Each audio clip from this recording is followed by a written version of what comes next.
Yo. TLDR for next patch. Yo, thank you. I appreciate it. Appreciate it.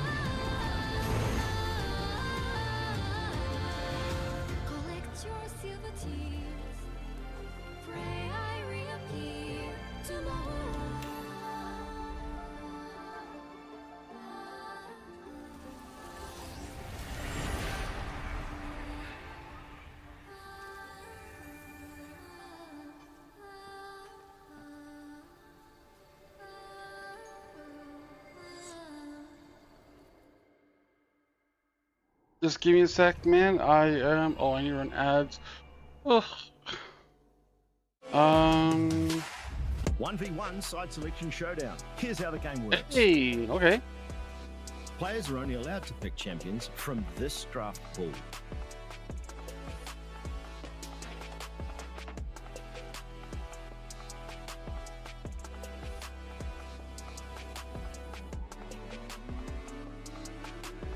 The ban phase is out. No champions will be banned. Only champions from the draft pool can be selected. Each champion can only be picked once per team throughout the entire regular season. Teams must now strategize their picks carefully, setting the stage for dynamic and yeah. So Otacon is getting a change. He's like so there's only one set of grubs at 8 minutes, and Riftail spawns at 15. So that'll change the game quite a bit. Sudden death kicks in after 7 minutes. The winner is decided by first kill or first turret destroyed. And watch out, the ring of fire closes in fast.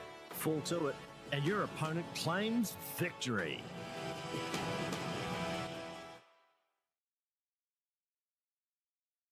I'm pretty sure it's the new patch, right? Today, 25.09. I should probably double check if I start spreading fake news. I'm pretty sure it is. Fuck it. Whatever.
Hello once again, ladies and gentlemen, 2-week number 3 day 1 of the League of Legends Championship Pacific here in our mid-season.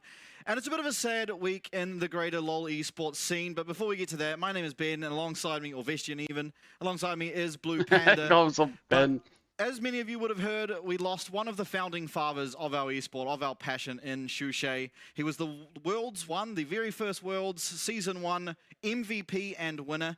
And before we get into the show and kick off everything and all the great games we have on tonight, we are going to throw to a video and a bit of a highlight of him and I guess a sad overlook of what's happened. So Shushay Yo, MVP so far. Oh, I think damn. 70-0. I think Shushay going the fuck's this 70-0 in this game. The game will only be 4 minutes long, but he will get 70 kills in a row. You see the push around from Jarvan as well, moving into this area. Follow rolling! Amazing from Shushay. Damn, Shushay. To jest legenda, która gdzieś tam istnieje. Wszyscy oni mówią, był taki wielki midlaner, Shushay. Yeah, Shushay, the greatest mid. On tam beczkę przynosił na eventy, rzucał nią w ludzi, fajnie, zabawnie było, wygrał Mistrzostwa Świata. Fnatic going to win the Season 1 championship if they can hold on. This Nexus will go down. Congratulations to Fnatic. Dude, look at that. That's Season 1, dude. Whoa, it's Polish. Oh. Yeah, I guess there's a lot of continents. Inny niż wszystkie pozostałe mistrzostwa świata. Czy to ujmuje sukcesowi Shushaya? Nie. Wszystkich, których powinien pokonać, pokonał. Więc co miał zrobić lepiej w tamtym roku? W 2011 wycisnął z LoL'a ile się dało w 2011. Więc mamy Polaka, mistrza świata i nie powinniśmy umniejszać temu, nie powinniśmy się tego wstydzić, powinniśmy się cieszyć, bo Shushei został zresztą MVP całego turnieju w pełnym zasłużeniu. So, I want to ask you Oh, about Shushei your Polish? cosplay here. You are the best Gragas cosplayer I've seen at DreamHack. To był słynny wywiad, bo on wtedy wziął ze sobą butelkę wody i udawał Gragasa, który był jego mainem. On był słynnym w ogóle Gragasem. Holy On łamał troszeczkę shit. metę wtedy, tak? Na przykład grał tym Gragasem, o ile pamiętam, na środku, co w ogóle Oh. w ogóle zgłupieli. Yeah, this is before color was invented. I would like to ask the fans to support the idea of making Gragas Shushei skin. Ooh. Oh I'm gonna make shit. the post on the forum later. And Is that little Susie? What the fuck? See, I think we're gonna have It to get a is, petition form right? and a lot of signatures. If we want to get that skin No, it's made. not. So It's help not. us out. It's not. Get I'm Shushei fucking trolling, Dragon dude. skin. I'm No i canceled. później zrobiono w sumie... Dude, this is old, man. This is like 2011. Te skiny Fanatnika zostały wypuszczone chyba z 3 czy 4-letnim opóźnieniem, no ale właśnie pamiętam, że wyszedł i mogłem zagrać Shusheiem w ligę. Strasznie mnie to bawiło zawsze. So when did you know that you had won? the Nexus fell.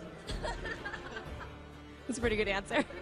Był taką, nie chcę mówić maskotką, bo to jest deprecjonujące, ale taką trochę ikoną, a trochę właśnie takim pomieszaniem ikony z maskotką. Był zabawny, był wyraźny, był świetnym graczem i był rozrywkowy.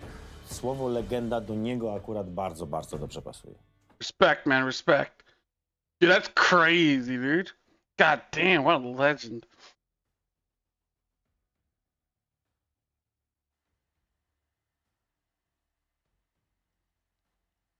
I mean, so many words thrown around there. Describe him so well. I mean, icon, legend. He was a pioneer, truly setting the stage for what it meant to be a world champion in League of Legends, something that a handful of people at best get to hold claim to. And I mean, you look at him, even, 14 years later, you can tell he was so personable, he was so likable, he was such a character. Dude. And it's something that really helped shape the identity. He's not just a loss for the likes of Fnatic, but Europe and the greater world as a whole.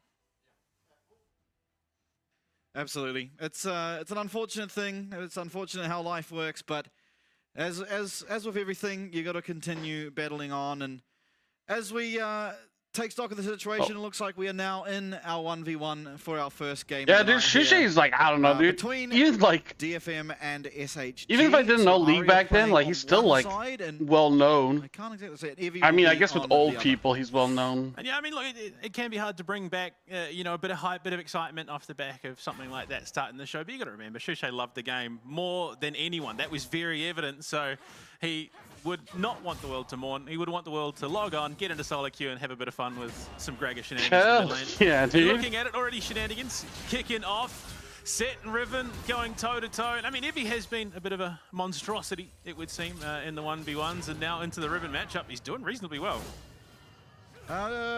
Yeah, I mean, Aria here on the Riven, getting taken down pretty low.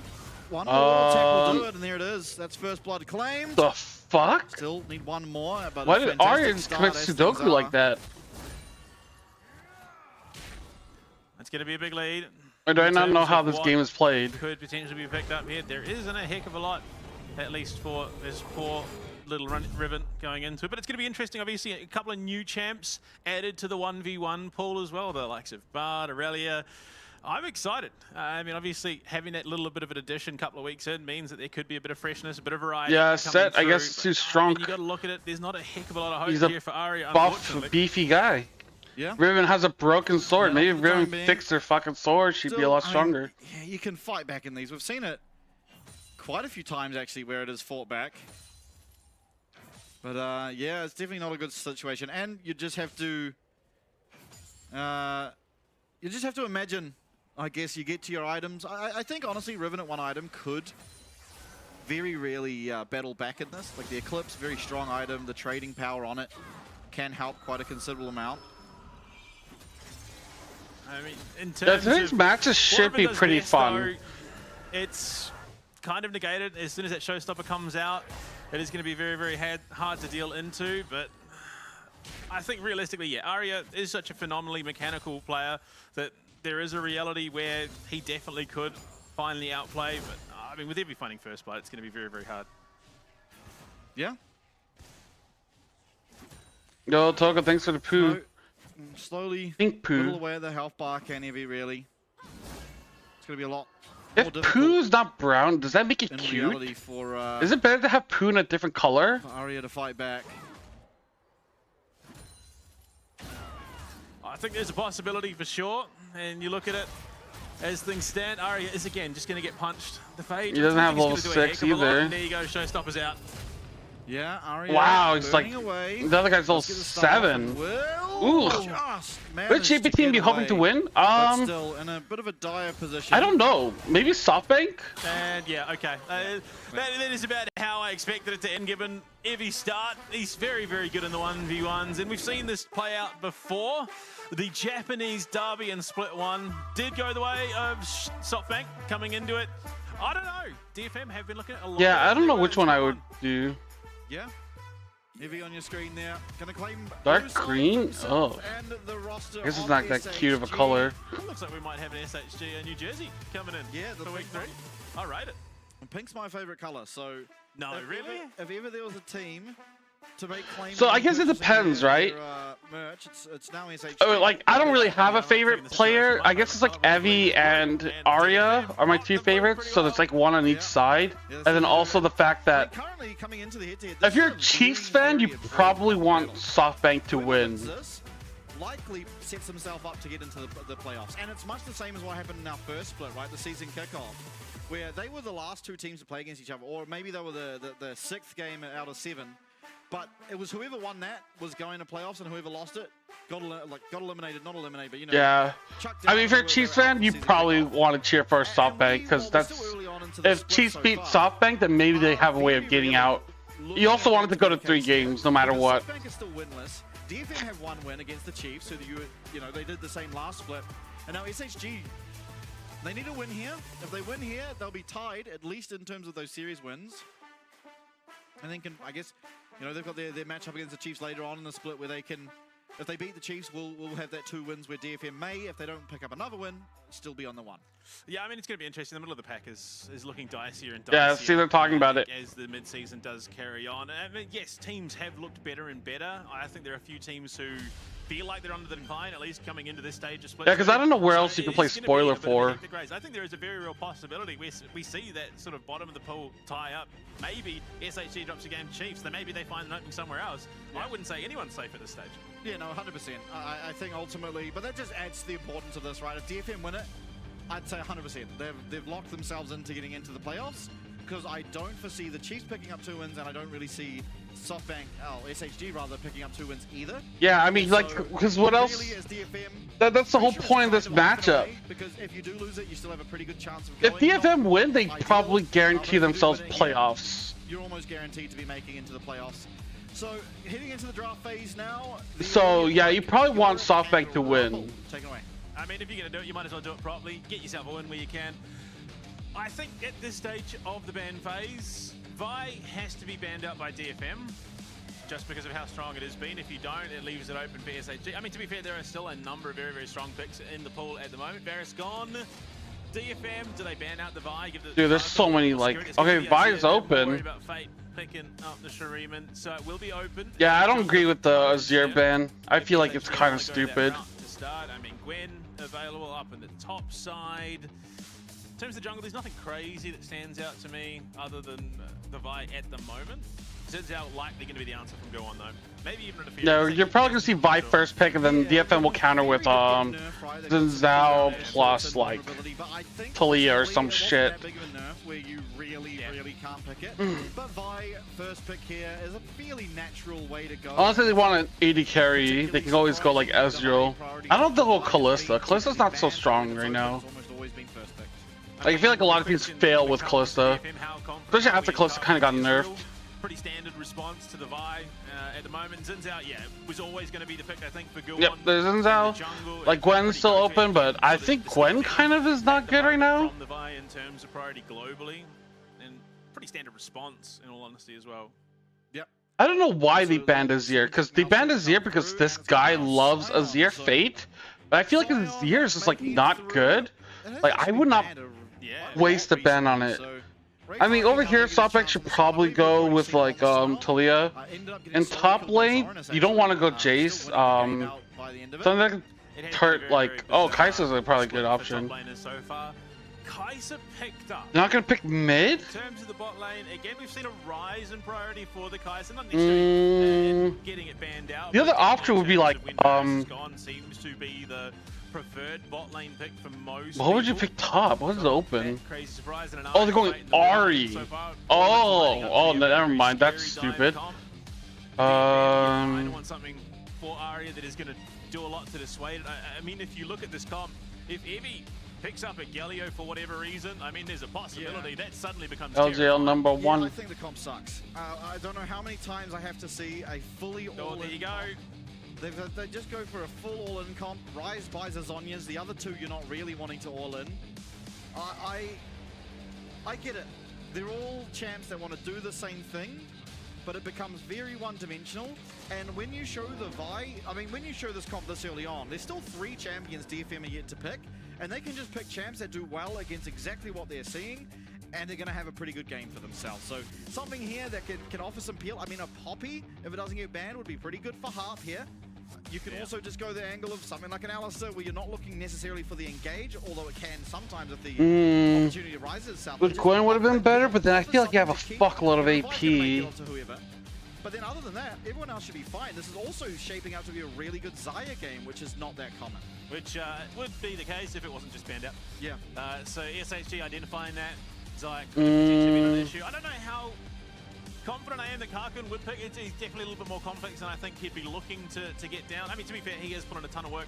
That is very, very evident coming into Split 2 in terms of what he's playing and what he's playing well. And Besser banned out for Evie. Again, a bit of a hit or miss champ for him in the top side. I think SHG would be very, very smart to ban a Poppy here. Now, they're going to do just that. Yeah, so now I think, honestly, in my opinion, the best support to pick here on the side of DFM, and you don't necessarily have to pick it now, but I think it would be a reasonable option, is Rakan. Rakan is able to engage very well, but no, I don't think DFM should pick Rakan. If anything, SoftBank should look for Rakan. Because he can just charm everyone that jumps in. He can go in, charm the backline, and then come back to his carries and charm the people and peel for his backline as well. The thing is that Rakan isn't good for like primary engage.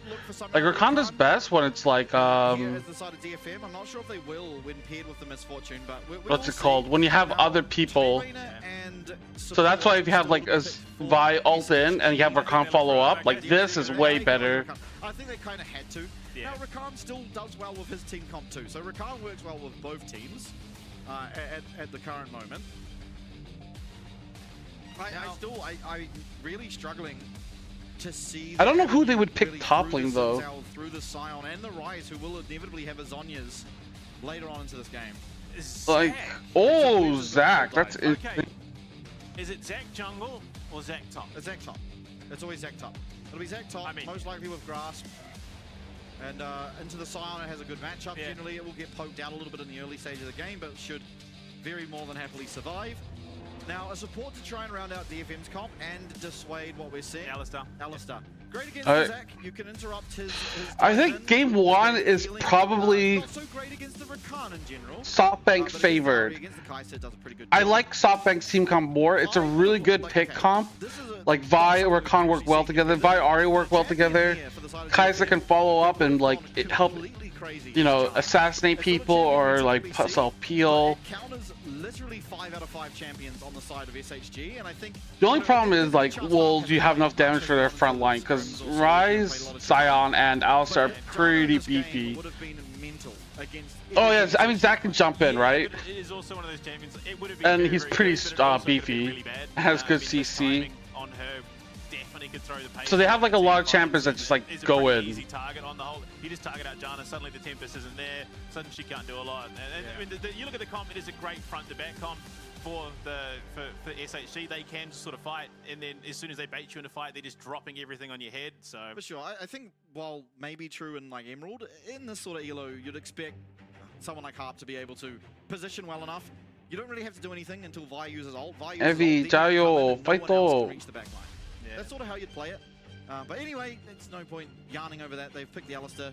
A more consistent champion. It's something that he would have a lot more reps on in any case. And it does pair better with the Misfortune in the bot lane. Not in the bot lane, actually. Janna would have done better, but in the team fights, it pairs better with Misfortune in terms of wanting to output damage. I just think that it's probably a little bit too exploitable into an Ari or a Kai. So I think there's definitely... I mean, look, there's an Yo, Ursa, how you doing, man? In terms of what we're seeing, you're always going to favor the engaged CC. I'm feeling a little bit tired today. I don't know why. I'll probably like just like after stream just like take a nap or something. Be covered for tomorrow. Not always, of course, but yeah, I hope you're doing well. Pretty hard for the side. Hope everything is Gucci. So we'll see how they manage to do it. The Rise as well, actually a very tanky champ. We'll have that Rod of Ages, we'll have the Seraphs, and then almost certainly third item will be a Zhonya's. If he doesn't stop off for just the Seeker's Arm Guard in between, sort of finishing off those two first items. Yeah. It's going to be, I think SHG, if they're ahead, are just going to steamroll this game, but it's not the easiest to get ahead in. So we'll see. Absolutely. And shaved head? I mean, I always have a shaved head, but I was gonna shave it later on. I usually shave it like once every 2 weeks. SHG who are on a clock coming into week 3. Yeah. Oh, we also got a new map. This game, it is actually interesting. In this patch even, now that the new week, we've got a new patch. Both of these teams, and the Chiefs as well. You got the lube ready? Hell yeah. You mean 8 minutes for the 5v5?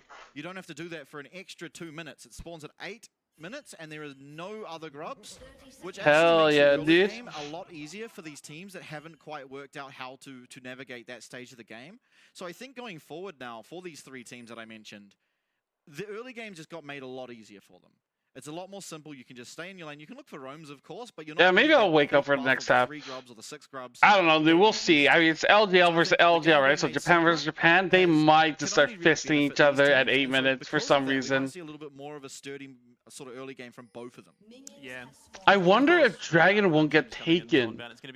Will they not do Dragon until the 8-minute mark, or is it like in my mind it should be Dragon taken and then Grubs taken? Sort of stage of the team fight, most everyone's dead anyway, so yeah, new patch. It's gonna be interesting to see. Around 0.8 maybe or 0.9, whichever one. I forget the numbers. Tragic it can be when teams get baited into the fight. Everyone's still gonna die around it. It's the one big cry. I even wrote it on my tweet and I already forgot. Since Adakan Right, getting back by 6 grubs. Dude, these teams don't even know how to utilize all 6. Fuck it, dude. Get rid of that shit. Won or lost because we've contested an Adakan. Yeah. So I imagine that's going to stay much the same. It never really was a powerful objective. Now, you know, if you got the Ruinous, which we were getting pretty much every game so far this split. Let's see it, baby. Zach Tapulinu. That's strong. And we still would win or lose the game based on fights. And I think this new Adakan, being that you just get so much power oh my god, I got levels, double up. You don't have to stick around for them, as well as, you know, the additional buff you talked about. Yeah. Is a lot stronger. It's going to be interesting again, given that I suppose you know LCP started so late. Yes. It's a little bit fresher for them. They haven't had as great an adjustment period, so we'll see. And down on the bot side, you're expecting not a heck of a lot of action, but as it stands, you can already see junglers mirroring paths. Vi for Courage is going to be heading towards the top side of the rift, where Guwon is going to be heading down. I mean, Guwon was a standout player for DFM in the match that they did win. Okay. I think he's winning top lane, kind of. Bit of a wet noodle fight up here.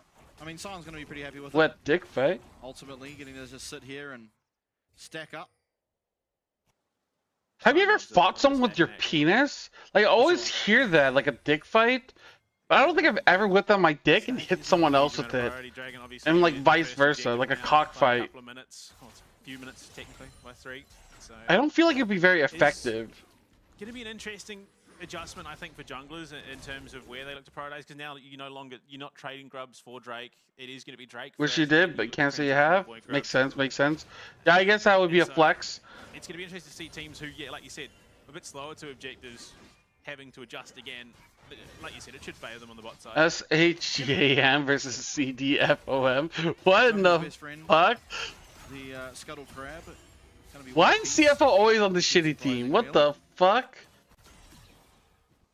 You've heard of cockfights? Yeah, if you say like, oh, I've been in a cockfight, then that means you have a pretty long cock, no? Marble and Gang doing a pretty good job of navigating this lane. Of course, Alistair very weak in comparison to Rakan. But still staying even with that misfortune as Kaiser always feels really good in the lane phase. I don't know. Motion of the ocean? Hell yeah, dude. Different here. While there has been trading across all lanes. Okay. Yeah, Gang just walked in. Luckily, Battle Dance will get Gang out of harm's way. Lost half his health. Nice. One of the more passive starts I think we've seen from our junglers so far. Yeah, no real looks. I love Gang, dude. I think he's really good. Easiest too. I think the most exploitable. Dude, that guy speaks hella Japanese, dude. Maybe that's my problem. But like, okay, so I speak Japanese, right? That explains why I'm shit. But Vestian speaks Korean. But why is he so shit? You know what I mean? I feel like it's kind of weird. And so you don't really expect them to make that many mistakes. I mean, we've seen one bad game out of Aria. Admittedly, it was last week, but... Yeah, again, I think he's still early enough in the competition that we're not in a position where we can properly gauge how... Like, Fate and Courage speak no Japanese. Fate sucks, so I don't know what the fuck is up with that. Maybe he does speak Japanese. Arya taking a decent chunk of HP from Fate. Damn. Okay, Arya, fuck him up. He's not gonna be too okay, Dragon is spawned, but nobody's moving towards it. Maybe Guan is. Yeah. I mean, it really probably should just be a farm fest. I think the difficult part, and it's going to be mainly difficult, I think, for DFM, is when objective fights do begin, it's really up to them to disallow the fight from truly breaking out. They don't want... Okay, Evie, get that tower plate. If they're engaged, boom, baby. That's nice. DFM can fight back. Okay. But for the original engage, I mean, it's always Top Bang's in the lead. That SHG are looking kind for. of. They've got the Zakov, Ari, Kaiser. They're going forward. If DFM can somehow navigate that, and with, you know, they've got the pieces too, the Rise, the Zinzao, and also the Scion. Why is Gang a higher level than fucking Marvel? What the fuck? But still, we've seen them falter. It definitely relies on DFM to try and set up and bait a fight here. They want to convince SHG rather that the best plan in that situation is for them to start a fight. And then DFM. Oh, he just left? What the fuck? Why didn't he wait at all? Scary collapse coming out. The Brave Arky's in the right place at the right time. We've seen this a couple of times. What the fuck? He came all the way bottom. He's sounded the bush and was pushing in. He didn't even wait to see. He's going to be very, very good at it. I don't understand that. Usually, the Vi should just wait and see if they push up. Didn't even check. I guess he didn't give a fuck. Dragon has not been touched yet. Go on as well. One more mental grubs. Oh my god, they're swapping for grubs. Got his full clear. Dude, what is with grubs? Why do people think it's so broken? Did finish his clear. Raptors came back up. He then headed there. Like, it feels like people are willing to throw the whole game over that one objective. Before getting himself in a position to actually find anything. But Evie, now down into the mid lane, has that 6. Okay. Yeah, looking. Arya has phase rush though, so should be able to get out as soon as that elastic slingshot. Arya's just getting bullied. Nice, cool. Hey, nice. Dude, they're like sending so many people there. What the fuck? Whatever, dude. Rising as level 6s do come across for the majority of the champions on the rift. But grubs, I mean, grubs are very good if you use them. I mean, Meander, yeah, of course. Like, a lot of things are good if you use them. Okay. Arya's just getting 4-man dive. What the fuck? Or ganked? Over to the side of SHG, and they strike first. They time it pretty well with Arya going down and grubs 5 seconds away. And here are the void grubs. Priority. Gang not really in threat with Heart coming in. Okay, let's go. DFM looking for it. Great spot, and Karkun being there as well. So Courage takes his one. Ah, boo. So it should be a 1-for-2 trade with DFM getting the. I thought they're gonna have a 5v5. Yeah, DFM just able to get the majority. Oh, they're just gonna give. A big win for them. So gonna be happy with that. Other than they did give over the first blood, of course, but the fact they still get the majority of the objective afterwards is reasonably impressive. There's no 5v5. Here, Harp probably just needed to look for a headbutt, especially as soon as Arya has been hit by that Q, trying to stop him from auto-attacking that minion, because if he does manage to do it, maybe Harp goes down, which is much less of a loss than Arya. I'm beginning to notice something. We've seen this a couple of times over the last week and a bit. Rakan's champion model is a bit fraudulent. While he's dashing, For some reason, he's intangible, which is a bit odd because you wouldn't think that that should happen. Because that's, I mean, he's dodged skill shots, he dodged the headbutt there. What does that mean? I mean, that's just what happens with Alistair, though. If you do dash away from it, it doesn't connect. There are some abilities like that. But Oh, now they think, dude, so fast. I know like I'm telling you, dude, neither of these teams are gonna do Dragon until Grubs is gone. Usain bolting it to his friend. Now, okay, Gang. Gang is going to be able to use that charm. He's trying to make his way out. Battle Lance away to his team. In comes Arya. Arya flashed out. Up his Fate. He's able to flash away. Okay, hard. Will follow. Fate still with that one charge is actually going to narrowly avoid Despair. Gets himself out. Damn. Take that recall. Evie in the meanwhile up in the top lane, claiming himself a reasonable amount of plates. Arya with the teleport will match. Dude, I mean, they used a lot of resources, but no kills. Minion wave. 4 ults there committed from DFM. They don't find a single kill. They get the flash. Oh, is it 2 Grubs to get the objective point for Definitely, I Feeks? think DFM a little bit frustrated they didn't get more. Gang. I don't remember reading that. There. Unfortunately, it's a Rakan. Still has so much quickness in the grand entrance. He's perfectly happy to dive himself out. And Arya, I mean, that was almost the perfect setup. Fate forced to pop the ultimate and the flash to get away. And yeah. Oh, okay. Thanks, Molecule. Yeah, I didn't notice, but that's actually a massive cooldown used from Arya, losing that flash there. Very vulnerable against the Ahri Vi now in that middle lane, so has to play pretty cautiously and should mean that Fate is able to get some priority in this lane, being that there's no realistic way for Arya with safety to push this mid lane in.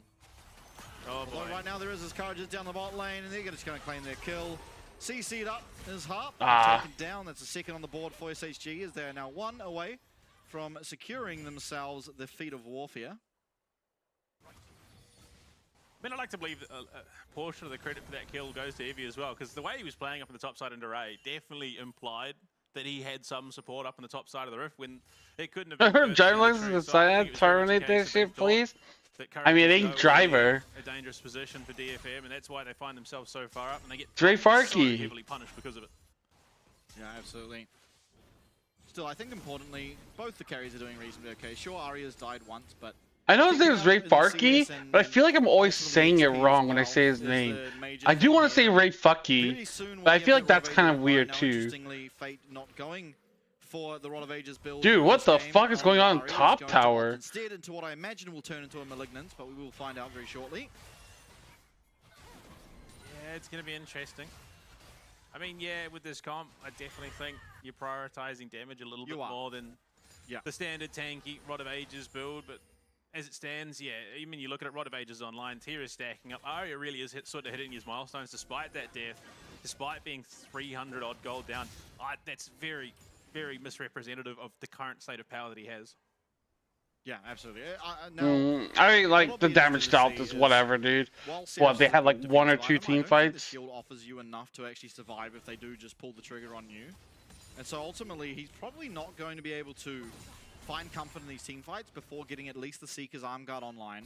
So it'll be interesting to see if he does stop off for that before finishing up the Seraphs. I imagine he won't, because it is going to mean he'll be in a bit of a damage trough, but you could argue that having that added safety... Yeah, I'm surprised Evie's only up 400 gold. He's gotten 3 plates so far. Whatever he chooses is almost certainly the correct way to go. Much better player than he is. He's definitely... I mean, his role as the Rise in this game is very much more reactive than it is proactive. Yeah. His job will be wait for the team fight to start and then realm warp in. Oh, he was on a ward? Yeah, but they can't kill him. They just stopped his recall. But he has TP, so it's not a big deal. He was just TP bot. Oh, he's just gonna go straight there. Yeah, wants to match Ray into that tower. I mean, realistically, there is not a huge amount of solo kill threat there. Evie just can heal up so much in the grand scheme. It's a Zac. It's what he does. It's his whole thing. Yeah, but unfortunately, because of the damage spread here in this game, he's ended up having to build a Sunfire, and I think myself and many others in the world have a pretty solid belief that that is almost bar none the worst item in the game. Just in comparison to the Hollow Radiance, it's just nowhere close. Oh, Sunfire Cape? Yeah, but I mean, Sion's natural damage in the kit would have put Evie in a much worse position if that's the route I think he'd gone, honestly. Yeah, I do. It does mean that Arya is really going to be chunking him out. Yeah, I mean, the item just sucks. It's just very inefficient. Damn. For what it does. Now, I don't play a whole lot of Zac top, but I imagine there could have been another route, something else. How dare he insults the Evie build? That he could have potentially looked towards. Evie is my goat. I mean, we've seen it in every other tank. He would have smashed everyone in LEC, but his team was holding him back. Notably comes to mind in the last couple of play days. Goes Sunfire into an AD matchup and then is just completely irrelevant for the rest of the game. Yeah, just unfortunately, what you get out of it is just not that well. Okay. Like you get a bit of what the fuck, Courage? That was disgusting. Coming in, but this is going to be the Silencer, not under any real threat. Dragon up. Yeah, he also he talks about it last time too. I mean, the pacing's definitely a little bit different with the new I think Sunfire Kate made fun of him. I mean, oh boy. Grisham here finds a way onto Harp. Harp's okay. Has like he bought the item once, and the item spoke to him and said like he's a fraud and not funny. 3/4 HP. Nice decimating smash. I think that hurt his feelings. His shield. Both supports getting the brunt of either side's damage, and now it's going. Or at least that's what I heard. Priority in that river. Starting now up this dragon, and I mean there's always going to be a way for SHG to find their way back in, as Flash was actually used here by Harp. Okay. Shouldn't be too detrimental. And this is going to be DFM claiming. Oh my god, Kurt failed over the wall. Gang is in there. Okay, Evans getting fucking machine gunned down. Nobody's following him. Sorry. Why is Marvel not doing anything? Just watch his teammate fucking. Yeah, and that is the danger of overcommitting into this comp that DFM has drafted. The frontline combo of Ray and Harp is so hard to get through. You chuck Gorn on top of that, who's just going to clear space. How the fuck do you fail to queue over a wall? If you're Vi, dude. Chipped away by Kyle. Watch this fucker. And you look at it, even preceding that engagement. Look at this fuck, dude. Look at him. Into the wall rather than getting over to contribute. You look at it right here, and he's about to go in. Boom, into the wall. Look at that, dude, to go in there. Dude, does Marvel auto attack even once? And that bullet time is just such a damage threat that they just. No, he doesn't. There's a Q. He doesn't do shit. What the fuck, Marvel? Please, man. What are you doing? Do you hate your teammates? Yeah, I mean, there's also the angle that Courage makes it over that wall and commits, and it ends up in a 2-for-1 or even worse for SHG, because ultimately the only person really on DFM that was even close to being described as low. I got so fucking pissed. Was Harp. Ray Farkey was in between 4 people and just taking no damage. Yeah. I think just, again, and this is why I hate these team comps, is the execution on them is just so high when all DFM has to do is survive and engage. If you survive and engage, you will win the team fight. They have Sion, Xin Zhao, Rise, and the Alistair. 4 of the best champs, given that you do need damage, to be able to survive that engage and then play, following up from that. And Karkod had nothing but space there. He positioned himself so brilliantly. Okay, Gang is getting caught out. Have access to his mobility and okay, ult, but doesn't get anywhere near Courage, so just taken down. Heal gone, alt used. Result in nothing. Oh. Yeah, it's just going to be soft bank. Definitely looking like SHG. What is going on in that team? After that heavy engage, they tried to do everything they could to blow open DFM there, and Courage just not willing to get close enough. Definitely feels like he's playing a bit down. If he's locked up, this is just a free kill. Ray Farkey claims that one.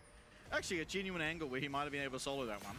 I think maybe not quite got the damage, but does, in any case, manage to pick up the kill with the assistance there. Dude, what the fuck is happening? Why is SoftBank just running it? You're now behind. SoftBank, please! All they want to do is go I need you to stop sucking. Even Rise is a tank, essentially. He's just a tank that will also one-shot your team. Yeah, yeah. I mean, dive comp like this, you want to be snowballing pretty aggressively. You want to be the ones dictating the pace, initiating those fights, playing off the front foot, and when DFM just suddenly stonewalls I don't like Fate. I don't give a fuck. It can be very, very hard for a team like SHG. I think Fate sucks ass. I don't like him. Yeah. And if you're losing, unless for some reason Harp just refuses to use his items, you're almost never going to have vision again. Yeah, I mean, look, it's only one vision score more, but I think that definitely speaks to how proactive he's being around the map to deny all of that vision, because it gives Karkun so much more security. Gives the Aria that avenue to come in for the pinch play with the Realm Warp. Just makes SHG second guess himself. And it definitely feels like they are second guessing themselves a little bit. I mean, Courage has been ready to pull that trigger. Definitely had an opening where he could have made a... Okay, what's the next objective we're fighting for? Dragon? Otacon? Yeah, one thing that is impressive, God I have damn. to say about SHG's vision is if you look at the top side of DFM's jungle, there is quite a lot of deep vision. So if there were plays happening around that side of the map, they would be pretty well set up to look for picks. But unfortunately, you see everyone pretty much outside of the Scion and Fate's Ari up and down rather in the bottom side, and the Dragon spawning there too. So looking ahead at this objective, Gang has to set up vision and keep it there for this Dragon to be a realistic sort of contest. But with the recall coming through and Harp, he still has access to 3 of his wards. He has a ping ward using the sweeper now. Every bit of vision put down. So isolated. Okay, so they only buff the petals, right? By design. That's it? Increase XP and adaptive force? A little bit more mobile than most of the champions on SHG to get that vision down. Has the ability to jump back to a teammate if they're playing sort of in pocket. They don't have that same security on the bot side, because if it collapses... mid tower's gone, but that doesn't really... Decent chunk of damage. I don't think it really means much. Mid lane, open things up. Aria needs to be careful here. Yeah, Harp finds a way. Harp is in there, but I don't know what the fuck that does for him. Okay, Evi's in there. Oh my god, they're so passive. What the fuck, dude? Marvel is out of there, dude. That is fucked up. That is fucked up. For Karkun, Dragon be claimed 2, and Fate, Marvel... Oh my god, SoftBank suck ass, dude. This is essentially what we're seeing here. A dive comp, unfortunately playing perfectly into the hands of a... Yo, Star, thanks for the raid. How's Aram? SHG are doing with this comp, they're barely catching a whiff. Dude, it's like... of DFM. They're chasing shadows. I don't understand. Those are the positions that you can't afford to be putting yourself in with a dive comp. You need to be on top. Yeah, well, they have a pick comp, right? But they're playing like pussies, dude. Getting on a win? Nice. Yo, Spam, what's up? Way that they can do that, being with how this game is. Oh, you don't even have to pick up the flowers. It just goes into your ass. Like, watch this fight, dude. Like, Harp is setting it up. Evie's in there. The flash, but now he's just completely isolated. There's like, no way for his team to help despite all there's the like, I don't know, dude. Like, look how far away he is. Like, he's just like running, like he's off the screen. And DFM quickly running away with it. And from where I'm sitting, there's no real counterplay outside of some miraculous picks for SHG. But the entire situation there is they turn all of their focus onto Harp, while Evie's already deeply committed into the middle of DFM.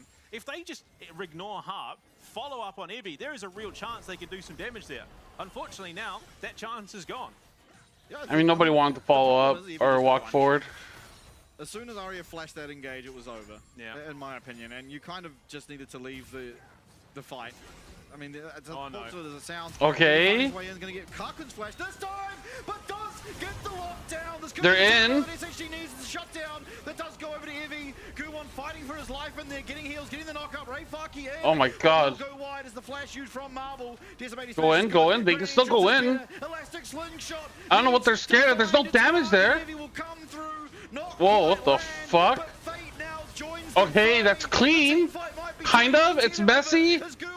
With the Conqueror, the Sundered Sky is healing, but Marvel finds himself one. Aria with the round warp trying to get out, trying to maybe turn this round onto Fate.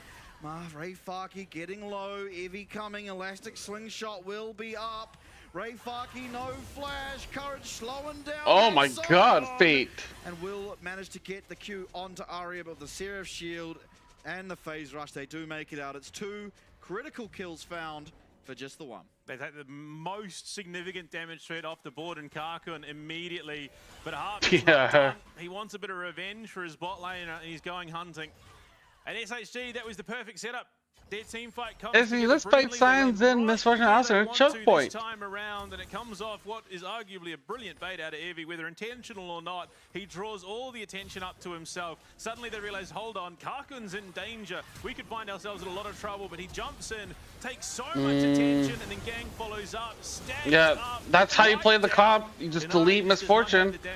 How can play? To finish off this very chaotic, very scattered fight, which is what SHG need to be doing. I still think Marvel's like so passive. Like I felt like he was just about to leave his team there. Unfortunately for the side of DFM, Kakun just a little bit out of position, and Fate finally at long last joins his team. Gang does get taken out, but they're able to also clean up Gu on the back end of this.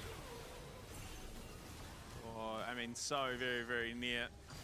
And I mean, Arya dodges out of the charm. It could have been so much worse there for him. Luckily, Ray is just an absolutely tanky unit. He can back himself up. Yeah, so SHG get a it's like so frustrating to watch this like for the first time in a long time. team comp play. Like, you know what? Fuck this, dude. I don't want to see him ever play pick comp ever again. Just play simple front to back 5v5. I don't even know if they can do that properly, but fuck me, dude. This is like... It only gets harder and harder as this game progresses. The Scion is going to become even more unkillable. I actually think in that fight, Fate could have killed Ray Farki if he committed that last Spirit Rush onto him. They now know to engage in an open area instead of someone can act... Instead, so someone can actually follow Zach Vi. Right, sir. I mean, you're giving them a lot of credit, assuming that they're actually learning this game instead of just like blindly hitting keys. You're a hater. I am, dude. I hate my fucking region, dude. Fuck the LGL, dude. The LGL has been ass for too long, dude. For some reason, the odds seem to swing the way of the The defending. LGL has been dog shit for as long as I can remember. A little bit of a lull in the action, if it were, as nice dodging by Aria will claim himself this tower, and I think it's... Yeah, I feel like they're gonna do the exact same thing, like where they just go into a choke point, don't follow up on anything, and then just get caught out and die. The Scion will actually never die. Could near on AFK. Like, look, I feel like they're setting it up in the exact same spot where they lost. SHG though really tighten things up when it comes to their engage. They want it to be as chaotic as possible, and they split the difference here. Unfortunately though, Ray Farki being the one to walk into that bush wisely for DFM is not a legitimate target. Kakun, I mean, control over this river now of 4-2 DFM, but they are realizing quickly they have to contest this where are they midway, fighting? else give up some objectives in that They don't middle really have lane, vision. and you see them here now contesting it, fighting it back. There's now going to be Maybe they do. roughly 30 seconds to find their Okay, he's going in on Arya. Okay. May actually be bad. Oh my god, Marvel's fucking dead. Oh, it's doomed. Oh, it's so doomed.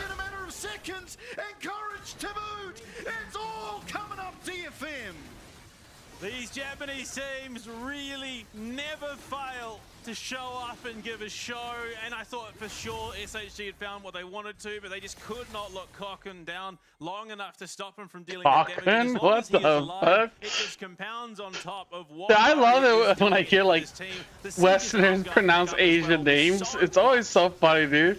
The fuck, dude? Why do they call him Kakun? By DFM. One of the Drake stacks win again. Oh, they did get Drake's. Nice. I know, dude, right, sir. I was saying they're not learning from their mistakes. I don't think they understand why some engages are working and some aren't. I mean, you look at it, like look where Courage is, right? Like, where? How can nobody can follow up on that? And of course, stopwatch. Yeah, they just beat his ass because now he's in the middle of 5. The setup, but you look at all the chip damage taken around that fight. Your two targets, Marvel and Fate. I don't know, dude. That fight was so ass. 60% of his HP there. Yeah, I mean, Marvel, he goes aggressive. He finds an avenue. Like any other team should just be smoking them with this comp. Completely eliminates him. And unfortunately, with that, at least in my mind, the hope. Okay, Fate. Up and, yep. Even letting the So make bad, it rain. Finish off I fucking hate you. I have to say, this is probably one of Arya's more impressive games. He's still not going to kill. Yeah. Like, it's just... I think it speaks to... Honestly, I think I like DFM more than SHG. Their play, and it's not Arya that's done it. It's the rest like, of the team Kulan's been, like, growing on me. But now the rest of the team is really I kind of like him. Yeah, I mean, I think for the people that Ray Farki actually getting engaged on, he's completely alone. He's completely isolated. Has flash, has ult, is going to use that. And he's going to make his way out of there, rejoin his team. As I was saying, for anyone that watches basketball, as Harp finds his way in, not able to get my point out, Courage does get the flash away, but that's more pressure, more chip damage, and more time for DFM to march in. What a decimating smash from Ray Farki on the very tip of it. Yeah, there's something going on with SoftBank. They must fucking hate each other or something. dude's 0-1 and I'm 10. only speculating. I'm just pulling out the speculation out of my ass. But dude, like, what is going on, man? I'll wait. I'll wait for the time that exists as DFM. No foots off the brake for now. Round warp coming in. They're not going to take it. Although Harp does. Harp makes his way. Fuck's that? This gang trying to defend valiantly there with that quickness, and Harp in the back line. So it's Okay, Marvel's in there. He canceled his auto attack. Oh God. As will Karkun. And that, ladies and gentlemen, What? will be the end. Someone on my YouTube channel wrote, "Hi, I recently watched your stream and I'm really impressed with your content." That's obviously a spot. I love to continue following. I mean, like, if you can follow. I don't even know how YouTube chat works. I'm gonna add Toko as a moderator. All of it, and then gets the fade away on the gang, and that is game. What a showing from DFM. Yeah, absolutely, and it just once again speaks to these engaged comps can work if you are playing out of your mind. They're very, very difficult to execute on if the other team, especially if they draft well around it. You immediately show yeah. Lysa and Ari. There is only one team comp that's ever going to be. The answer is a bunch of bulky, damage-dealing tanks. Come on, nameplate's off. That boatside comp is really fucking good. It's so good at like picking out people that are in bad positions and instantly deleting them and then fighting the rest of the team. Who has HP all throughout his build. But ultimately, what I was trying to say about Arya in this game, and you know, apt that you use the fadeaway there to end that one, is I don't know, dude. Like Golden State Warriors is a good example where Steph Curry, you know, some games he doesn't score that many points. He gets a bunch of assists because he's just got two people on him all the time. Yep. It's rough, dude. Yeah, I mean, like, dude, when you watch this team, it's so depressing, man. In those team fights, and that's how we see it sort of pan out the way it Like, look at some of these fights, dude. The Zonya's online, great start from SHG here. Okay, I mean, this was well done, right? Like, shut down Arya. Completely annihilate him, but he never got punished again. And I think that speaks to, I mean, an insanely... Like, what is this? Like, Courage fails his thing. He's, like, so deep in there. And he does they're going in, but, like, Marvel just does not want to even, like, help. In that game on the Misfortune, because almost like, they're all just, like, not sure. And then they find the exact same spot again. Onto Arya, Karkun in the back line. Freely just pumps away at SHG, completely zones them off, and you're going to see that. Like, why aren't they going on to, like, Misfortune? How can Misfortune play this game? Great game from Karkun too, right? He was unfortunately caught out one time, but other than that, positioning perfectly, and admittedly, he was able to do so due to the help that he had from people like Harm and Arya as well. I mean, once yeah, like, see, like, this is what should happen to Misfortune every time. Really good performance. Possibly also, like, look how fucking far away. Like, this guy was about to leave his team. Like, he was so close. Like, I'm telling you, dude, there's something wrong. Like, Marvel does not want to play with this team. This is where I don't think he's playing well at all. Looking for. They spread DFM, who are just so uncertain with Fate pinching in on the backside. It really does come together. But unfortunately, that's sort of ticking time bomb. Even if Arya's not getting kills, he's stacking up what he needs to stack up. That experience, that gold, he's getting his items, he's hitting his power spikes, and you look at it, Ray Farkey is just such an absolute unit at this stage. Even with Evie on Karkun, they just don't have a reliable way to survive in this team fight, because Evie needs to be making sure that his carries can get that damage out, so he can't be the one initiating and trying to lock down priority targets. Yeah, absolutely. And everything once again used onto Arya, he just goes golden, and the entire effort is thwarted, unfortunately. Not much to see in this one. Ultimately, just unfortunately, they can't get relegated because they're a partnered team, which is like weird. Yeah. Like, to me, like, in terms of like who should be partnered, wouldn't it be DFM, the more legacy org, instead of SoftBank, who was like irrelevant until like last year? Not irrelevant, but like not good. Ultimately, great and well-played game by DFM, but by no stretch of the imagination are they out. Ultimately, it was just the first game. But before we go, Panda, I believe you have something to say. Look, if you want to support these guys as much as we do, you can get yourself involved. If you want, subscribe now to our Twitch channel. Get yourself that Caitlyn emote as well. Start styling on people in solo queue and help us. I have the emotes. If you love these teams even half, look at all these emotes you get. I love the driver emote. Absolutely, but that is game number 1 done and dusted. Once we're back from our break, we'll see if SHG can fight back.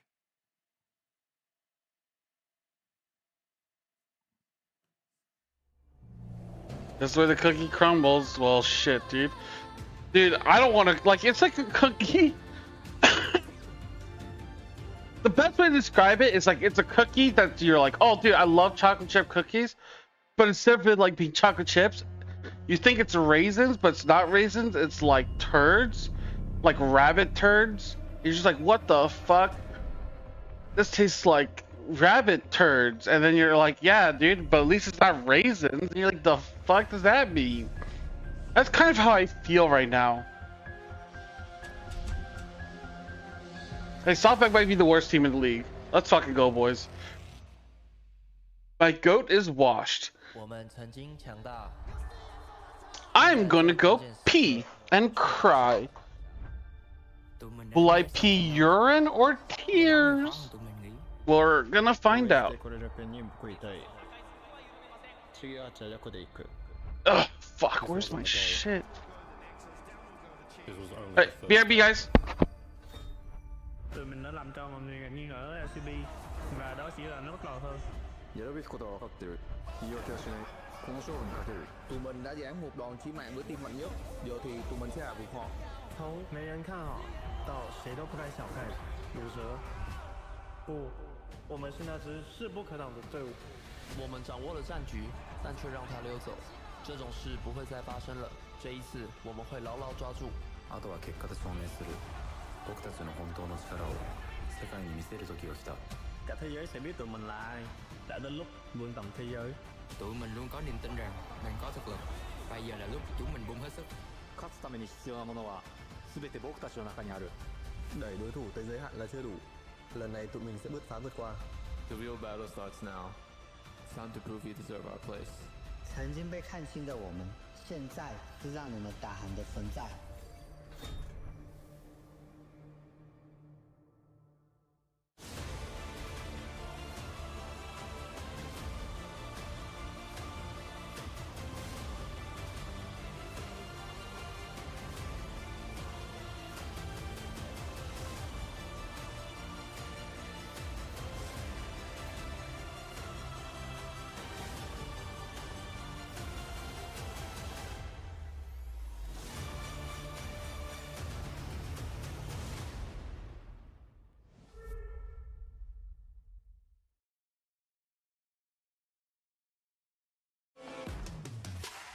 1v1 side selection showdown. Here's how the game works.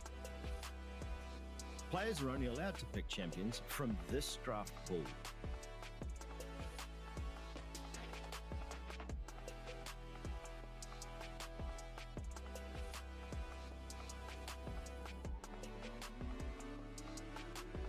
The ban phase is out.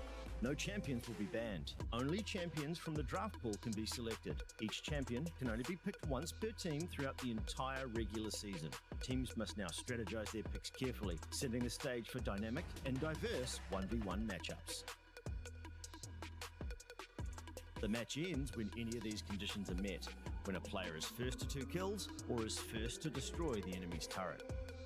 Sudden death kicks in after 7 minutes. The winner is decided by first kill or first turret destroyed. And watch out, the ring of fire closes in fast. Fall to it, and your opponent claims victory.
Oh, I'm back.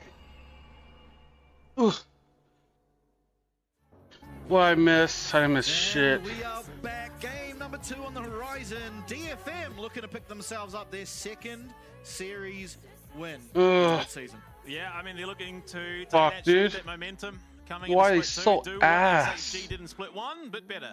And I think at the moment, arguably they are better. DFM are looking so clean. Teams obviously having to adjust now with the different pacing. Maybe Chiefs aren't that bad. DFM are just really good now. You're not trading objectives.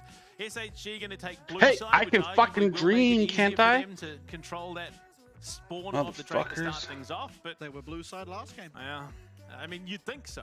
That would be the go-to. Get that bot control, look the transition. Hello there. Pivot up to the top side and contest the grub. But I mean, look, their comp definitely left a lot to be desired. Purely How's because your of the week, bud? conditions that it needed to find Oh, success. Get to watch terrible. Did into it very, very well. So I don't know. Yeah, I mean, I don't really. I've been nothing but miserable these past days. Well, you're not going to see those 10 champions. Yeah, I think Oh, really? in the league, Dude, there's really two my teams region that I is see leading cooked. off at the moment, and that's probably Vikings and CFO. I think those two teams, Vikings love scrapping, and CFO are There's just no roster on the moves they same can do. page almost all the time, and their players tend to play. Like, I don't the way think maybe fucking excluding Chovy can fix this Ginger, team, who dude. Typically likes to just control the macro, but it doesn't seem like really the cohesion is there for the team sort of at the bottom end of the standings to pull these comps off, because as soon as you fall behind, and being up 1k gold in these comps Oh, is then you pulled essentially it on being as well. behind. Yeah. It just becomes so hard to play, and we sort of saw it there as How are you David doing? Shooting Age finds a pretty good one, it gets flashed away from, and everyone on his team does. Pretty nice. I mean, again, like I said, we so were situational to success drilling there. just. Yeah. I was You on a just- grill you just yesterday. lower the amount of win cons, I think. Your win Oh, cons are okay. win hard and win fast. Yeah. If that doesn't happen, you've just lost. Whereas most comps, there's some kind of fallback, you know? You have No, like with on sort the of beginning of mostly May, we engaged actually comps, have like not the sort of dive comp, a and couple engaged of comp, they generally national have a little holidays, AOECC. so we get a few days off. Okay, our champs maybe may not be Oh. the best at this stage of the game, but if we find a nice combo, we're Oh gonna yeah, we had a national holiday. I went to the office and no one was there, so I went back home. They had so much. They perceived this Ah, area as damn. such a great threat. They committed so much onto him. I was like, One oh, time like, they you know, got I can good it relate was all in, nice. in some part. I did the same thing they didn't have a when chance like to. Ahmed would just join the fights late and press R. um, That's kind of what he was doing. like He the was never teacher sends a at message the that there are forefront of no the fight, but there are no lessons that day, and I just appear, and then my reaction is to actually like watch on Google Classroom that you actually gave the message. Yeah. Unfortunately, I'm the same way. I always forget to check because like it's like once a month there's like some random national holiday or I have something. definitely figured out how to play into it, and I think with the way that DFM are playing, I think there is a very real possibility they might just be able to sneak into that top 4 position. For sure. I think maybe there's an argument to be made that later on in game 3 you could look for a dive comp where there's a lot of answers actually already taken off out of the pick bans, but in any case, I felt like the draft was like really good for SoftBank. DFM leading 1-0. I just thought they played it like horribly. Same sides, same players. I personally want to see Arya on a playmaking champ. Now Rise kind of is with Round Warp, but you know I like watching him on the likes of the what is that champ called, Aurora? You know, where he can come set up a big circle and dash around it. And It's put more always fun. circles. I mean, Kakun, you It's had the, the cone-shaped circle, so it would have stacked all the circles on top. I mean, look, realistically... I miss Azir too. We need to see that champ. I think what we're seeing is sort of an evolution of this DFM team where it's no longer Arya having to put the team on his shoulders and sort of carrying them to success. The rest of the team stepped up. They know he's running. I think as soon as they saw the Vi coming out and the rest of the that opening phase. I mean, sure, yeah, I guess the rest of the DFM are stepping up. I still think it's like Guan Arya just like making the good plays, doing the good fights. From mid lane to bot lane. But I think teams are really disrespecting the fact that he's put in the work in that break and he is really looking like a bot lane player. Yeah, and sort of as you touched on, I think it's we need to give credit to the coaches of DFM. Oh, absolutely. They see only Vi. They pick who was it? They pick Xin Zhao Sion, who are very diverse. They can play in a range of comps and be perfectly fine. Yeah. They then see the Ari and the Kai'Sa come through, boom, we know exactly what they're drafting. I mean, I actually didn't get to watch the game one fully because I had to do some errands, but... off the back of their coaching Oh, he didn't miss much. Identifying what's going on and executing their draft to perfection. I mean, that's it. That is the level up that this team needed, and a lot of teams still do need. We can clearly see some teams are still struggling to be malleable when it comes to that draft phase. They will pick a draft that they want to play, they will stick to it, not deviating whatsoever, and try and brute force it through. But you look at the way that DFM approach that, they say, well, hold on, they've clearly got a game plan. Aria is our star player, he's likely going to be the target. We saw that was the opening kill. It was all Aria. They committed so much to take him down, and they just adjust perfectly. And I mean, you look at some of the other teams in this competition who mechanically, macro-wise, play very, very well, but the draft is letting them down. Apparently this sign says, like, Japanese Civil War, DFM versus SHG Battle for LGL #1. Let's see whose Korean imports perform better. What the fuck? That's so toxic. You're right. God damn, dude. It's also the hard truth. You're not going to improve if you don't take that criticism. No, 100%. Damn, dude. Ultimately, it's a big critique. People are trying to figure out that it's like an LCK team than an LGL team. Oh, absolutely. Is you see Hanwalai for Genji picking champs, it's like, okay, we'll just pick then. And you never really think getting exposed, man. That's actually, honestly, back to the credit of the PCS last year. Apparently, you can't have 4 Korean imports in LCP. Really well, is they just didn't care what the meta was. They saw what everyone else was playing, took it to its logical conclusion. That was them. It was like, oh, last split. As far as I can tell, in the new rules, every game. So, okay, so on 80 carry mid, you have to have 2 members that are like native originally from the region. Lane priority and an 80 carry mid. Pick a lane priority 80 carry that beats Lucian. Something like that. Like, you can't just have like another Korean to stay for a few years and become like LGL. Finally, heading into the draft here for game number 2. It's SHG on the blue side once again. They've banned out Lilia Nocturne, Pyke on the other side of things, the Varus, the Yorick, and the Rumble Gone. Yeah, I mean, it's a big priority pick already. Oh, they're gonna. SoftBank's gonna first pick Azir, and I'm gonna fucking lose it. Oh, never mind. They picked Nefiri. Okay, I'm fine with that. The Glizzy Nefiri, I'm hoping. Yeah, I mean, realistically, the Glizzy. Nefiri. Would you suck Nefiri? With the changes that were made coming in the most recent round of patches, it just means that it's a little bit harder to execute. It's a little bit less. What? It's less egregious. Yeah. Oh boy. I wanted a playmaking champ for Aria. By God, did we get one? But what is the response? Okay. Hey, Azir Pantheon. Let's go, DFM. You have to be looking for some sort of artillery mage. The Mal does well. You can actually block the Emperor's Divider's Mal. Zeref does well because Azir can never get into range of the Zeref. I'm hoping for SHG they pick something like that. Unfortunately, I do have to harken back to what Molecule said.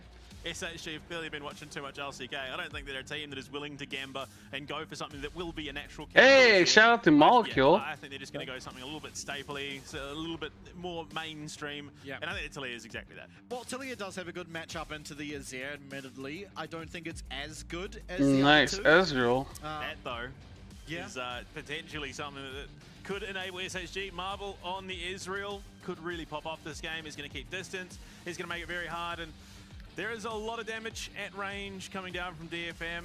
And with the Pantheon, you got to be careful because that is no longer just a 1v1. Seem kind of solid for now. 2v1 round the Rift if yeah. you're careful. We'll see what.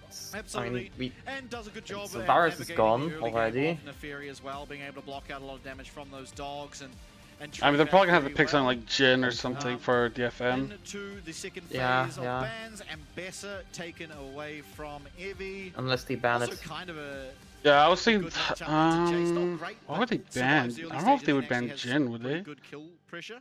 I don't think so. And I mean, it's going to be a bit of a threat. They would probably ban supports here. Doesn't mean positioning-wise, DFM. I mean, they can ban 80 carries, but. And I mean, Poppy as well. Oh, Poppy ban. Interesting that Poppy is like SHG that opted into it. I mean, to be fair, it's not going to be very amazing, but I think it does a lot into DFM's comp. Maybe. Maybe they ban Ashe? Yeah. Maybe DFM would want Ashe instead. SHG thought to ban Poppy here, but nonetheless. If I was Kakun, I probably would want Jin, Xayah, or Ashe. I feel like those would be his best champions. I mean, the question has to be, what does Kakun pick up here? Varus oh, is banned. Damn, what the fuck? You already see the Kai'Sa and the Misfortune gone. Marble? I mean, the logical... Oh yeah, Soulkill joined like NIP, right? Oh yeah, Soulkill. Soulkill has a team. Yeah, he joined NIP, yeah, I saw that. Very hard to play. Dana, yeah. I mean, away from Karkun, so they really want to make it a little bit harder. He's going to have to play something a little bit. I thought about Tristana being a good here, but like I didn't expect SHG to actually ban it. These teams banning Kalista, and neither of these teams picking Kalista. So clearly, we've. I low-key expected them to ban like Rel, Leona, just like the standard engage support. Yeah. Because DFM kind of lacks that until almost now. the best AD carry champion for the last 2 years. You probably need to be able to pick it, or at least threaten. To be honest, Rel isn't like that is being banned. They're both picked Leona, right? Oh, they're being wrong. Well, I was just thinking like, with the changes now to yeah, like Tristana would be pretty good, but I don't know if Kakun's that good on it. Great when it comes to taking those objectives with the execute function in the air. Like a lot of champions he's good on is like Kaisa. I definitely think it is. I guess kind of MF. Your bot lanes don't play it. Whether it's a case of that is what is actually going on, or they just don't think it's going to work well with the comp that they've got drafted, I think it is leaving a lot to be wanting. It all picked up. Yeah, good on pick. Oh yeah, that's the Ornn. Does well into what's being shown so far, and that is so early. Wait, okay, yeah, that. Whoa! What the fuck? Wait, that's a banger. No that's a banger way, and a half. dude. Will struggle a little bit. In pressuring I mean, that's good though. This This is a good way angle. I think that person had SHG 2-0 on their side. Unfortunately, that's not going to be the case. But yeah, I mean, look, the problem being for SHG... Dude, NIP is a weird team. Like, I don't know, Aki or Shanji, like, I thought Shanji was playing really well until recently. The solo kill coming in, I don't know how much better that makes that team. I mean, I would say that Soulkill would probably like provide some like champion pool diversity. I would say. It does play a little bit like it. Shanji, I remember Shanji as having those very like being very good on certain champions like Rumble or that kind of stuff. And also it's Arya's Azir. Like Rumble wasn't even his best champion, but I don't remember his champion pool Great anymore. performances on the Talia, no doubt. I don't think they. So looking at the episode so random, but he played with leave on EG, so maybe suggest the coaches. Ah. No time indeed. Yeah, I don't know. Like solo kill to me kind of feels like I kind of do think he's similar to like Ejong and like YSKM. At least that's what I remember when I watched him play in like TCS. At this level, Arya being one of them, Fofo and Honky being the other two standouts. Yeah, look, the rest of the competition in the mid lane has stepped up, but Azir can't be such a hit or miss champion. Yeah, but still a very powerful one nonetheless. So game number 2 now, we're loading in. It's DFM who look to get their second game across the line, leading. YSKM, yeah, that's what I view him as. And SHG desperately trying to take us to a third and final game of our series here. Try and continue fighting to all but ensure themselves a ticket to the playoffs. Yeah, that's what I remember him as. So that's why I was like, I don't know, like maybe he's better than Shanji. Maybe they are going to do like double top lane swapping. You know, later on in the series, maybe it's better to have like solo kill pull out his pocket picks or draw bans. From SHG that can get there pretty darn quick. I mean, quick enough, I suppose. Yeah, teleport sucks early game now, man. Like it feels so bad because I still just like last year. You die, you would go back to your top lane, you get there pretty much immediately. Now, you're watching yourself as you basically crawl along the ground with your teleport ball getting up to that top lane again. So it's more or less, once it does become that unleashed teleport, it does have that power. Yeah, I don't know anything about Hui bot, so I don't know if it's like good or bad. Like, I feel like it should be pretty good. I don't know if it's a good like bottom matchup here, but like I mean, definitely like composition-wise, it just works here, in my opinion. Around the rift for SHG. They just get a match go on reasonably well in terms of that threat. So yeah, I don't think it will. I think it fits the comp. I don't think it's like a weird pick. I just have no idea about this bot lane matchup, like how it should be played. And I also feel like that kind of pick will also be able to like survive on its own in the lane. Well, it's not that great. While very annoying are the control mages in the bottom lane as an AD carry. They do suffer level 1 to sort of 3, like where them they getting don't have pushed access to all their abilities because they are so reliant very on likely abilities normal. in comparison to carry champions. Yeah, Ezreal's just really strong level Evil 1. Nike, thank you for the follow. Getting all the CS they can. Yeah, I imagine it's similar to all the other AP bots I've seen through the past. It's like early, like you know, the first few levels is kind of rough, but then it starts to like scale really fast compared to an AD carry. Yeah, I mean, we've seen mages out of Karkun in the bot lane, very early addition. One of his first champions he picked up was the Talia bot lane, and it really fell flat for DFM. But again, he's a far cry player from what he was then compared to now. Yeah. Plus, in fairness, he was against Achilles that game, so Talia is a little bit better. But this game, Hui is generally a better. Oh my god, Kaku's getting poked down, dude. You just have a little bit more control over. Wait, bot? What the fuck? Oh, okay, are you saying it's bad? But in saying that, yeah, you would be the expert on this weird ass shit. Oh my god, Hart! Find himself a trade back. Damn. It's Hart that loses his flash nice and early here, and it's SHG's bot lane taking a. Ayo Kakunama start to roam a bit. Are you okay with you gotta that? respect that Marble and Gang identify the fact that they are just a little bit more powerful in this 1v1 matchup. Courage is going to be spotted here, so DFM will have at least a little. Oh no! Yeah, that's cheeky. There's a ping on it, so they know it's there. And so he's able to dodge it, he's able to get over the wall. Harp's going to have to do a fantastic job here of dissuading this. Does manage to get a lot of damage down He on got the Gang, and they're not few here, but Gang is okay. That's a good defense so far. They played that really well. For the Hui, importantly, so not able to just come back, but Guwon. Nah, it's good. Oh, okay. He has that teasing stick if he wants to look to try and hunt down this Neferi. Like, when I think of Kakun, I think of, like, you know, old perks on G2 when he rolls up to bot lane. Because they kind of have, like, similar champion pulls. Both former mids, rolls on the bot. Kakun loves that Kaisa, and perks love this Kaisa. And split one. It's just so impressive seeing these teams ramp up and respecting the opportunities they've been given. Probably the best Zaya in the world at one point. Yeah, his Zaya and Kaisa were the two best bot lane champions for him. And Kakun plays them both really well, but Zaya's not as meta, but Kaisa is, so he'll always try to take it if possible. And a great dodge. Pretty agile. Able to get out of getting stunned up. And I don't know what it is. It's like something about like the way you play Kaisa and Zaya, like it feels like a mage. Make sure you're nice and agile, especially in this mid lane matchup with a Talia and Azir. I mean, I think it's just more like a thing of that. One mistake and it's really just over. And you can be very independent as those champions. Like you are not as reliant on peel. Yeah, you don't have to learn to play around your teammates. Learn that as well.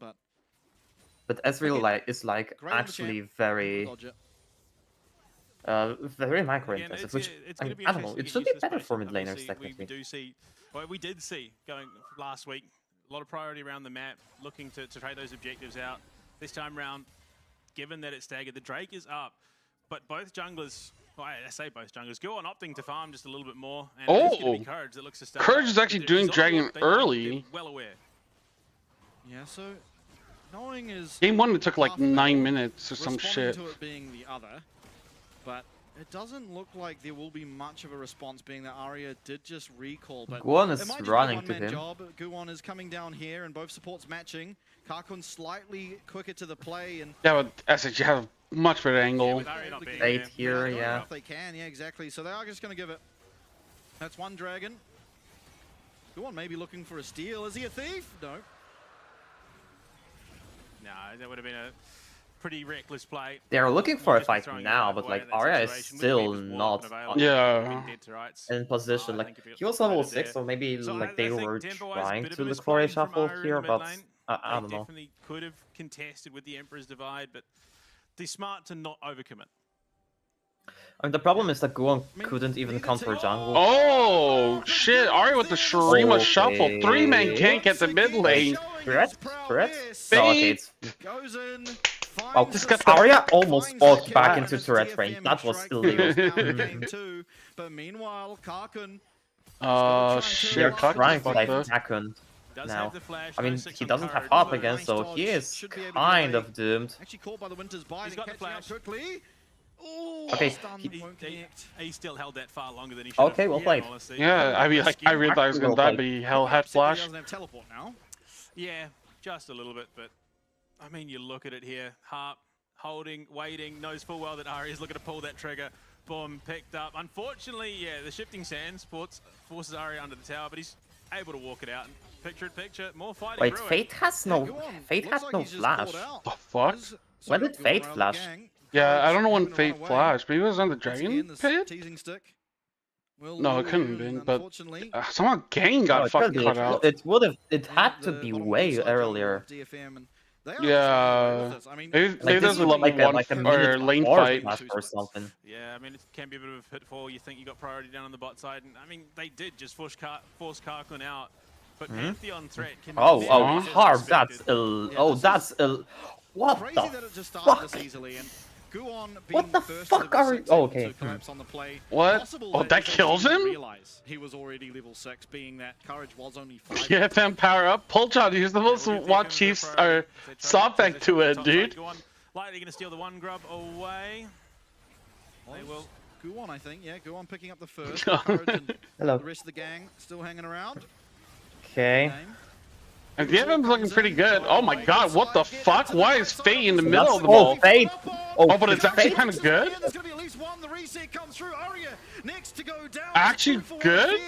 And in will go in Courage once got the again. reset. He has a Rayfarky shield desperately now. trying to get his way out of Rayfarky this, is and will be able to do so. trying to escape. No one has the cooldowns to Bit of an really kill him. unfortunate overcommitment there from DFM.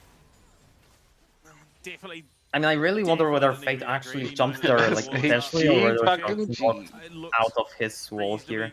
Clean the way they played it around the Weaver's wall. Because that seems brilliant. He did die in the end, but Yeah, I think DFM is also looking a lot better. in the situation, Courage going to be able to pick up the other two grubs. DFM. to see play out on the Rift. I mean, you look at it, 6 grubs was a bit overpowering when it came to objective control. Now that there's only the one, is it going to be as impactful? I suppose, yeah, because it's the only buff you Yeah, can get in that. we're back into replay, but I don't know how the fuck. Yeah, ultimately just really it was both. So let's see, like, Trish Barrage hits to here, Fate knocks them up with the wall, and okay, so he hits the flip and then goes into Arnold, and so Guon and Arya are basically dead at that point. Okay. Yeah, and then also Kaku wasn't really in the fight. There's not enough left in the tank here for SHG. He's able to just That was good. Clear wall with the Arnold combo. The right time. Call the Forge God comes down and ensures that they get the favorable trade in that situation. And I caught him off guard. I mean, He couldn't do really much. About 1100 gold. So SHG are far from out of this situation. Evie starting to hit. I mean, he's hitting pacing very well. He's got a couple of assists. I mean, that would have that still would have been end if that wall actually didn't knock them the amount of damage up. that DFM will have going into That still would have been very end if that didn't happen. Maybe. I mean, I feel like the way Fate landed in the middle of everyone, that was kind of crazy, but hey, man, it worked. Fate's trying to beat those fraud allegations. Yeah, I really don't like Fate or Gang. I think you have to give a slight. I think Rayfark is kind of shit too, but like, I don't know, Cochrana's like whatever. Because Dasher is just better than Fate. Yeah, I know, but like, even then, dude, like, can they not find a different Korean import that's better? Always teeter-tottering on the edge, and unfortunately this one's not as good. One goes. Oh my god, Gang! I mean, that would require scouting though. Yeah, that's true. No, Japanese scouting is just bad. Yeah, true. Oh my god, what the fuck happened there? Oh, that's gonna fucking flip. Yeah, that Almost was in disbelief, am I, that he did. really barely got the auto here. I thought for sure they had Courage dead the rights, but you got to respect that SHG do everything they can to get him out, and they do. They get away unscathed for their efforts there, but it does give Go on the might be back with base one because of how much damage Courage took. Yeah, he had his options of going topside or I guess he goes and clears topside, so at least he's still getting something out of this tempo wise. Yeah, they won like they won yesterday against Weibo. It's a completed Sundered Sky to just the components here for what I believe will be a Spirit Shojin for Courage. So really, well, you know, you get to that Spirit Shojin, maybe you have a little bit higher of combat power. Being that you're not there yet. Oh, was game 1 really bad? I think I only saw game 3. Getting that item online and then looking for aggressive plays. Yeah, I think in any other situation, Karkun playing a traditional AD carry, that was a dead Neferi, but yeah, I don't know, like why BLG is so bad, and changing one jungler is like makes them a little bit better. It's really just contribution right now, and Glacial Fissure is going to be available for Gang. Still, it's Ari. He's got Flash. He's got the Emperor's Divide. It's going to be hard to stick, but you look at it, 3-man. Yeah. Going from placing first or second every event to like can't even get to the finals. Not really an avenue. He's not providing any sort of play. I think it's more SHG recognizing that, well, we've tried this a couple of times now, it hasn't gone great under this tier 1 bot tower, so we'll just leave it for the moment. Yo, Skillful, I am doing good. We're watching LGL versus LGL. So. Oh, Harp. Harp's getting caught out there. Okay, he got the flip on top. But a key summoner lost. Rel half the sort of threat without that online. He's still got the Hex Slash. I guess there's nothing to take, so it wasn't that big a deal. A little bit hesitant to drop the Glacial Fizz there. He drops it half a second earlier. I mean, that still won't be up for Herald. Yeah, both teams now Chase of Shin. Aggressive moments from their oppositions in this match so far. And an Infernal Rift. Oh boy, Arya has to get out. Maybe this time a little bit too far up. Okay. Throwing those pebbles. Arya didn't slice it. That's Brom here. Has the support to go on. Yeah, and good proactive looking here for SHG. I thought you might try to stream a shuffle Braum on the tower. Well, at matching here, Harp is kind of being aggressive here, but I guess because can get in behind and really create a bit of havoc if then Arya Truck gaming, what the fuck? Things can get very, very hectic, but no, yeah, both teams sort of handshaking and saying, "Hey, we gave it a crack. We're gonna head off for now."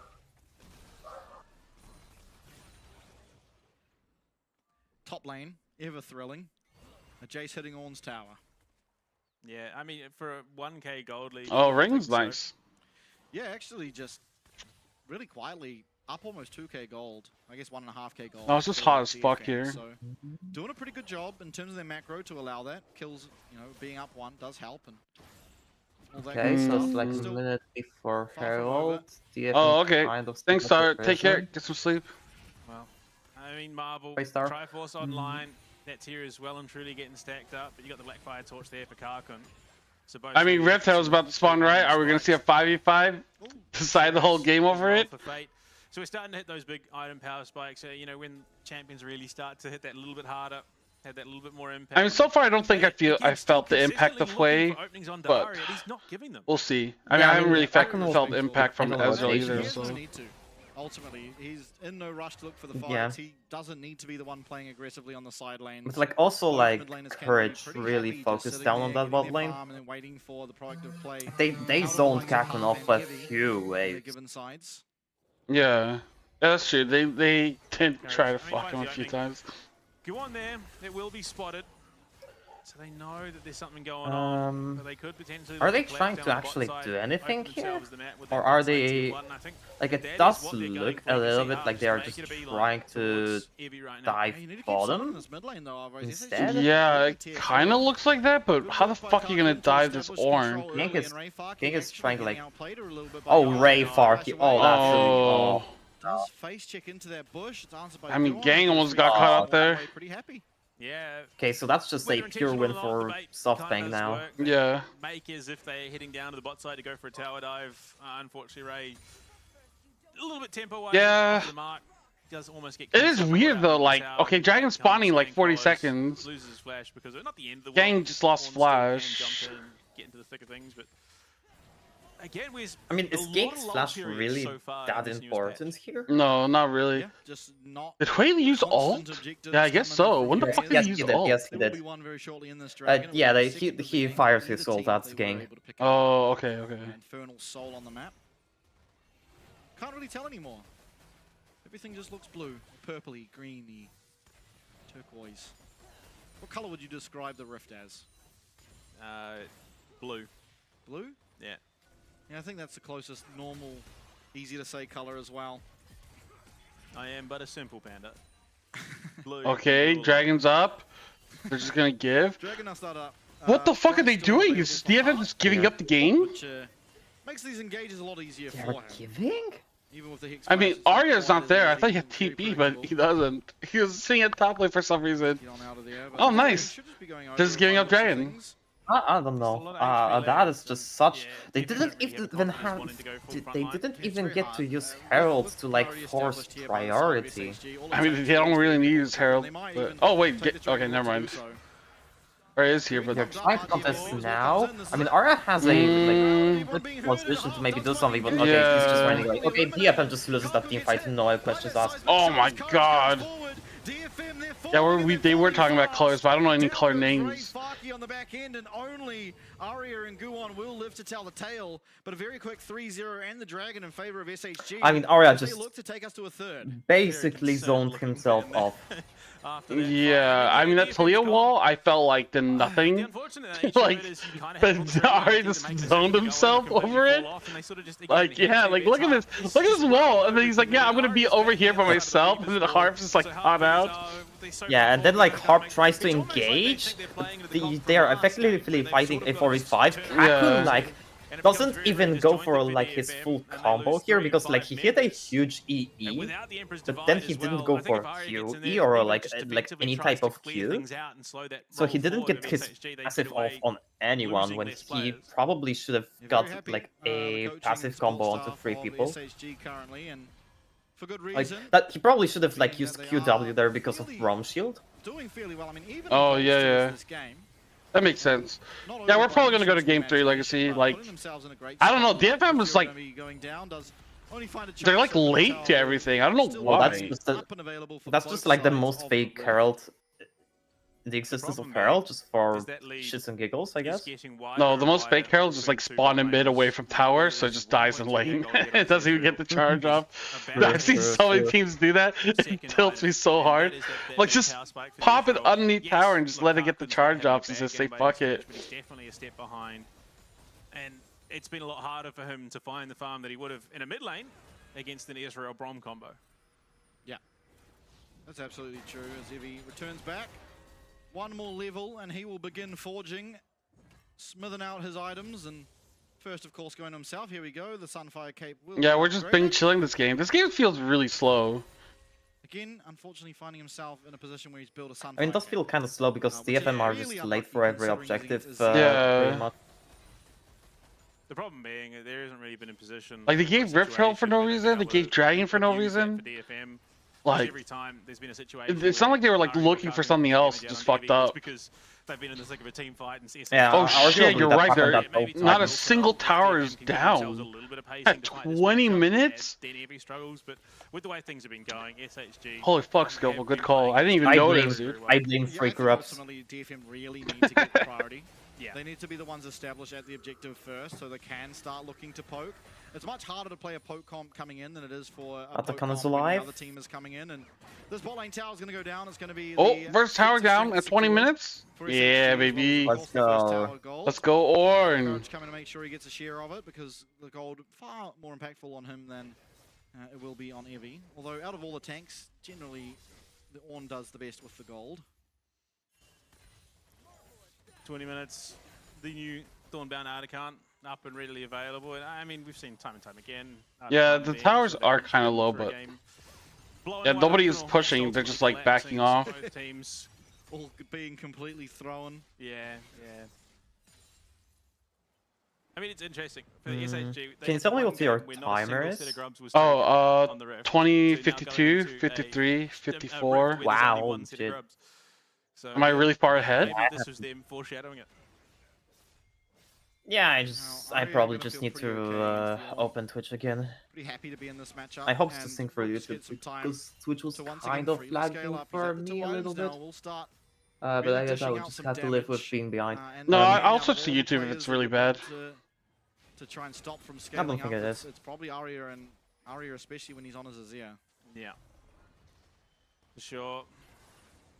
You look at it, SHG have found some new life. Like I'm at 21, 26 right now.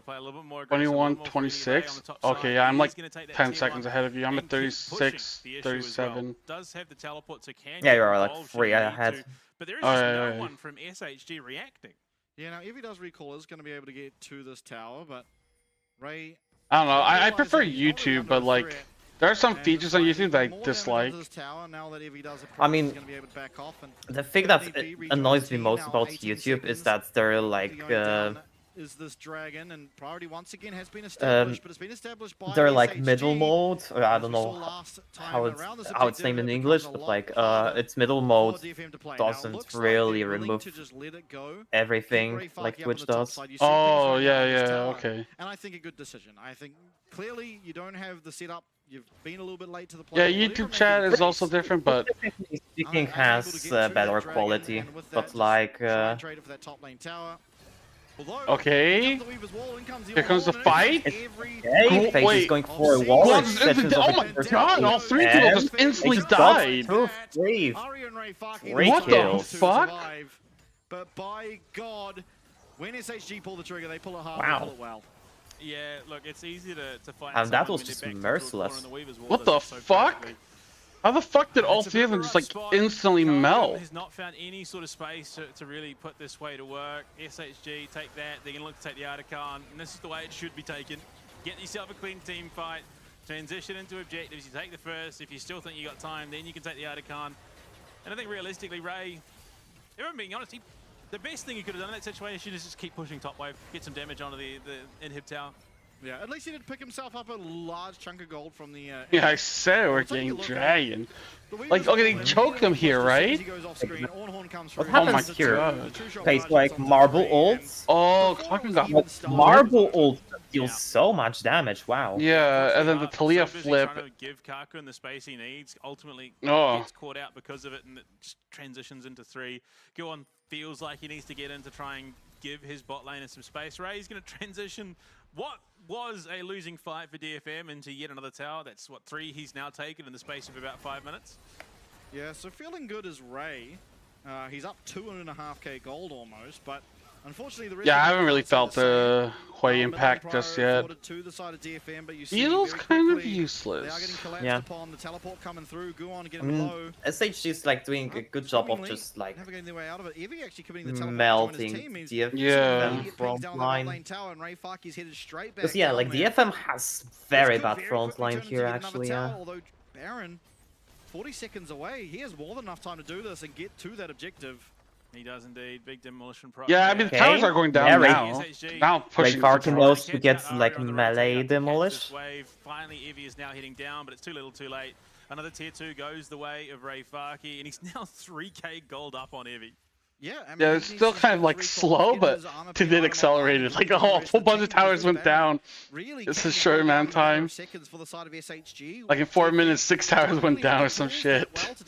I mean, you know your game state is really bad when you have to like rely on Ray Farkey to carry you. Oh, you're good. Problem being, Ornn again starting to hit those levels. Triforce now upgraded for Marble. He's going to be hitting that much harder. And the worst case is that Ray Farkey, like, DFM, he got both side lanes now. It's not necessarily been sloppy. It's just been these little errors. I wonder if DFM should not pick AP bot, so that way Arya will be the only AP damage dealer. I mean, but Arya didn't have any impact as well, though. Yeah, he hasn't. He's also been kind of AFK. For SHG, this mid lane tower might be going down. LPL's 26-26. Holy shit. Okay. They are diving. Oh! Kaku gets fucked. And we go on too. Harp is in there, but nobody's going in on this. Oh, Harp.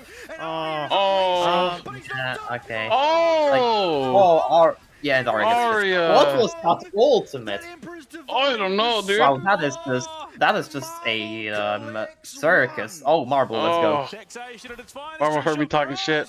Unfortunately, between both upright posts, great field goal, but Ray. Okay, Ray just gonna be split pushing. Tower, and he's gonna get I think that'd be an overstay. Does he? He's gonna do it. It's only Evie. He can get this. He might die eventually, possibly, but.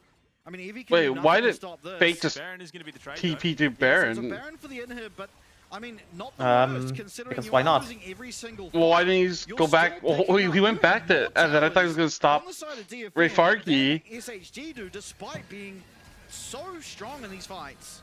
Oh, that was so rough. Arya, the teleport, he just panics there a little bit. Teleports into danger, has to get out. Hart tries to make a play. And then, yeah, Arya, he gets caught with the shifting sand. Yeah, Arya's not playing well this game. Yeah, what happens with it? It just half of it just disappears. That was a very weird wall. Yeah. Unfortunately. Oh! Yeah, what a snipe from I thought, oh, it's Ornn. Ornn, destroyed the wall. Yeah, I thought that's what happened. Ornn destroyed the wall. Baron out. Picked up by SHG. They have 2 minutes to utilize that, and hopefully. Because he ulted right as Ornn was Eing, so. Still, Baron, the 1.5k gold ahead. Guon walking very far forward. He has the ability to dodge a lot of damage if he needs to. He dodges the walk up. He's going to go down. I mean, display mechanics. Oh wait, unfortunately, he doesn't even use the without E. your jungler, Kakun trying to do what he can. Rayfaki, you see him still pushing. Dude, Rayfaki is the split pushing this whole game. What the they should be fuck? able to pick up their inhib if they are able to. He does have the TP. One wave dealt with. Yeah, Evi's going to go straight back to respond, but both top laners have the teleport, so it will be matched if Ray does head back. They get themselves a tier 2 on the bot side. I don't know if Ray's going to have... He might. I mean, if they will try and get like a pick on... Gets the tower, now looking for a trade onto Evi, and he might just be winning this. He's actually not. Okay. He's going to take a very low, good knockback. Has to dodge the Q. Is he going to be able to hit his flash? He should be fine. Does flash over the wall. Blast cone as well. Okay. Is a third dragon now online. Okay, I mean that is... Oh, that's the soul. Yeah, that's soul. Yeah. Still, I mean, like, what else could they do? Game soul 3v4. That's the position we're in. They are behind. Oh, god damn it. Ever winning a fight, but one person on SHG getting caught out means that DFM could very realistically just... Oh, DFM didn't even get the memo here. Super minions marching down that bot lane wave. It doesn't even have to be a good fight. Oh, long it's as so they can over. stall SHG responding, Ray could, in theory, it's not something that we've seen for a number of years, but could teleport down and it could turn into a bit of a brace race. For sure. So, I trash gang too much at work. Hey, dude, that's usually what happens, man. Every time I talk shit about something, I always have a pop-up moment. I'm still waiting for Marvel to have his. Really, really scary. Now, while you know you go, But I feel like this game is like a lot of it's like heavy courage and fate. It's like finding really good angles. Yeah. Damage output, it should just be the highest in this I game. trash talk CFO before game. Ray does have space.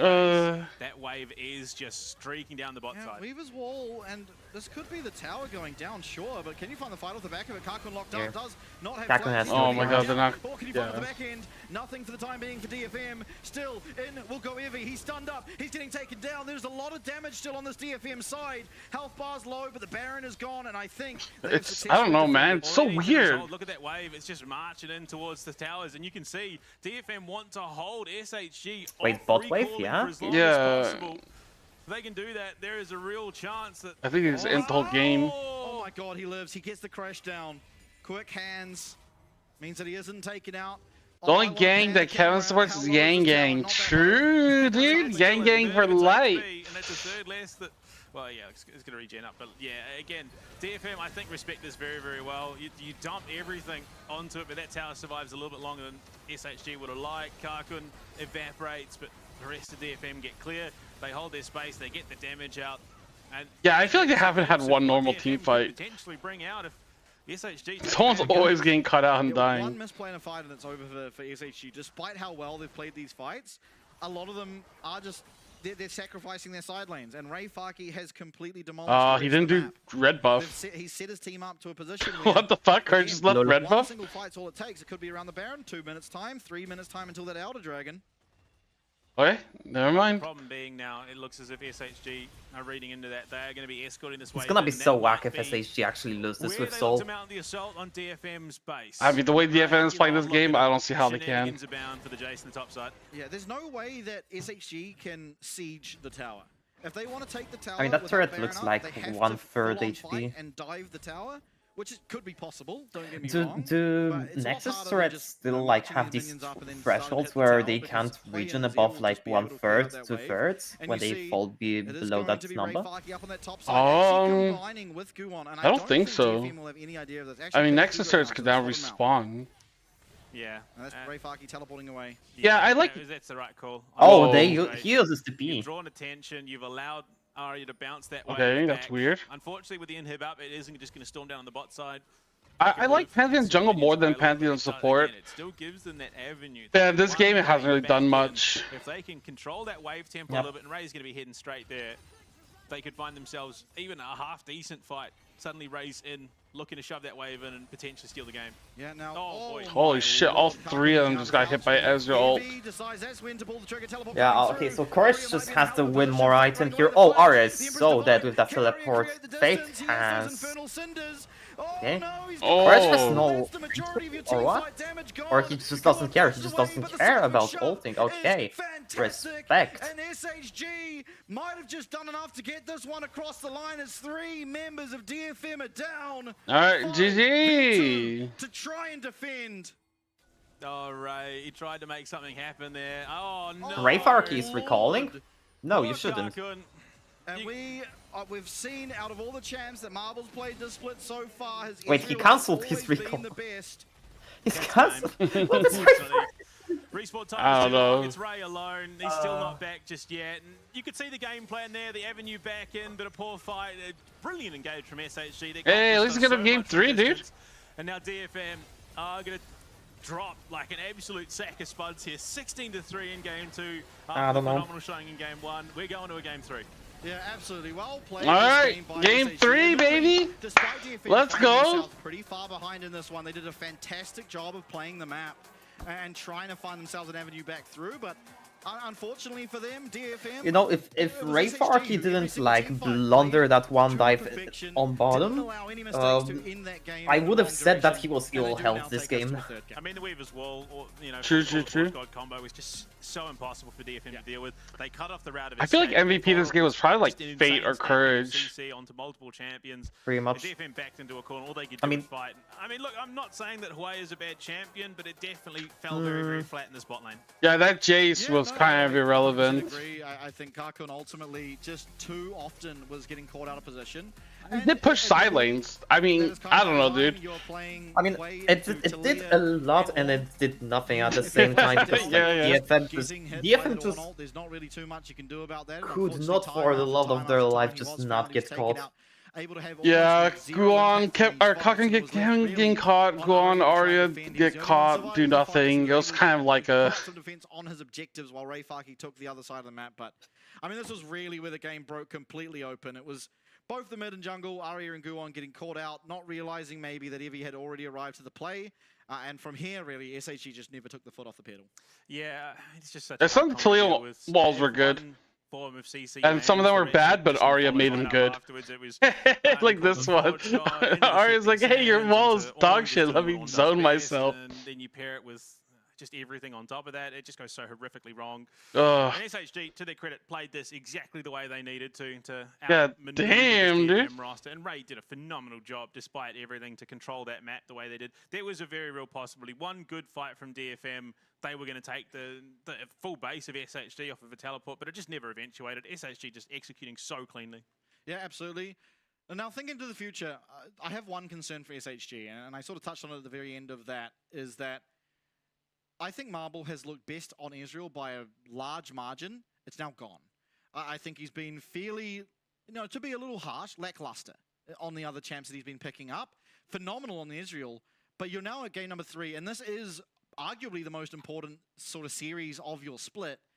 What do you look towards, or how do you be that difference maker from that AD carry position that many others are in this game, which is just going to be so important? Because if you lose here, all but certain that you're not making it into the playoffs. Yeah, unfortunately. I wonder what Evie will pick now. Can't afford to be a one-trick pony. Yeah. There's no Cyan or Ornn left. I mean, there are still 80 carries in the pool. I mean, Tristan and Varus still going to be available. Ash still going to be available. What's another good top lane tank taking his pick?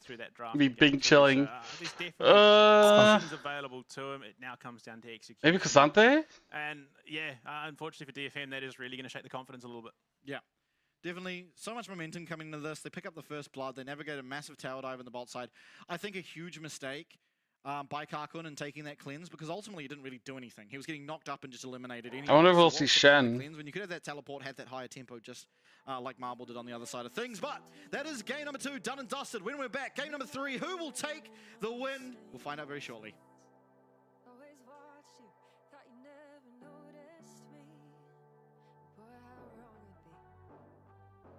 Alright. Same thing as always. I'm gonna go take a piss and we'll be back. Game 3, baby! Let's go! Match point! Hey! I'll be RB.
我们曾经强大，但在最关键时刻却倒下了。Tụi mình đã đánh giá sai trận đó. Giải đấu này khó hơn tụi mình nghĩ. 応援してくれるペンに報いたい。次はチャリコで行く。This wasn't the goal. This was only the first step. Tụi mình đã làm cho mọi người nghi ngờ LCP và đó chỉ là nó bắt đầu thôi. やるべきことは分かってる。言い訳はしない。この勝負にかける。Tụi mình đã giảng một đòn chí mạng với team mạnh nhất. Giờ thì tụi mình sẽ hạ gục họ. 从没人看好到谁都不该小看毒蛇。不，我们是那支势不可挡的队伍。我们掌握了战局，但却让他溜走。这种事不会再发生了。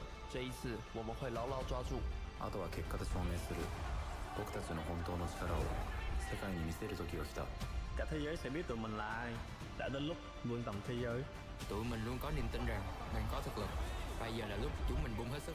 勝つために必要なものは全て僕たちの中にある。đẩy đối thủ tới giới hạn là chưa đủ. Lần này tụi mình sẽ bứt phá vượt qua. The real battle starts now. It's time to prove you deserve our place. 曾经被看轻的我们，现在是让你们大喊的存在。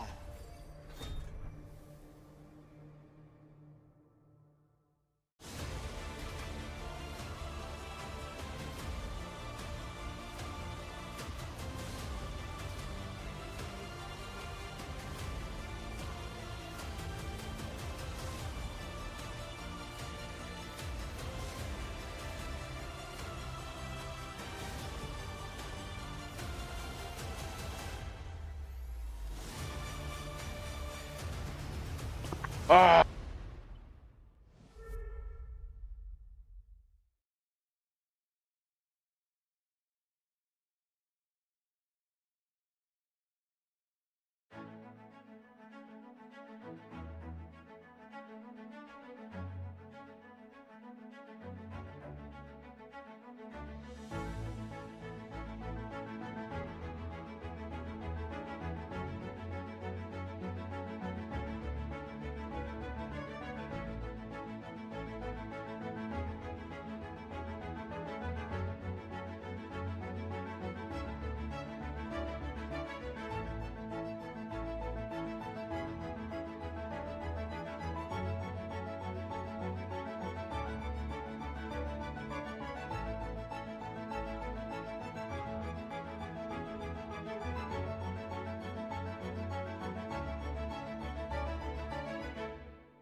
And one more time, we will go DFM versus SHG, game number 3, all tied up.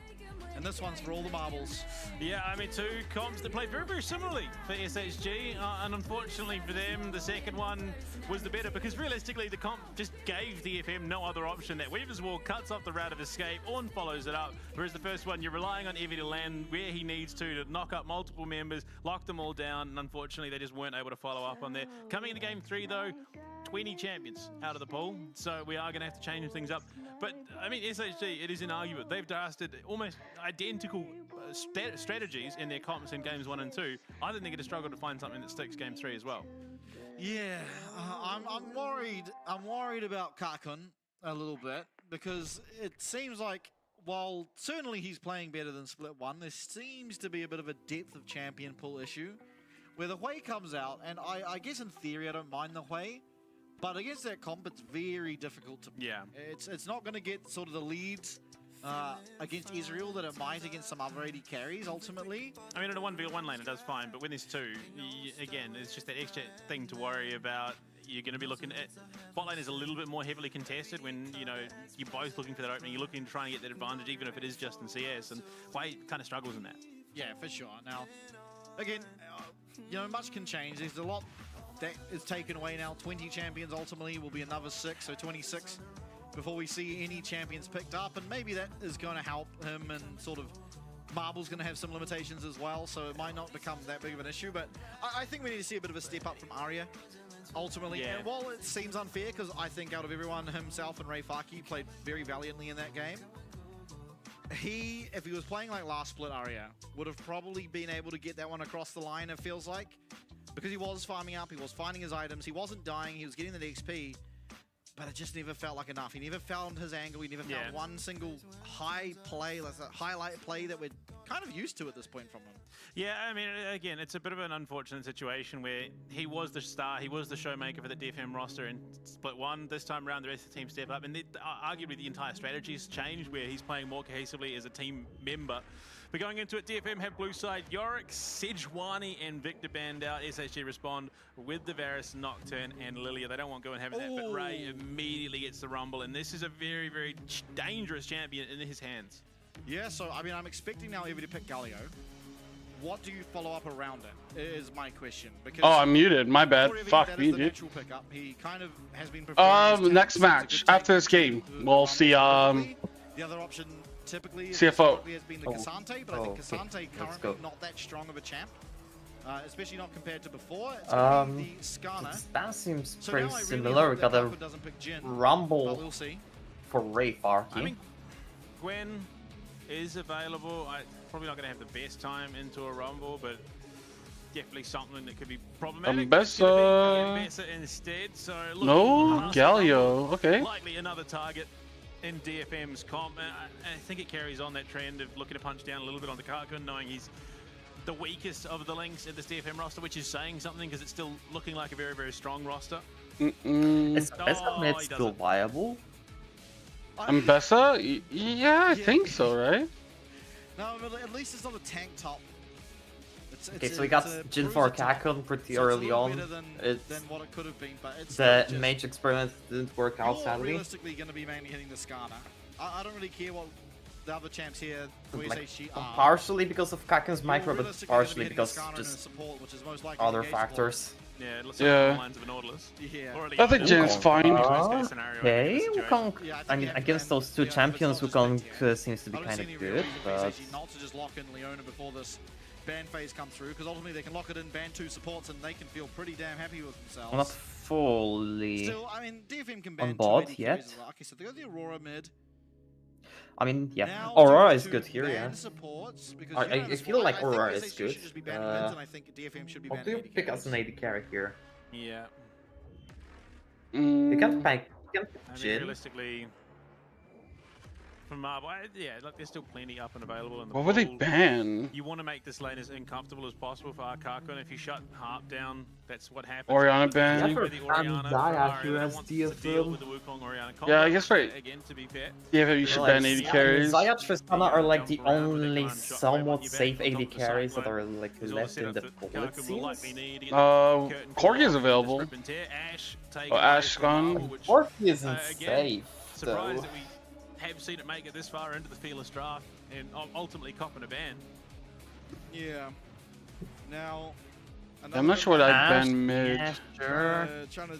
I don't particularly like banning Ash here. So taking that away from Harp, he did play one Pike game.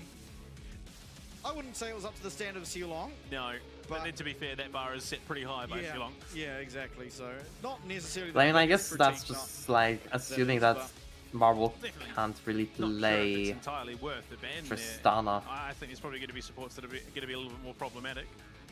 Now this should realistically just be another AD carry. Corki it is. So or like he wouldn't dare to pick. Okay, so we are just picking. We are just planning the more meta ADCs here. Yeah, I mean it would make the most sense. Marble, I mean, yeah, you can play Xayah, Tristana. In terms of everything else, they get outranged and struggle a little bit into the Jin. Can technically maybe play as Zeri here. Yeah. Oh wow, Zeri, okay. Yeah, I mean it's a tough lane, but once you're out of lane offers a lot. In terms of support, Leona's still open, but I mean, Jin Leona's not that great, but Yon will not be really good here, I feel. Like, Yon versus Aurora seems like a terrible matchup. Oh, Elise support!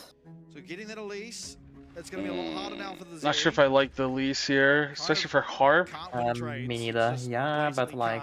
Elise walks up, presses Q. I guess that's, I mean, good luck at playing around. Okay, that's a Silas with no real Silas ults.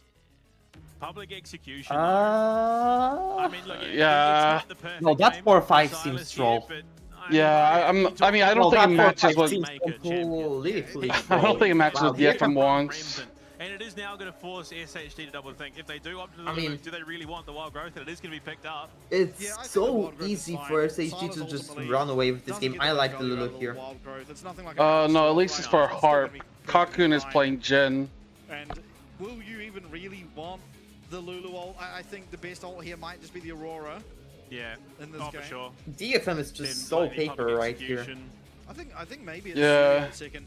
While you don't gain a lot from the passive part, you do. It does a lot. It has a really, really crazy AP scaling. Yeah. I'm not sure. I think ultimately the Silas ults this game aren't that great. So yeah, I don't like the Silas mid. Secondary to what he's looking I also don't think Elise makes sense. I mean, I don't know if Harp is a good Elise player, you know? Very real damage. I mean, Elise is like very cheesy, but like Silas just doesn't really make sense here. They've got a good comp. They can definitely win this, but we've seen Zeri spiral out of control in the past and what they can do in Marvel. Look, we've questioned what he I was gonna say hashtag would, but now Harp is playing her. Zeri has that playmaking potential. No, I would have sex at least. Capable of playing. This could be a very, very, very scary game for Cocoon. Yeah.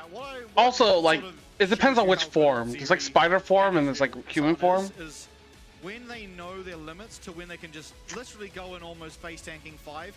If you remember, okay, so you're into bondage, okay. Doggo and Betty both were really good. Hell yeah, dude. They're able to ease just into the middle of a team and almost execute someone just immediately, right? That shows you how proficient someone is on Zeri because they know their limits. We haven't seen a. Alright, let's go, guys. Game 3. From my memory, anyway.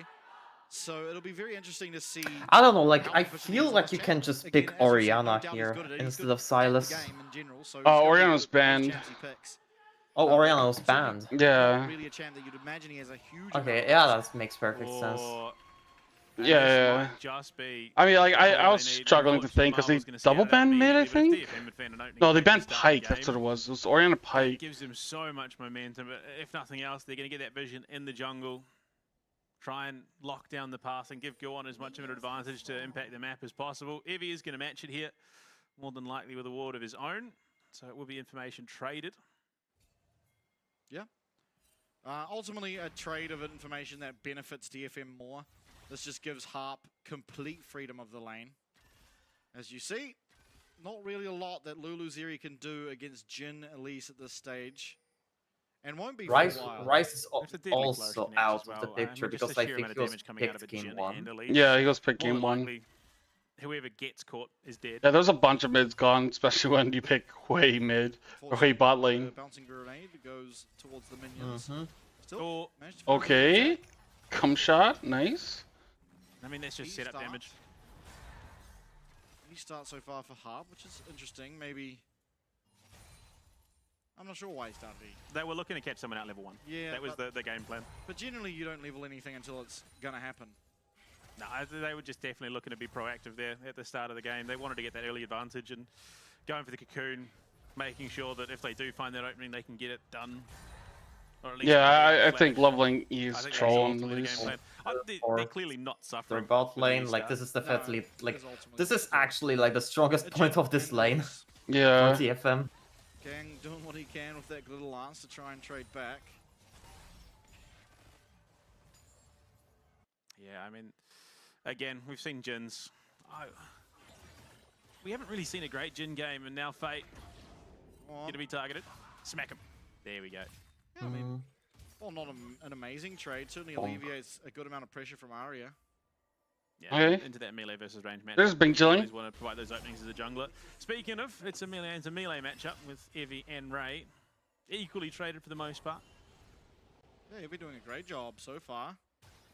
Navigating through this lane and trading well into what is a pretty ridiculous lane bully in the Rumble. Yeah, I mean, Rumble's 1v1 potential is kind of nuts going into the later stages of the game. But SHG get themselves a little bit of an XP lead as that wave crashed into the tower. Deadly Flourish used to get the minion, or the cannon minion. Okay. Oh my Damn. lord, the trade onto Gang. He's gonna Nice heal. use that heal. I mean, ultimately, not the biggest deal. Yeah, at least there's a lot of burst damage, but so bad for him. I feel like Zerlu is way scarier mid to late game. Problem being, it's like we haven't really seen like early games beside the fights. Okay, Courage gets spotted. I think the ward down is all he really wanted in that situation. Just a bit of extra information on everyone's positioning. He's just going to back himself off. Yeah, I mean, Drake's still a minute away. Get Is that bot lane worth it to dive even? Oh, that's a nice trade. Whoa. Ari almost died there. Go on the meanwhile, just the same, doing the same, but the opposite direction. Aria gonna be able to come back in, clear up the last of those minions, get himself. Oh, what's happening bot lane? Does get that flash away, but Harp's gonna that's definitely like a stunner. Ladies and gentlemen, as I believe the third game in a row, second game in a row now that DFM have claimed first blood. So far, the series has a 100% loss rate with first blood. So Harp doesn't really have that much mana now. Change that as Deadly Flourish will connect. Right as I typed it. Can we have it killed the first 5 minutes? Yeah, Flash could everything connects. Deadly Flourish to round it out. And damn. Despite the speed boost, okay, Harp. You don't need mana as the spider form, so you just do what Elise does. Jump on them, kill them, easy. Maybe has a frozen wave here. That's a bit of a freeze here, deny some minions away from Ray Farki, and will do so successfully. I mean, it probably won't be a 40-minute game. I mean, I feel like when a team is losing, they lose so hard. How it should go, but Gang. Oh, you fucker! Skillful, you stupid bastard! You jinxed it! Other than just to keep that wave shoved in, but until we find out what the heck's going on. Oh! Puts it in a bit of a state of limbo. This won't be a 40-minute game. The fucking like monkey paw, one of the fingers had to like, what's it called? The monkey shrink. Finger curls or something. Yeah, the curl monkey finger curls. Yes, it won't be a 40-minute game because there'll be a 40-minute pause. Get stronger and stronger into the game than the Elise Jin will. And while that lane is certainly doing well, so far it's actually not the person that's getting. You haven't punished the Zeri. No. You've managed to kill Lulu and Gang's gone down once, sure, but Marble for the most part is completely unaffected in this lane, and I think ultimately that is the goal, and that's how SHG can sort of navigate this, get into the late stage of the game, and really do well. So I think while DFM are ahead, if they keep pushing the pedal down, it will look good for them. SHG by no they can't ease up. But I mean, in that lane state, tech pause transition out of the map. So it is yeah, but you gonna say what we did see. Have lots of water. Getting topside, which I wouldn't have thought would have been the game plan. With I have an energy drink just in case. What's the game time? It would be around. Yeah, it would be about the right time, but it means that they are putting more priority over the Void than starting up the Drakes. Which I mean, to be fair, given that it's the only Void grubs, you can understand it a little bit. But so far, we've not seen a clean grubs take. Yeah, so I believe the grubs, if you get 3 of them now, equal about the same power as the 4 used to. So certainly, at least that 1 grubs, if you can get it for free, especially, it's worth it. And we used to see people trading the grubs for the dragons before anyway. That trade just became better. I'm not sure I ever necessarily liked the trade. I got the mango. The full 6 online. Mango loco. I think, at least personally, the dragons are very powerful. Oh, absolutely. And the easiest way to get it to a win con. Right? They're just a very clear win con. You get 4, you've just gained so much combat power, it's very difficult to lose. So I think generally, if you are, especially again, and I sort of not trying to call any of them bad by any stretch of the imagination, but if you're sort of Chiefs, if you're SHG, if you're DFM, and you are at the bottom of the scoreboard, there's probably a reason you are. And so making the game easier to play generally gives you a better chance of winning. And so I think Dragons does that. Meanwhile, usually we see sort of CFO and Talon are the 2 teams, interestingly enough, that prioritize the Dragon. Yeah. I mean, look, yeah. But the thing is, there is no need to really handshake the 2 objectives anymore. You can conceivably start up the Drake. No, we're 1 game away. A couple of times now already in our first 2 games of the day. So it's yeah, again, I think it's still we're in a bit of a learning period coming into the new patch. Teams are trying to figure out the pacing of the new Rift and how to do things from there. I mean, yes, look, they've had a bit of time to get used to it, but it's not a heck of a lot. Yeah.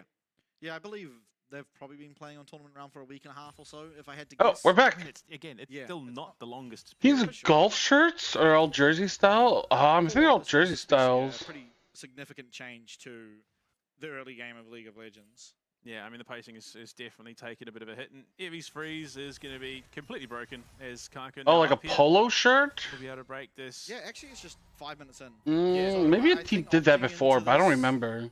I actually don't really know why. Oi! But if they're able to find a kill, it's great. Harp, unfortunately, uses his repel for not really anything. I think he was anticipating the tower shot. Thought he was just in range, but oh boy, this is the dangerous. Heavy level 6. There's no real way for you to dive this. I've seen it way too often. Oh! Fate's dead. Yeah, okay. Well, okay. Level 6 for Aria, I guess, pulled the trigger and just... GAM and Winley, shut the fuck up, Nick! I want to ask your stupid opinion. Hit 6 first. Oh boy, this is harkening back to the lane swap days. Yeah. We're about to see a... Oh, he's hit 6. Level 6. He gets level 6. He's able to clear this wave. Even if Rayfaki goes down, just clearing this wave will be enough to really make this not worth it. And with the equalizer going down, it's not even really... Damn. He even gets the cannon too, so he's not punished whatsoever. Great work by Rayfaki to get 6 just in time. I'm also cheering for GAM. What the fuck? Okay, so Fate's just too far Chest filled with morons. Arya hits 6 first, gets the across worlds. Fate. Oh shit! Dude, Arya's so good. Can continue beating down onto Fate. Punish that fraud, Arya. Matchup when you got no cooldowns. Yeah, well played by Arya, realizing the level up timer and executing on it fantastically. It is still SHG who picked themselves up this first dragon and conceivably can contest for those void grubs. Yeah. Damn. Dragon's been taken early. On the lane swap there for DFM. I guess it's only game 1 where it's like mega late. He's looking to do it again. Harp is going to be a menace. Level 6 now for Fate though, so I think ultimately at worst he just loses ult. He's still Harp's still waiting for it, looking for it. The CFO wins most of the games. Oh, Arya miss. Ugh. Yeah, not able to find the way in. I think if Arya needed to connect on that chain and then feasibly there's an avenue. Oh no. Ray's about to die. Teleport coming in. It's going to be 4 members down here. Run! Oh, shit! Run, motherfucker! Oh no! Dude, there's like a Skyner just waiting for it. Cost quite a lot. There's a lot of momentum gone. God damn. DFM gets grubs though. This is going to be a pretty sizable amount of damage to the top tower. It is answered back. But I reckon that... Oh wait, they are not even trying to get... like multiple. Not the, I mean, okay, Marble and when it comes to taking objectives like the towers, but that's damage kind of is damage, plate to plate. At the end of the day, he desperately wants that goal. At least can do like a lot of snowballing momentum. Sort of damage. Ray now back up. Yeah. Equalizer is not far off, so with her W on them. Think they can really threaten again, but they're gonna. Oh, repeat. This time in the middle lane, so it's gonna have to be done by 2. Equalizer is going to Talon plays tomorrow. I really want to see what the fuck is going on bot lane? Courage? Oh my lord. It's going to cost them the full set of grubs though. Yeah, they're looking for the re-engage though. There's no answer. Arya no teleport. There's no one that can get down here. Pop all your pots! Oh my god, there's 4 of them again! Dude, it's that couch with all the fucking people behind her! Run! It's not worth it! Oh! Another one, unfortunately, for him. I think you take it, honestly, if you're DFM, you get the full set. Oh, it's like a horrible Rayfaki just like took so much time from them. And even then, he still got the equalizer out and still got. Yeah, I mean, DFM won. I feel like DFM won mega with that. Zeri's free scaling. Zeri ultimately, as this game progresses, will quickly become the hardest. Like they got 5 plates top, you know, first tower. Yeah, Rayfaki died, but he got most of the CS. But I mean, the crazy thing is that win rate 70%? Is Arya and chuck it on one of your teammates. I don't know. CFO's win rate should be really fucking high. There's no real good wild growth target. No, there isn't. But it's still a little bit of extra longevity in the team fights and could definitely throw up some momentum. According to Google? SHG aren't necessarily expecting it to be anyway, like I don't feel like looking at CFO's win rate is really something that is going to like provide you any information. Yeah, with the stop off for the boots. Yeah. Oh yeah. This year our overall win rate is 72%. 33 to 13, not bad. Seems that Arya is the one struggling. Yeah. I mean, he's had a pretty rough start to the split, and not that bad. Don't get me wrong. No. But in comparison to the ridiculous things he was managing to do on a really losing squad in split 1, he's having a quiet one so far. I think it speaks to a direction shift in the team. Like, the status quo is no longer he's the superstar, he carries the games. The rest of the team is stepping up. They're pulling their weight now, and he doesn't have to, in fact shouldn't, because those 50-50 gambles that he often goes for can be hugely detrimental to the team. He's now a more team-centric, team-focused. He's like the dad who's, was a wild kid in his youth, skateboarding, partying every weekend. He's now settled down, got himself a bit of a family. He's just taking it a little bit slow. But you do need a little bit of that wild side to come out every now and then. And I think Silas definitely the champion to allow him to do that. Yeah, for sure. And, I mean, I still think it's going to be hard for him to navigate which ults to use. I'm not sure. I think, honestly, Wild Growth is probably 3rd on the list. Yeah. I can't really work out if you'd rather have Zeri or Silas. I think, obviously, it's always going to come down contextually to what the team fight looks like. But the Silas can be a pretty good sort of ult if you find it and you somehow land on Marble. And with the mobility at Arya's disposal on the Silas, it could feasibly be a possible option. And he's got 2 ultimates that allow him to just get into the back of SHG with the public execution and the cross worlds. So I think there is a real possibility where Marble becomes the obvious target. CFO going to win today? I'm pretty sure we'll win today. They look at, oh no. Uh-oh. The fuck? I think Gang flashed W that. Using that ultimate to try and clear out the wave, but in comes Courage. Clear the wave, clear the wave. Oh, Kakon used blunders. Oh! Wait, they choked it? Oh my god, they're so split. Oh, he's hunting. Marble gets over the wall in the bone plating too. Rumble. Everyone's coming. Ray, is he going to be able to find I don't think he's going to be able to find Marble. Meanwhile, Guwon gets hit. Oh. Wait, Guwon is what the fuck? Anyway. They didn't kill anyone. No one is dying. He's looking for an execute. Oh, Courage is getting. Oh my creeped. god. Oh, he executed. Wow. DFM choked that so hard. That's fucking crazy, dude. I really thought fucking SHG fucked up like mega hard. What just happened for DFM? They could have done so much there on the collapse. Courage goes and executes. And you look at it, that's so illegal. You've got an immobile AD carry. Yes, Gang is Harper's looking to make plays around the rim, but you just cannot, knowing full well that SHG have now off the back of this. I mean, in my, dove bot. Like, what are you doing? Courage. Maybe ulting the wave wouldn't matter here. But yeah, Harp just went on the first person instead of like trying to go for Marble here. Wasn't able to do so. And for that, it's just a 1-for-0. Yeah. Actually executing. Yeah, I mean, just disastrous. But that is like a super hindsight feedback here. Yeah, of course. It's like, I mean, they try to go for everyone, but in the end, they got no one. Gang topped up a little bit in HP, but still good to see DFM. Their confidence isn't shaken. They are still looking for these aggressive plays, and they have to, because they picked Elise. Yeah. I don't know. Fool me once, shame on you. Fool me twice, shame on me. Fool me 3 times. Like, what are you doing? I mean, you're inviting that. There's no vision on the bot side. Kakon is notoriously mobile on the Jhin. So, like, once again, we got like SHG 2 dragons, 1-1. They will get themselves a tie-up on the Drakes, getting themselves a second.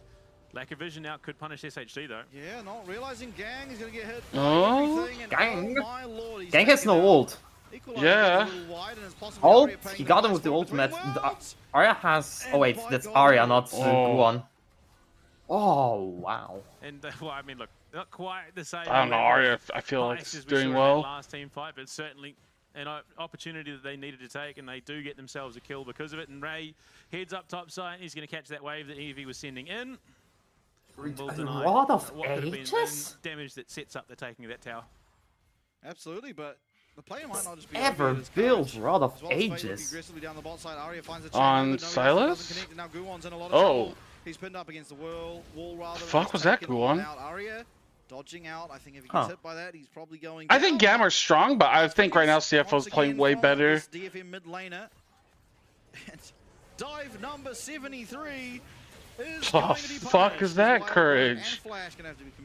Dude, what the fuck am I watching? They just lose their minds? We're just sort of going back to that absolute chaos that was the beginning of Split 1. Gang, yeah, caught out of going for the ward. Fate managed to avoid the majority of that equalized damage, and just the tail end of the suppression there, catching Aria the Impale, just dragging him back in. But he gets himself out, he gets himself away. If nothing else, and then they feed another. I don't know, it's a new patch, right? Skillful, like we're playing on a brand new patch. So maybe we fuck up and don't understand what's OP. That's always a possibility, you know, with like a new patch. Things definitely shifted a little bit, and it's catching me a bit off guard. It's like the major changes are to objectives, not to champions, though. Yeah, I know, but like maybe they figured out something that we haven't. I don't know. I'm just saying, like. I mean, that run of Aegis on Silas just seems very sus. It's like going from, you know, 4-4 like, to 6-8. this doesn't make any sense. Silas wants ability Ace so much. Yeah, I don't agree with it. Absolutely. I've seen it a few times, but I think it's kind of ass.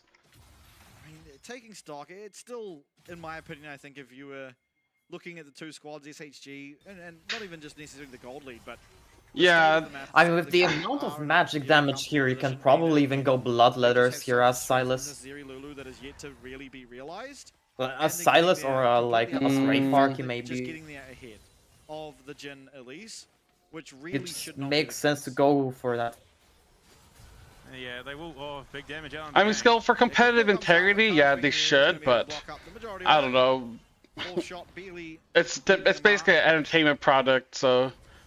Oh my god, what the fuck is Harp doing? The repel is locked down onto Courage, no flash. Okay, never mind. Taken out, nice and pale, found by him, and eventually is found by Harp, who's okay, come on, Marvel. The time to shine. On gang? Oh, he doesn't go for gang. I mean, that's just. Oh, what? Evie suddenly got way far inside. The support is there. They do answer back. It's a 1-for-1. Oh, haha! Blinking health bars across the rift for DFM. So SHG get away with it once more and come out trumps. Congratulations, Harp. You played yourself. Thought he was the one making the play, but it was actually Evie, unfortunately. If not for the fact that Harp he flashed, actually I'm just pretty sure he outplayed hits that himself stun, by flashing. which is just so rough. And yeah, I mean, it looked like such a good setup. Harp goes to the repel. Suddenly they just collapse in on with Equalizer just burning through Courage. Evie in the back line takes so much punishment so quickly. And yeah, Aria, Ray just narrowly avoiding disaster. Yeah, so if not for the flash, Evie gets stunned and they find the kill. But unfortunately, Evie had flash. That was such an outrageous Even she's like, okay. That was so outrageous. I think you could also argue that if not for the flash, Evie doesn't flash. So there's this like weird mental game where they both kind of lost, but Evie was higher HP and just has more damage than the Elise. Okay. No, it also just doesn't get stunned. Oh, another fight breaking Aria onto Evie. Harp has the more healthy wards. Oh, what a weird game we've got on. I think this is going to be a little bit the same. Probably not as much so in Series 2, but it's definitely going to be a bit of an adjustment period with the new map pacing changes. Harp looking once again aggressive. Dude, Harp is looking to initiate these fights. Courage, but no real follow-up. 5v5 on the horizons. You see Evie there. Oh, he went Proto Belt. Yeah, I can respect that. Yeah, I respect that. Actually, no, I think this game is much better. Here. Real threat to it. There has been some ass plays, but it's like been fun ass, you know? Like there's like boring ass, like, you know, like in real life, right? Like if someone took a shit on your face, that probably wouldn't be a fun ass. But if you got to like, you know, finger it, it'd be funny. And that's what this game is. SHG getting themselves that mid lane pushing. I mean, why do you think I watch this league and not LEC? It's way funnier to watch. So it's gonna be a trade. Wait, LEC? Like, who the fuck wants to watch? Who the fuck wants to watch Rogue? Dude, nobody wants to watch like Rogue. Dude. Resident Sleeper its way into I'd much rather watch DFM than Rogue, dude. Maybe they just get Dragon for free. Oh, that's the off. It really, really is. Alright, I think they have to give him mid tower, but whatever. It's gonna be Hard to say which way it falls. Unfortunately, Marvel not caught out there. Probably could have been the open True, option. true. They were looking to blow things Yeah, wide some open. people are into Rogue, like Spawns. 5 people. I think you have 5 fans, right?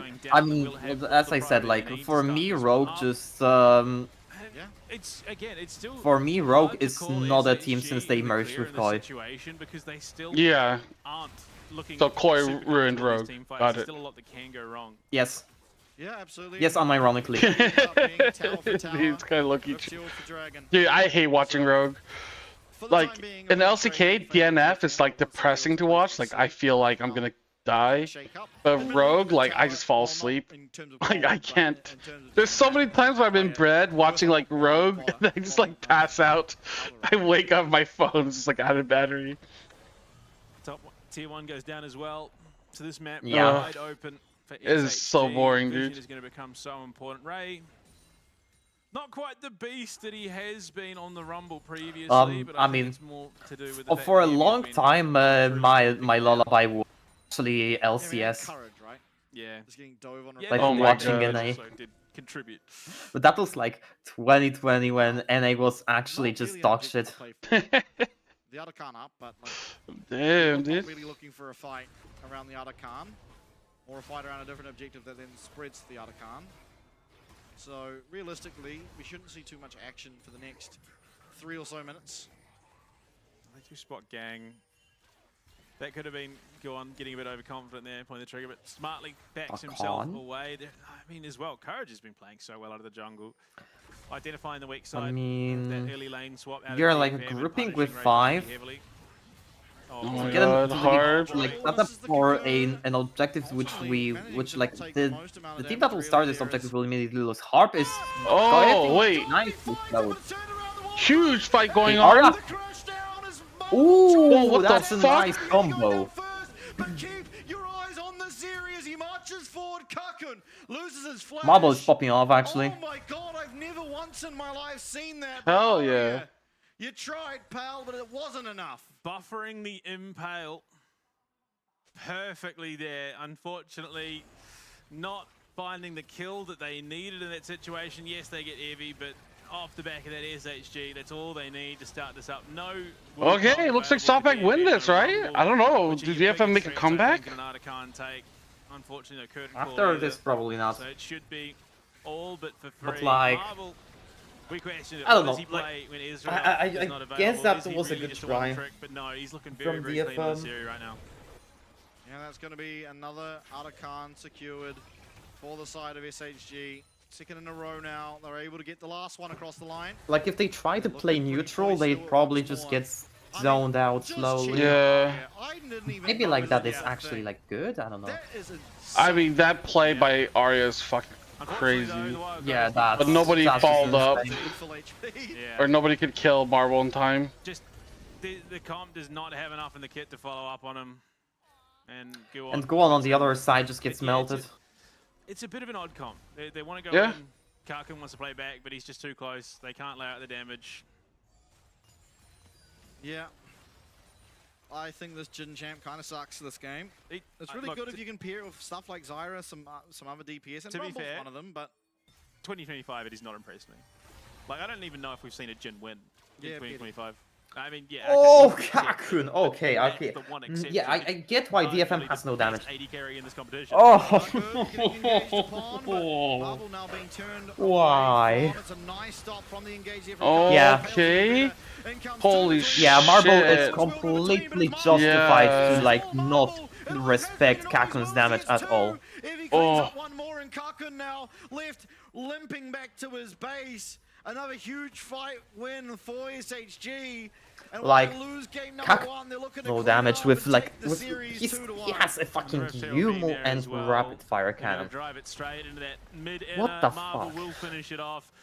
He's going IE third item, but away from death. Does land the cocoon this time around, but yeah, can he's he going get out? he's If going on the I hunt? next Yeah, game. look, just, but it doesn't matter. That's your inhib tower going down as well. yeah, I don't know, man. Like, I feel like Jin is pretty good, but I don't like this like lethality like build. Is doing nothing for DFM. Yeah, I mean, Marble just pulls the trigger. I mean, that's not even lethality. That's just like going. Oh, I mean, Meta. gets Ghostblade first and rapid fire is like 0 damage. Courage, admittedly, at least in my opinion, sort of MVP of that fight. Just as Aria uses that between worlds, it's perfect for him to get there onto the back line, onto Marble.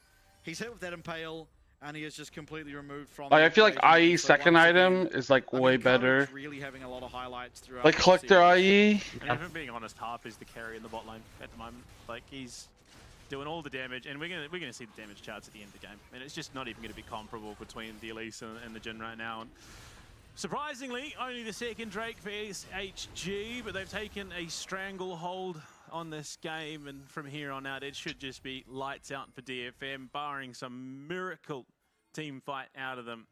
I mean, you look at it, Ray is just so far behind in terms of itemization. The rest of DFM are trying to keep pace where they can, but SHG just across the board are ahead. Damn, Elise is still level 8, dude. A pretty tough position to fight back from. Ultimately, This doesn't really matter for Elise, but it's funny. You have a lot of playmaking available. Yeah, I mean, like, if they can't kill Marvel, like, it's like, can't win. Marvel is popping off with this Lulu just protecting his ass. It's not realistic in the slightest, as Baron's not even spawned. Obviously coming up very shortly, but it does just feel like this is almost an inevitability for the side of SHG. I mean, look, honestly, it's a 4v5 at this stage. The Jhin, all Karkun does right now is set up for engagement for DFM. They just don't have the closer in this team comp damage-wise. Yeah, I mean that is what Jin's supposed to do. The closer, the rest of the team also do damage. The problem has been, I think, Karkun's been caught out a few times. He's not really found a place to be in the Oh, shit. Now does have to use that repel. Might just be going down. Harp's getting caught out. A little bit over aggressive. That is the Impale used, so maybe because of that there's an avenue where possibly you can find a stopper of the Damn, okay. Started up, but Pings first of all. Going down into the jungle of DFM, establishing some control. So Kevin, a quick question right now. To potentially look for more of a fight. Ray Fucky will clear the distance. Why was he here? So should it be fine to walk here? Although in saying that, in comes the teleport. It's Evie. He forgot he's playing a support. Is in one hell of a position. Down he will go.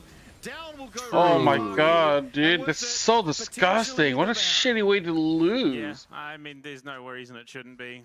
Yeah. Like, yeah, I don't know. I don't know what more I can say about this Jhin pick. Even I don't know, man. LGL is so ass. SHG are just pushing out right now. I would try the end here. He's played this game pretty darn well, but yeah, they could have ended. In the face of this they could end here. Yeah, it is. It's really bad. At the moment, 6-0-4. He might be down CS, but he's up a whopping 2.4k gold. But hey, at least now, like, Chiefs have a reason to keep trying. Maybe they can make top 6. Conceivable avenue. I mean, the fact that Evie is confident enough to just teleport into the face of DFM speaks to the game state. Yeah. How could you, Odo? Very quickly, of course, and yeah, Jhin just gets completely. Dude, I mean, like, Legends play. How could you disrespect them like that? How could you disrespect Abby like that? That's a pretty decent lane. It's going to do a lot of damage. It's going to be very threatening against Lulu Zeri, who want to scale. And we've lane swapped our Jhin. Oh fuck! Total damage dealt. It's not even Marvel doing those damage. It's Fate. And Marble's just picking up free kills. And everyone on DFM is doing AK damage. They're all like exactly the same. Yeah. I'm not even surprised that Fate does the most damage here. Like, he's just been melting one 24/7. This makes sense, but again, the top 6 get out of bottom 2. Well, I mean, I'm trying not to shit on Chiefs, dude. Come on, man. We find ourselves in a position where it's not very realistic for Jhin to do anything. It's not very realistic for anyone on DFM to do much. Yeah. I don't know. It's just. I mean, like, the Chiefs lost to DFM, okay, so... Like, arigato gozaimasu, we have the chance for top 6. You gotta wonder if there are other picks that might be a little bit more viable. Everyone can be 1-1. At least in the current state of the game. Whatever the case may be, SHG. Yeah, I mean, to be fair, yeah. Still not a greatly comfortable comp to play into for Kalista either, but... At this stage, oh my god, what is Jhin building? We got healing reduction. He's trying to get the armor pen. Bro has the green sword. Yeah, mid lane minions. I mean, I don't know if the game's gonna last long enough for him to get IE, but still. Wait, that what build healing? is disgusting. Wait, what healing? Maybe the last stand now being put up. Bro is building anti-heal for it. Okay. No, the flash away from Marvel. He's got the wild growth. He's melting away at DFM. Look at all the blinking. Can we like? Oh my god. Can we like sentence Kaku into like multiple games of Yumi for his build? Oh shit! Here comes Kaku. Sprinting into the team of SHG. You're talking shit. Talking shit. You talking shit about Kaku? Let's go, boy. Oh fuck! Here's Arya. Bye bye, Marvel. Has this happened? DFM find a 4-0. What the fuck, dude? How are they just so like shit, dude? Dude, minus 600 gold burn play, dude. That's what we're here for, baby. Dude, get these teams out. Bring in my boys, Yang Yang, dude. Yang Yang will at least entertain the fuck out of us. Listen. They'll perform worse, but guess what, dude? At least you'd be like, holy shit, dude. This is some fun-ass games. Instead of this shit, we're just like, what in the fuck am I watching? Am I being punished? Dude, you know what? I would love to like be like, you know, like, oh, you know, like KMTlol or like, you know, Dom. As your punishment for losing, you have to watch LJL versus LJL and LCP. Just tie them down to a chair with that like clockwork orange shit with their eyes are like wide open. Stop! No more! No, sometimes life just gives you lemons, and you make your lemonade. You want to drink it, and suddenly there is a fly that flies into your drink, drowns, and then you want to get that fly out of the drink, and you spill the whole lemonade. That's what SHG just did. Dude, I don't know about that, dude. I feel like it's way worse. I feel like you're drinking the lemonade. Like, hey, this lemonade kind of tastes weird. What happens? Like, oh yeah, I shoved the lemonade up my butt before using it. You're just like, what the fuck? Psych. Nah, you drank lemon shit. Dude, this game is just like never ending. This skillful, dude. I'm gonna ban skillful. This motherfucker wrote like, oh, it's not gonna be a 40-minute game, dude. We're at 30 minutes. It's still like kind of even. No, it's not. Dude, they're not ending! They're gonna get Omega fed by having 2 lanes auto push into them. They'll just auto farm. Kakun does have that armor pair. Kakun still doesn't have IE! This motherfucker, dude. You look at a Marvel is nigh on full build right now. I don't know how, but DFM actually has this whole point. It's wow. The big boon, I think, though, for sure, is DFM. Because teams, for some reason, don't want to take dragons. Oh, okay, all right. Yeah, look. We have 5 dragons in this game. I don't know what you mean, Kevin. Unfortunately for Harp, he's not going to we're just oh my god, what the fuck is Rayfarky doing? Oh, nice. Fuck this guy. Away from that Aurora and the ultimate as well. Should mean, though, Baron is about to spawn in 30 seconds, so what the fuck does Rayfarky do? Oh, he gets caught out and dies. Nice. The fuck is Harp doing? Why does Harp think that he's a carry? Can he just please play like a little bitch and just stay the fuck back? Just pussy out, dude. There's no need. He is the most fed member on this team. I don't know what you mean. He is the only one ahead.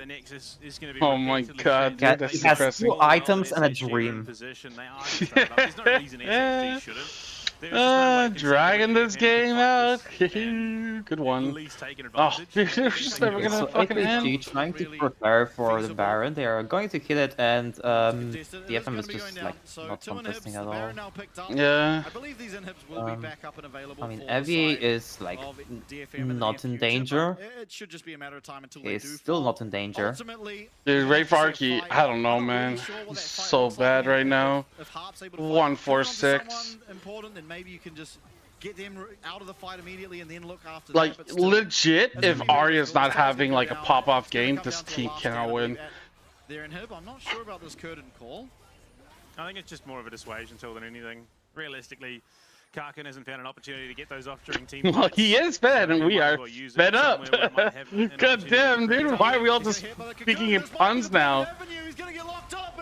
Hey, FB, let's go, boy. Okay. Getting caught out. Let's throw everything in the kitchen sink onto the top laner. I mean, that worked for them. It must work for us. I mean, it's kind of like low-key good. Gets himself out of that CC. Okay. Was taken down to half HP. Kiting, like trying to like play it slow. Courage is hard. It's like 3/5 of his health. Where is Arya? He's having to clear out these minions. We need. Okay, return to Marble doesn't matter. She still has cleanse and he doesn't even cleanse it. Harp is looking. Guys, look. He flashes, he won't find the mark. Arya's Right Harp he still has ultimate. Okay, they are trying to do something. Harp going in with the flash cocoon that doesn't do shit. And Marble just one-shots everyone. Let's fucking go! Let's go! Burn, but no longer Marble with the first pentakill of Split 2. A massive showing on the Zeri, proving that he is not just the one-trick pony on the Israel. He has more depth than that. And SHG, they double down, they repeat history, and will take their counterparts from Japan. What the fuck?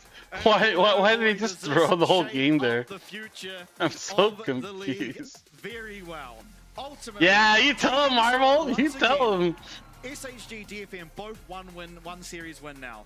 If all things continue on like they did last split, the very last game of the split is going to come down to Chief versus SoftBank. And dude, I think Chiefs can win. They just need to like not shut the fuck up, but you know, the playoffs that grow the fuck up and just improve and get good and win. And do something mid-game.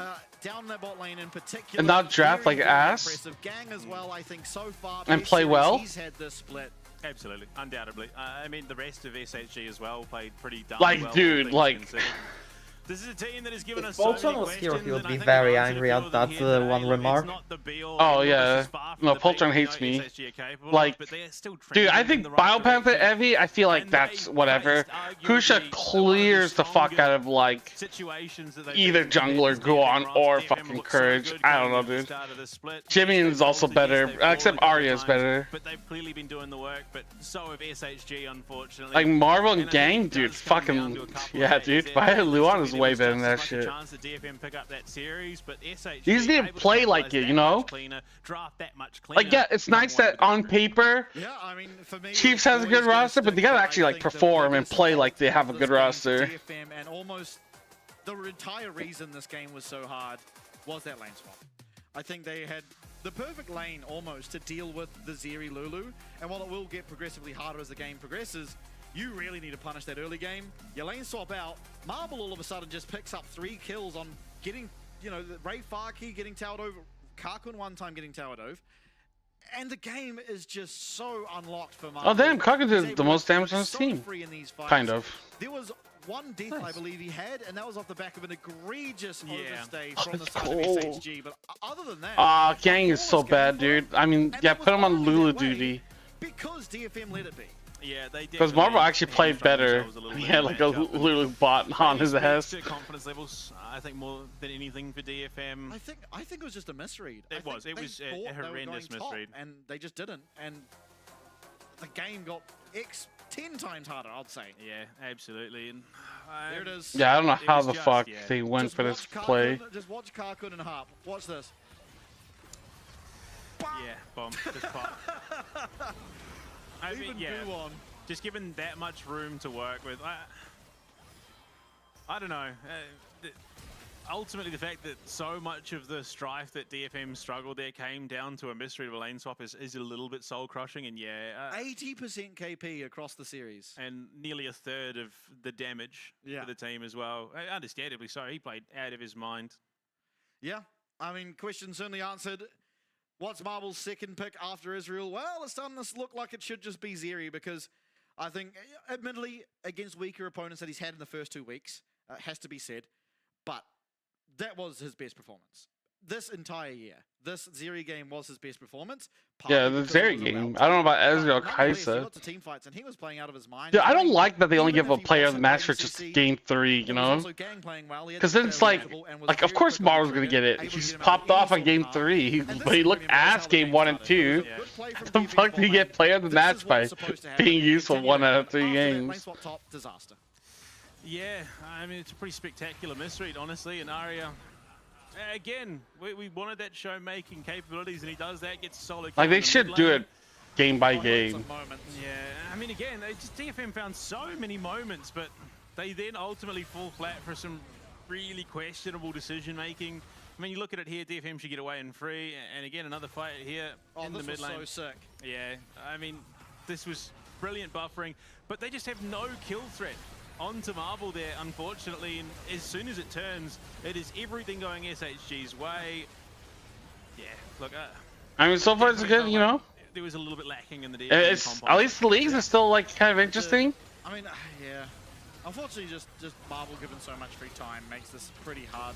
Yeah. There's no real lockdown for the Zeri. You can get a knock-up onto him through the Wukong, but on top of the fact that Ray was just completely gutted that game, like if he has a better game, yeah, suddenly you look at a fight like that, Marvel is just getting chewed through, and yeah, again by this stage it just speaks to the confidence of Evie that he can go that deep and they can still take that fight. Playing a bit of sheep herder and they're just getting herded into an ambassador. And fortunately they then take that and do what we're about to see now, which is just completely overstep the mark here. I mean, the blinking health bars, I can see why. Right, you don't expect everyone to live on literal 1 HP. Arya flashes away, Ray Faki flashes away. Karkun in middle, full HP, and I don't even know what ended up killing Gang there, but... It was Karkun. He walked up, got the shot off, backs away with the tower shot as well. Evie tanks a tower shot, and just the sheer amount of kite coming out. But yeah, game was over. This point onwards, unfortunately. Arya loved KT, but can't get away from KT's speed. I guess. Dude, he didn't really do anything on that KT team. He's like, oh, it's Arya! He's going to LCK. I was like, hype. Played bad and then got subbed out, and I'm like, oh, okay. I guess that's cool. Nice. Completely walks through this DFM roster, picks up what apparently is the first pentakill of the year for the LCP. Apparently. Yeah. So damn. They literally could not have let him run more rampant in this game. Yeah, run rampant he did, but all said and done, it is going to be once again a repeat of season kickoff. SHG take the series 2-1. Once we're back, though, the big one of the night, it's GAM up against CFO. We'll see you very shortly. Hey, let's go.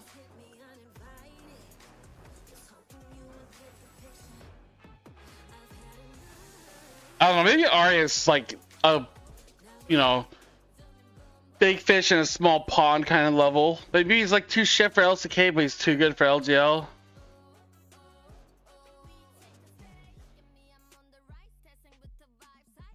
Cause yeah, Arya looked like ass in Korea, dude. Like he looked like a waste of time.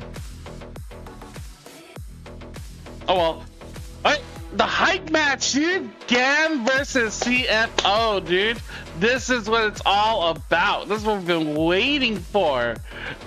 I'm gonna take a piss, get ready, and we're gonna fucking have some good ass league, baby.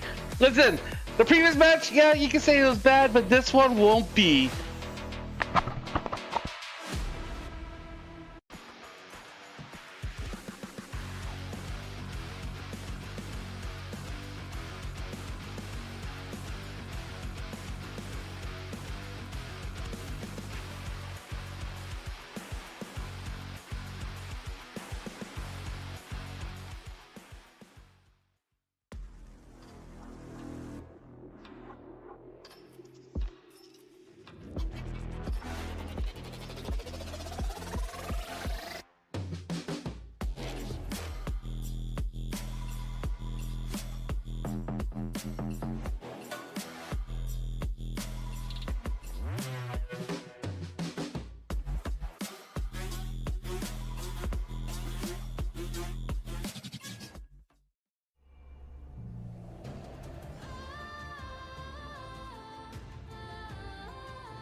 我们曾经强大，但在最关键时刻却倒下了。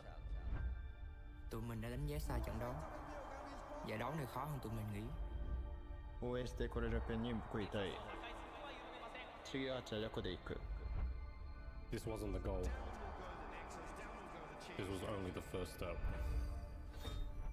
Tụi mình đã làm cho mọi người nghi ngờ LCP và đó chỉ là nó bắt đầu thôi. やるべきことは分かってる。言い訳はしない。この勝負にかける。Tụi mình đã giáng một đòn chí mạng với team mạnh nhất. Giờ thì tụi mình sẽ hạ gục họ. 从没人看好到谁都不太小看毒蛇。不，我们是那支势不可挡的队伍。我们掌握了战局，但却让他溜走。这种事不会再发生了。这一次，我们会牢牢抓住。あとは結果で証明する。僕たちの本当の力を世界に見せる時が来た。Cả thế giới sẽ biết tụi mình là ai. Đã đến lúc vươn tầm thế giới. Tụi mình luôn có niềm tin rằng mình có thực lực. Bây giờ là lúc chúng mình bung hết sức. 勝つために必要なものは全て僕たちの中にある。Đẩy đối thủ tới giới hạn là chưa đủ. Lần này tụi mình sẽ bứt phá vượt qua. The real battle starts now. It's time to prove you deserve our place. 曾经被看轻的我们，现在是让你们打鼾的存在。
1v1 side selection showdown. Here's how the game works.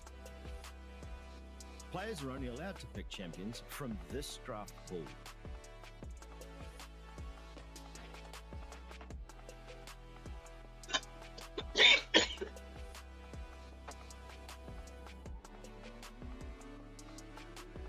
The ban phase is out. No champions will be banned. Only champions from the draft pool can be selected. Each champion can only be picked once per team throughout the entire regular season. Teams must now strategize their picks carefully, setting the stage for dynamic and diverse 1v1 matchups. The match ends when any of these conditions are met. Hey! What up? What up? The main event. 7 minutes. The winner is decided by first kill or first turret destroyed. And watch out, the ring of fire closes in fast. Fall to it, and your opponent claims victory.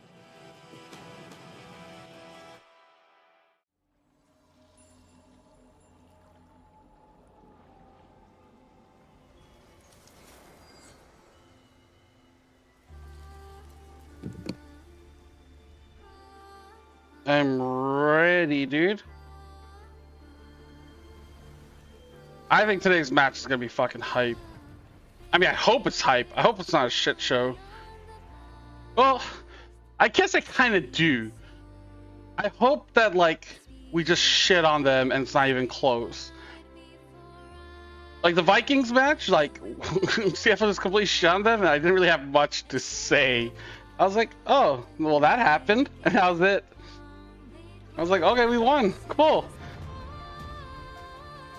But I felt like the stream was kind of boring because I didn't really have much to say. I was like, oh, we're just playing really well. And they're just, like, you know, getting outclassed in every position.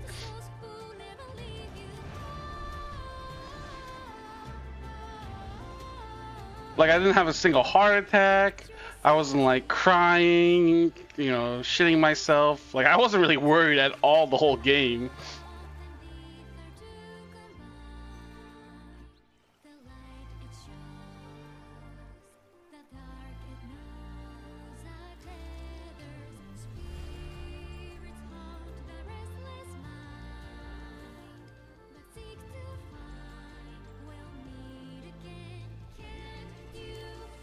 Yeah, I mean, I was entertained. It was really clean. Like, CFO played really fucking well. Like, there's, like, you know, minor mistakes here and there, but, like, in the most part, CFO's, like, in the driver's seat, like, taking control of everything. I was like, god damn, dude.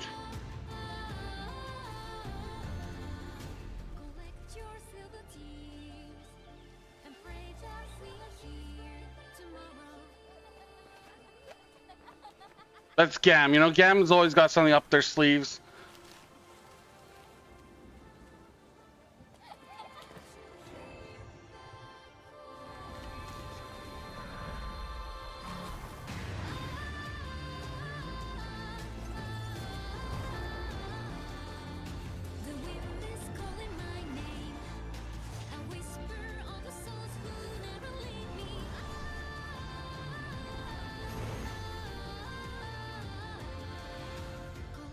This is the quiet before the storm. Do you think they've gotten better since you stopped coaching them? What the fuck? What do you mean? I'm still on the team, fuckhead. What do you mean? How am I the problem? I didn't go anywhere. If anything, I've been their fucking shining star, dude. Their fucking, you know, rabbit's foot.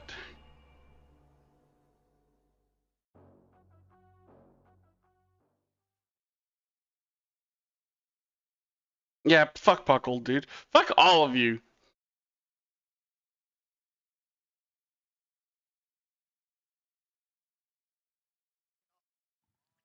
You all suck.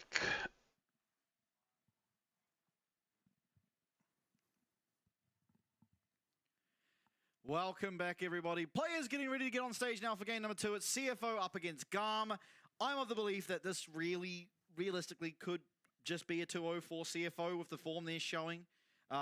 Truly coming back from first stand, and honestly before first stand already, with a vengeance. I mean, yes, again, on paper, that's really how it should be. GAM, though... Oh, custom commands? Dude, I can. I'm just lazy.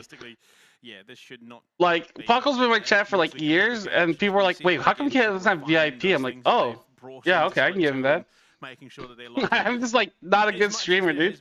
That's like there's not many people here, dude. Socials, GAM's had a bit of fun, got a couple of photos in front of some CFO ATMs, and you're just having a bit of fun with it. But yeah, look, CFO have made their ambitions fairly clear. They're not looking for anything but first coming into the end of Split 2, and they're not looking for anything less than obviously success. And that Twitch gave it to me. Yeah, absolutely, and I think this series, if were to be won by CFO, you'd really just expect... Like, yeah, I have one key, but like SR is not even a thing anymore. And like the KMT command, like, what the fuck? That's so dated, dude. This CFO roster currently, and with the form, especially Hong Q's showing, truly coming into his zone and comfort in the league, it makes it a lot less likely in my eyes that they are going to be fouled. I think GAM is kind of their last hurdle because they started the split versus who is, in most people's minds, dude, like, second, right? They came in, Talon. I don't know. I need someone to fucking help me with all this shit, dude, because I don't understand. Or at least someone to teach me. If they do this, that's the top 3 competitors already gone. Yeah, and like I don't know what the fuck I'm doing. Definitely say the team secret. Like, I don't even know how to be entertaining, dude. Statistically, very rarely are you going to see those sorts of matches go the way repeatedly. Google exists? Yeah, but Google, if I say, how do I make my streams not suck? It's not going to be like, oh yeah, Kevin, your stream sucks because of this. To not suck, to do that. I don't know. The CFO roster, every aspect of it is just so very, very good. Even with the changes to topside, rest came in game 1, split 1, was just solid, didn't need a huge amount of resources. They then allowed Driver to come in with that slightly deeper pool, slightly greedier play style. Yeah, no, I agree. The top lane and really throw like, I've been doing YouTube, I've been trying to do TikTok, but not good at it. No, I've been trying to do everything. Yo, Lazy Feel, what's up? Yeah, absolutely. And I dude, holy shit. Big to touch on about CFO now, and something about the individual that I'm about to speak about that's really been a level up for him. How are you today, man? Oh, yeah. The last 3 years, he has played pretty much nothing but engaged champs. Now, recently, we've seen him actually playing some of these sort of enchanters. We saw him on the Yumi even at first stand. We've seen him on the dude. Congrats, dude. Congrats on being LCK. A whole lot more room to maneuver in that bottom lane. It frees up Doggo, who... That's amazing, dude. So good. Factor for the team. If there's ever a sort of game that gets to the late I don't know any Vietnamese or Korean, so I only speak English. And I think that has just leveled them up that extra bit, where the draft becomes a lot harder against them, because all of a sudden, Coming's not locked to just Nautilus, Leona, Rakan, and Braum. I mean, it is that diversity of champion pool you need. Yes, look, there are those picks that have really established themselves as the standard. For yeah, today your match was good.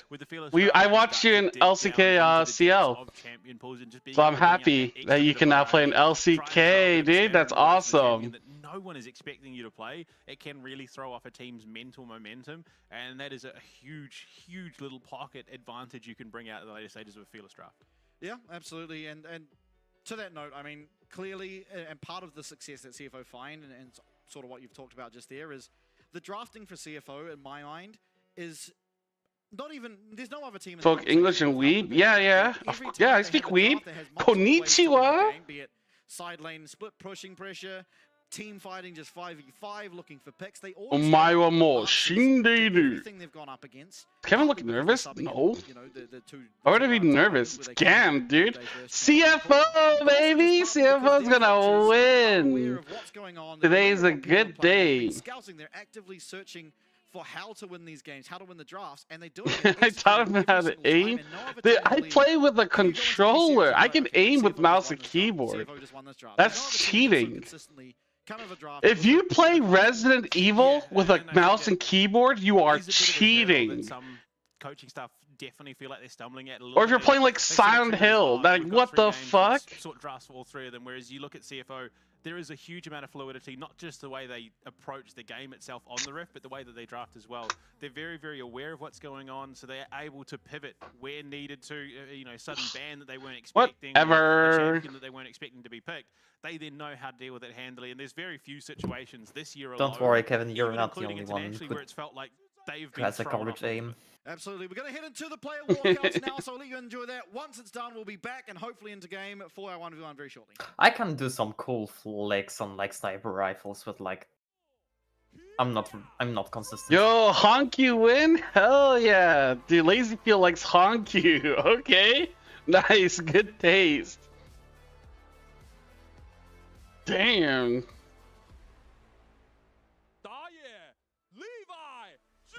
Levi! Jinja!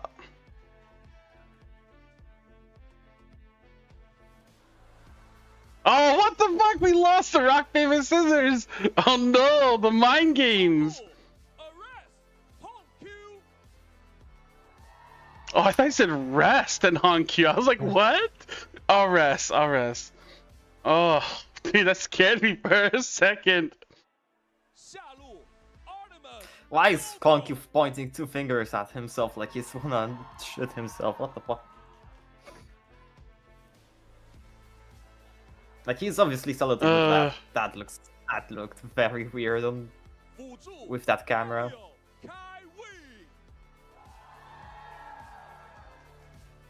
What is the time of the match between Talon and Secret Whales? That's tomorrow, right? Yeah, it is.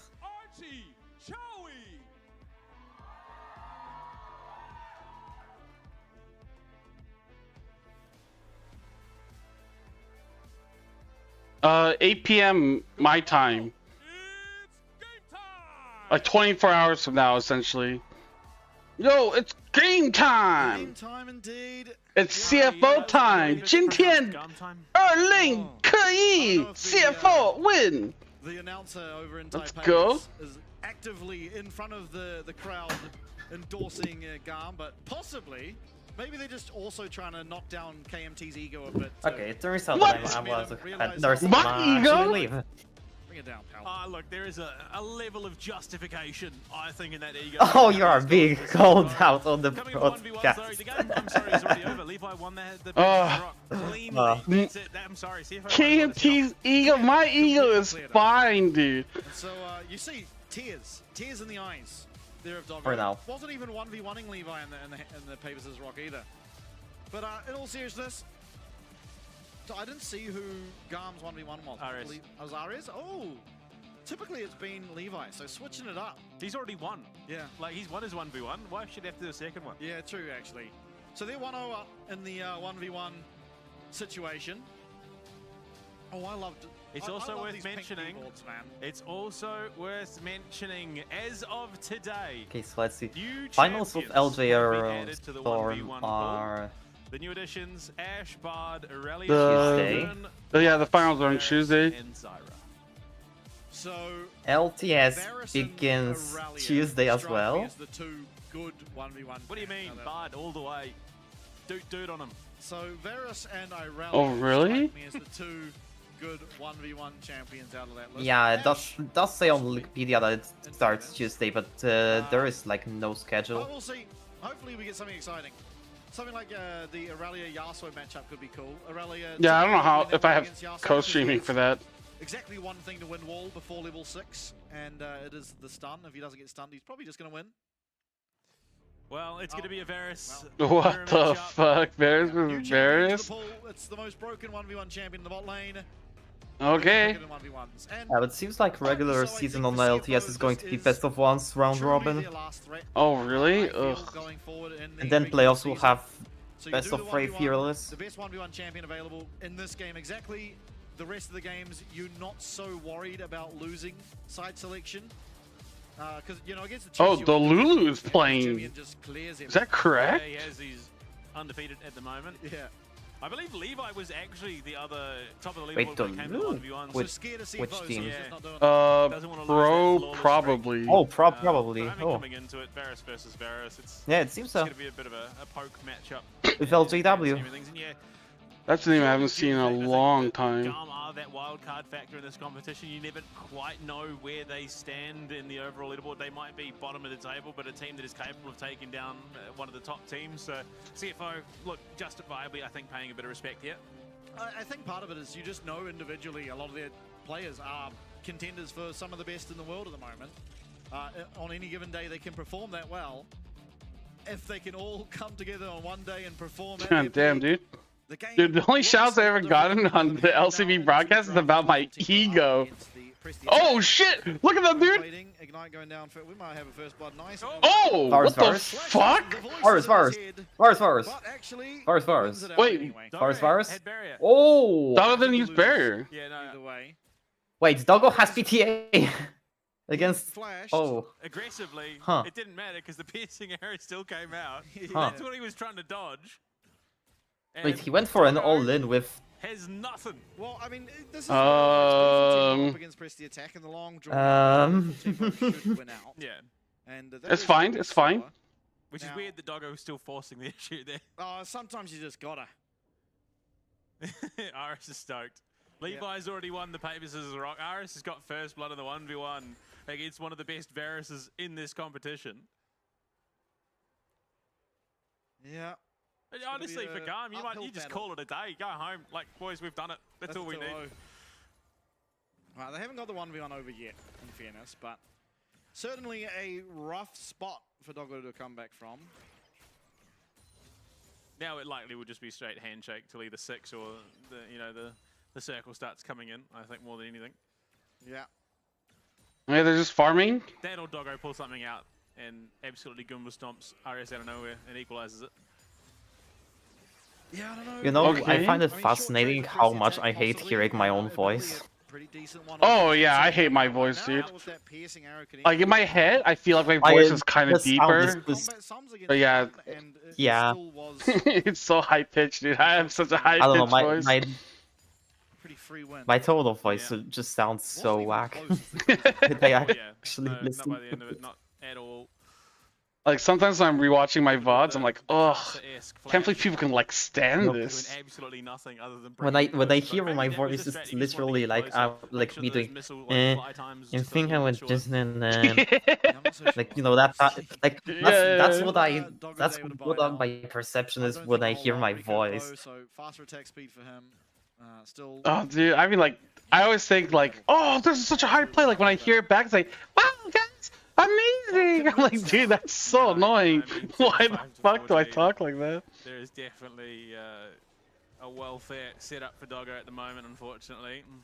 And off the back, recurve pickaxe for Ares, who's going to be hitting that much harder. And there's like a 2-level disparity as well on top of it. Doggo still yet to hit 6. He shouldn't be far off, but even then, he's such a significant disparity, barring some fancy footwork. Yeah, I think everyone hates their own voice, but in this matchup, I don't know, dude. AD carry. Okay, I do really gotta leave now at this point. Oh, alright. That just has more rigor.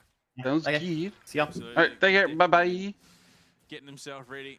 That in-game quality, as it were. That was Meander. Another bit of chip damage. Oh, corruption connection both. Oh my god. I mean, not a bad trade for Doggo. Okay. Showing some of the mastery on the champion that he has, I think, there. Just trading. Oh, that hits. Connects there with the max range, and I believe that was empowered. Oh, what the fuck? Okay, well, those two don't hit the same. So Doggo arguably playing that one out better. And coming off worse in terms of health, plus the Vamp Scepter to alleviate some of that health loss as well from Ares. Dude, it's fight. Oh, it's like watching two. I never know because you never tag them in the title. Yeah, I know. I do a bad job at that. We really need an Ionia one so we can have Z versus Z. And then bring back Ryu. Make him. Yeah, that's what I'm telling you, dude. I need someone that knows how to stream to be like, yo, man, you should do these things. Like, you know, make sure you do that. Again, Zed made an appearance. I think it was in LPL tonight. Oh. It was like 11-0-8 by the end of it, so it ran a bit rampant. Yeah, I think the Zed's been having a pretty good. Damn, he has a Bork and we don't. Oof. It's gonna be rough. When it's being picked as against teams you generally think you're beating, maybe. I know. Well, I mean, the comms from Hongkyu were, I've never played against this champion, what do I do? So that kind of gives you an idea of how frequently it's played. Yeah. If you have someone links their channel, oh, okay. It was a staple of the meta back in the day, back in the good old days, when every I usually do a pinned comment. Metas existed and champs were better than the other. Because I have a lot of shit in my titles. Because I have to put those hashtags for like watch parties and stuff. The problem is every time there's an assassin. I just forgot. I mean, I also forget to do a lot of shit. While being unkillable. Or the Sunfire Katarina top lane days. There have been some interest. Who's better, Doggo or Ares? Doggo, but oh, Doggo. Ouch. That's a crazy amount. This game, I think he took the wrong runes. But yeah, Doggo really struggling to find any breathing room. So play the Rune King to the components. Tower down to half HP. So Doggo, realistically, cannot recall. Chain of Corruption's under the tower. Do it. He looks for it. He connects. Okay. Oh, he dodged it? Doggo might have found his way back. Doggo, let's go! Fancy footwork. Dude, he's so good. Mine Ares is the one with flash. He gets hit by the Chain of Corruption. Misses his. Panics a little bit in the moment. Doggo. Look, it's not the lead, but it's a huge shutdown. Like, I just recently also did what's it called? Stream elements. PTA correct? Oh, PTA is correct? Yeah, looking towards his second. Really? I thought he should go lethal tempo. But neither of them are going to get. Wow, okay, so it's a 40 gold difference, if that. Oh, Doggo got the health pot. Oh, wait, did he? Very wise decision to buy that. Oh, no, he's going to boost? Yeah, he popped it. Okay. No, he sold it. 100%. There was 40 gold difference. Boots are 1100. And then the pot being 500. Oh, he did pop it. Never mind. I'm stupid. As a pickaxe and a recurve bow. kind of feel like he popped it early. I'm kidding. He won the 1v1, so he better. Yeah, but he also got killed level 1. Oh, this is just going to be a crazy finish. I can already feel it. Neither with ult. Maybe Lazy Field would know better. Instead of me just talking out of my ass. Ultimately, you flash got like a fucking beast AD carry, and I'm just talking out of my ass, dude. It's okay. I think Doggo's got it. Wow, he flashed forward into that? No way. Oh! 1-0! What? I thought Doggo had that. Auto tech first coming through from Ares just enough. Flashing without an ultimate, just men fighting it out. Oh, 1 auto off! You want to make a statement? I mean, this team is as volatile and capable as this. Not only have you taken the 1v1, you've taken the 1v1 against Doggo on the champion. That is huge. And the Papers' rock against Absolutely. I mean, the 2-0 turning quickly into potentially another 2-0 onto the Rift itself. Ours third best AD carry on his team, still better than Doggo. You're fucked. What the fuck? GAM would be the ones picking up the 2-0 on the Rift with current form that CFO is showing. Ultimately, it's going to be an uphill battle. They get side selection. It's a great start. Not the be-all, end-all. You've still got to navigate this draft. Again, we touched on it before this started. God damn. CFO. Dude, it's just a 1v1. Who cares about 1v1s, dude? It doesn't matter. That shit's for fun, dude. Each player is actually capable of picking.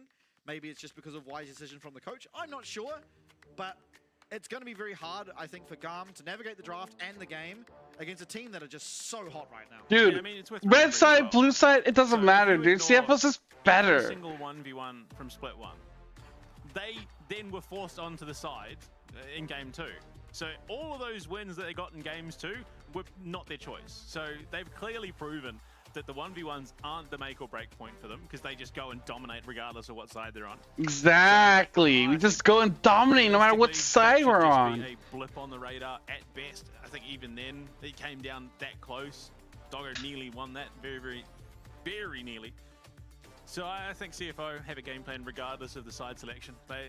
They just it was literally 1 auto attack off. It was crazy close. To try and throw them off. Yeah, absolutely. I'm sure we'll be heading into Champs Elite in the very near future. I think GAM and CFO, keep in mind, tied on the standings currently. Both up there in pole position.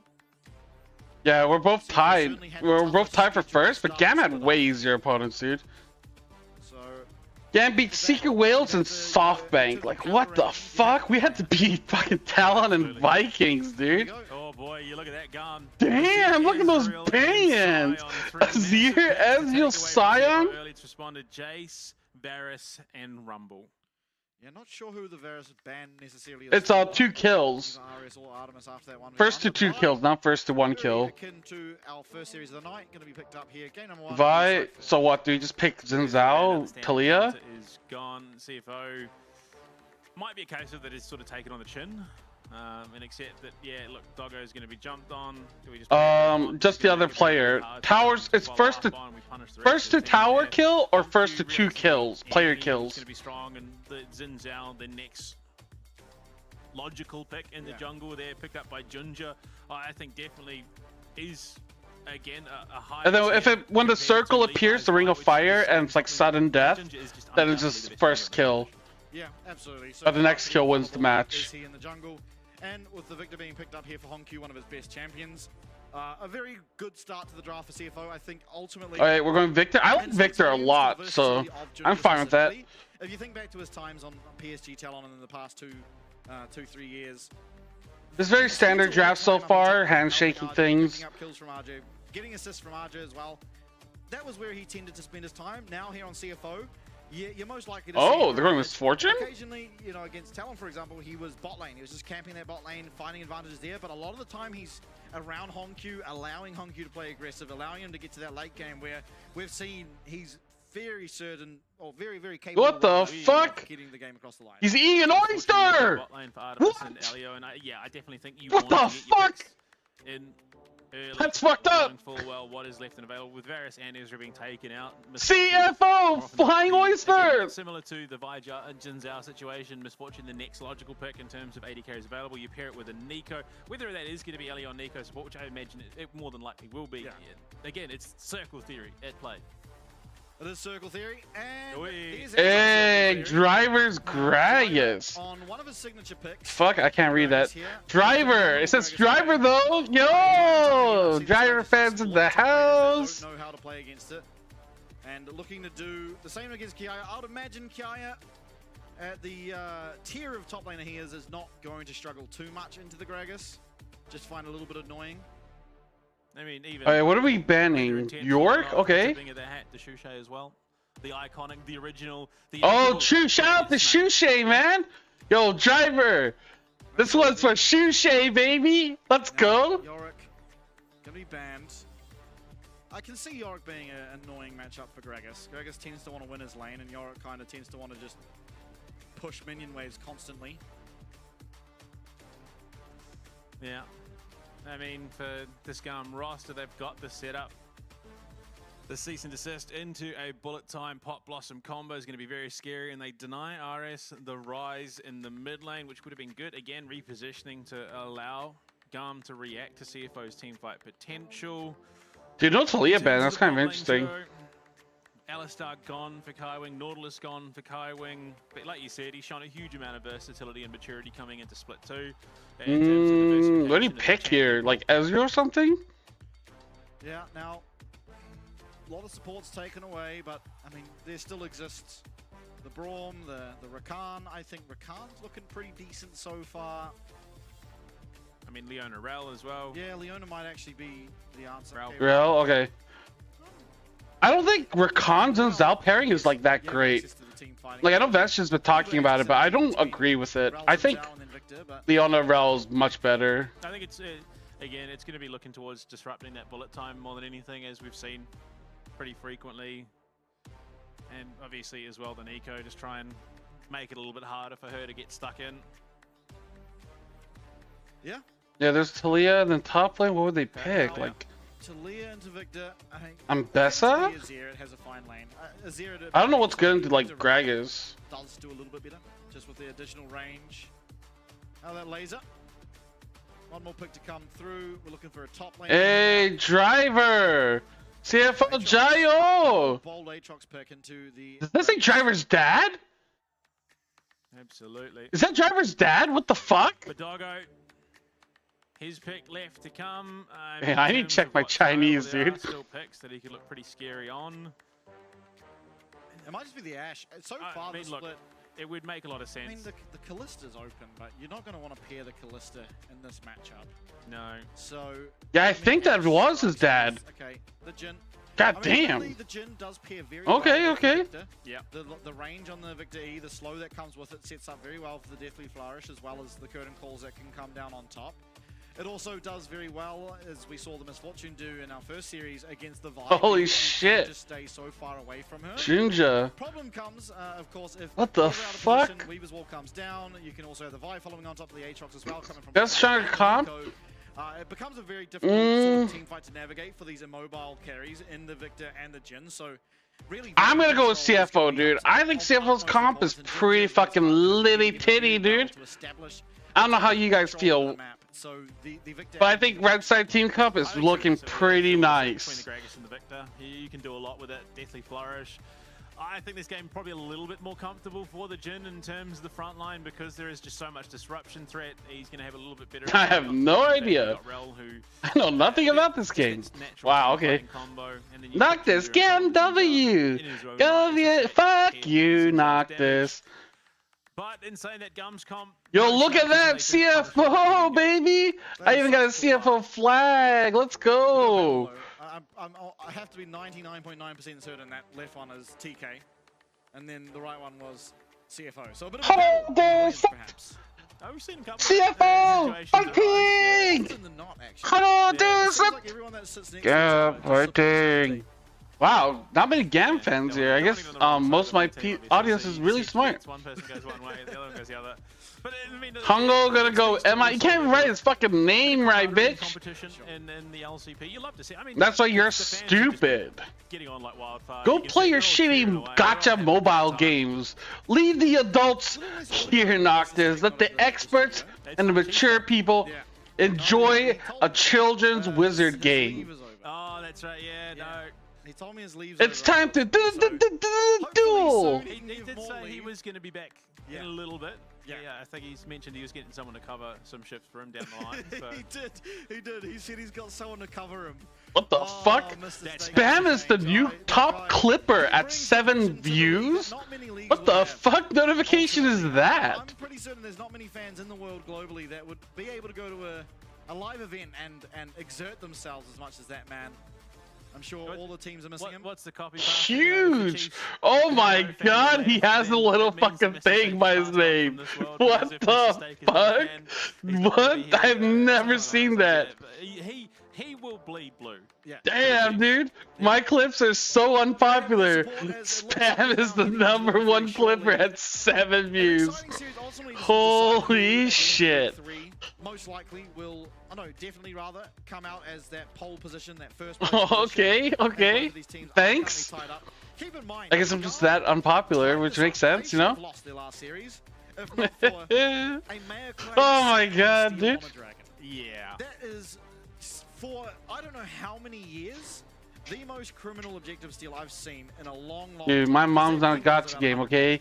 You have a lot of options via gacha game. Pretty sure you put quarters in her ass, all you're gonna get is shit.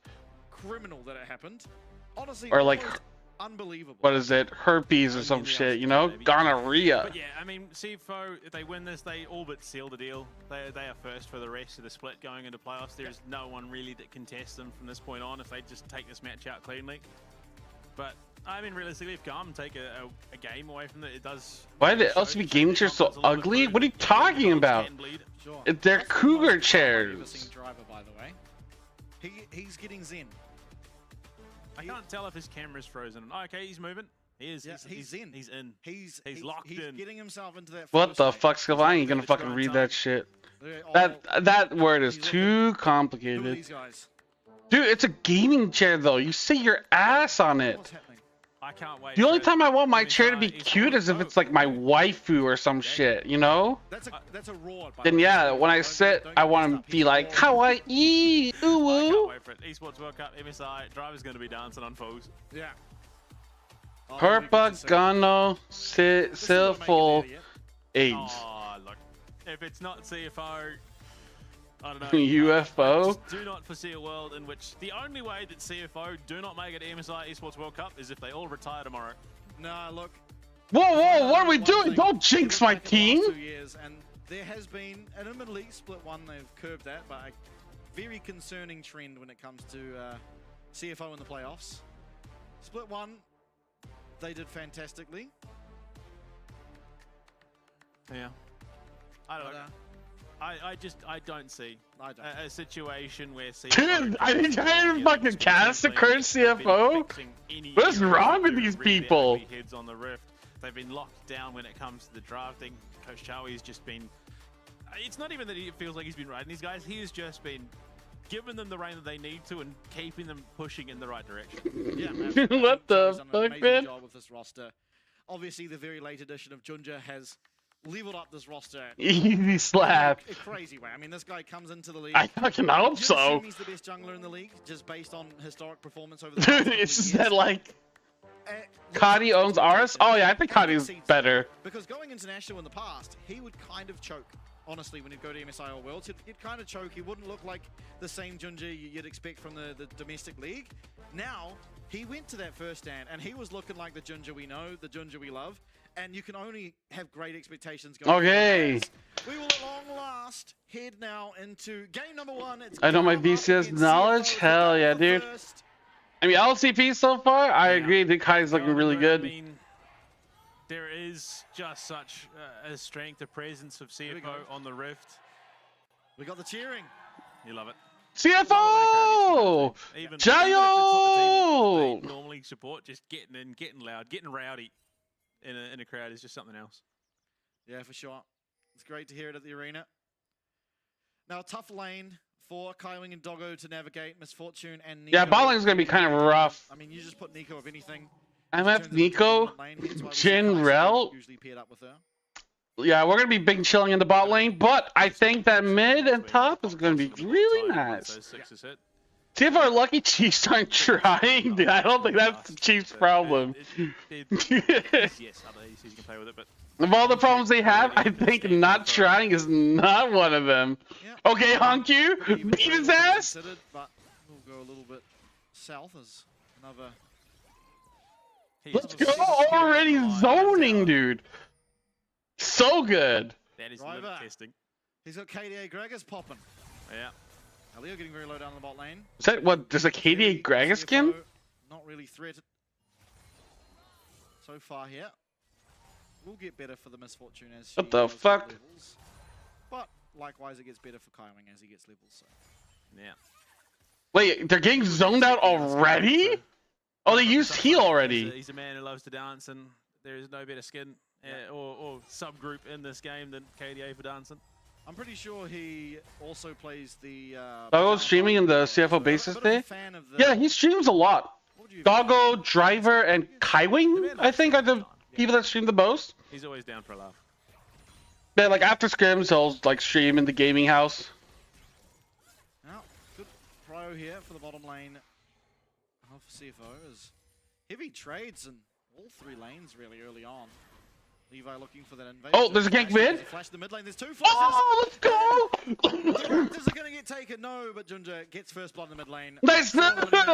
It was Ares flashing. Junja dies, dashed in. Ares flash. Junja flash. The rest of the jungle is not his to take. Driver as well on the top side. Let's go! In his favor. They're hunting for him though. Yeah, won't find him. Okay. Oh! Hold up! Oh my god! Oh no!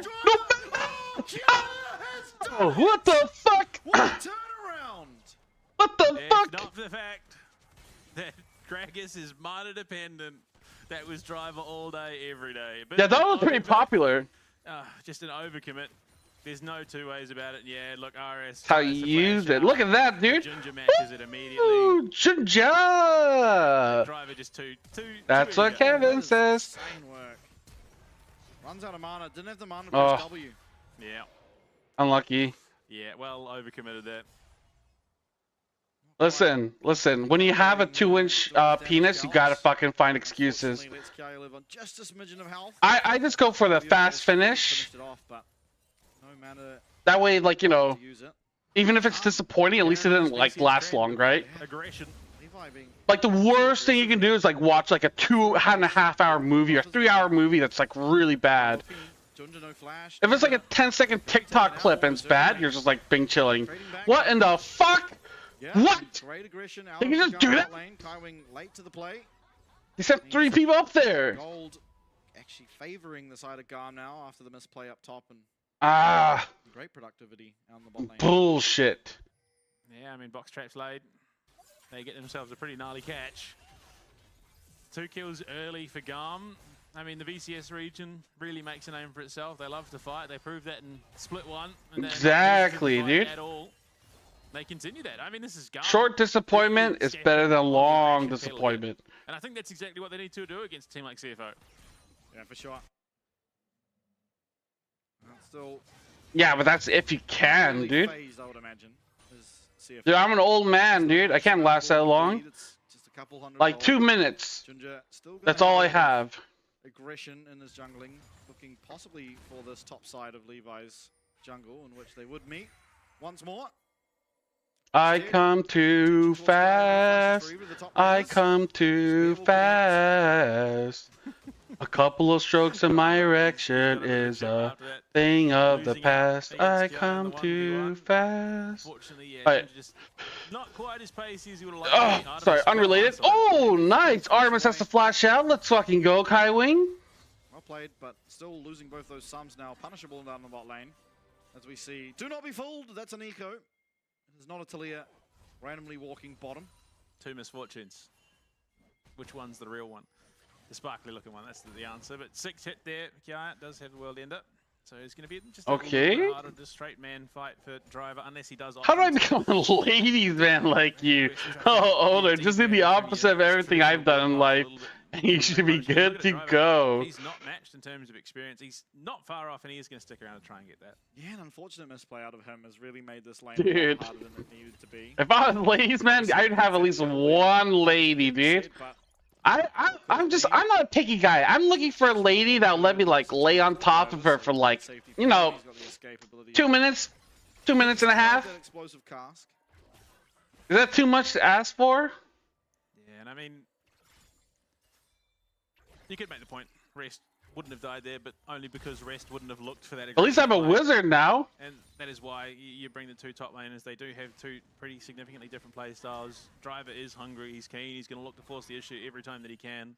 Whereas Rest plays the I still don't have magical powers. I kind of feel ripped off. Look for those mid to late game team fights. Yeah. Even up in gold now, despite the kill.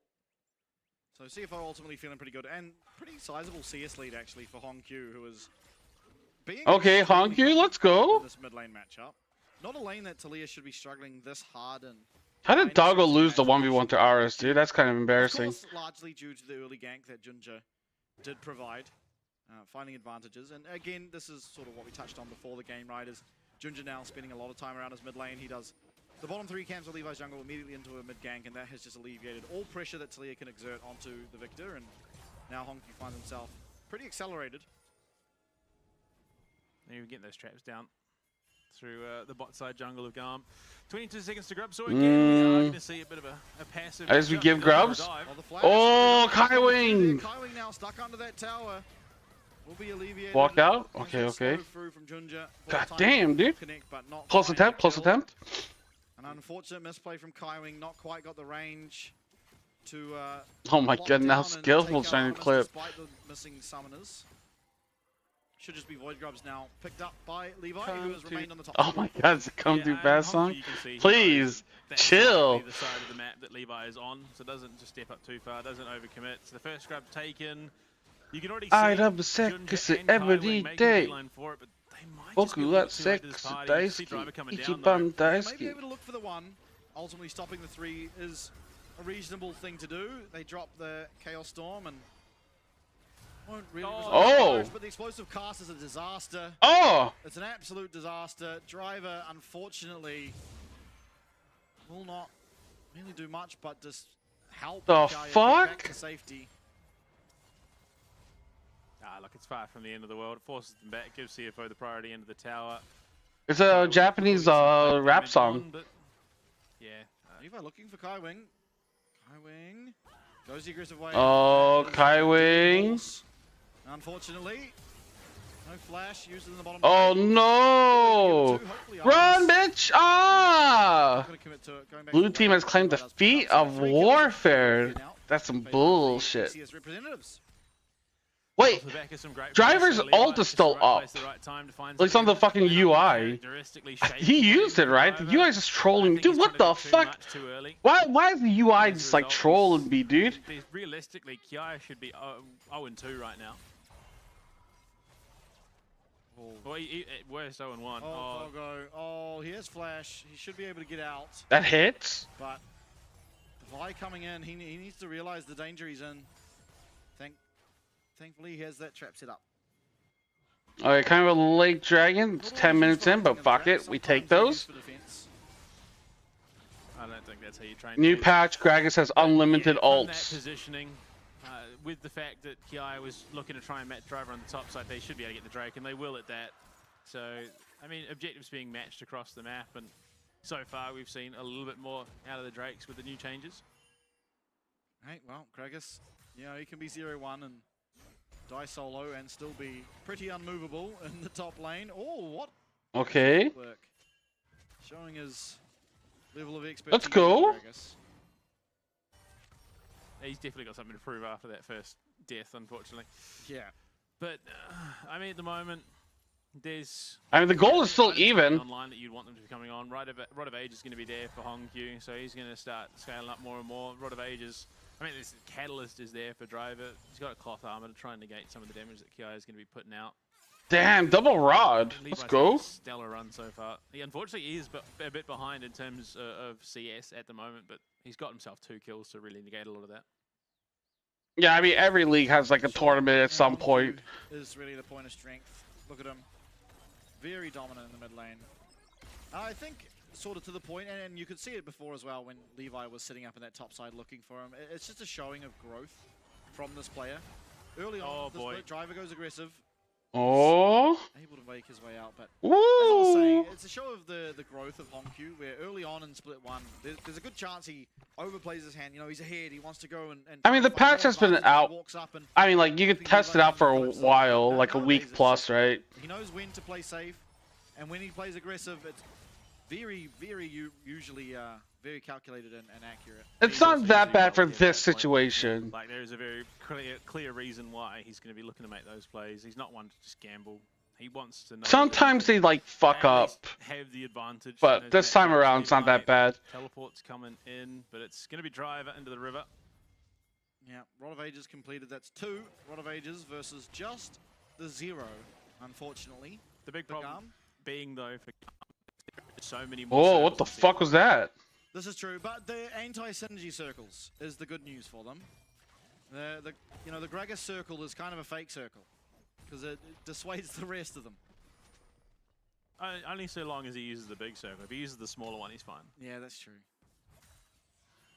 Long way to go till then, and GAM in a pretty decent spot. They are actually down in gold, and just a testament to the macro level of CFO's play. There has been like really bad patches, but it's mostly about timing. It's because Honkyu is 30 CS ahead. The old man really like having these big rods. Hell yeah, dude.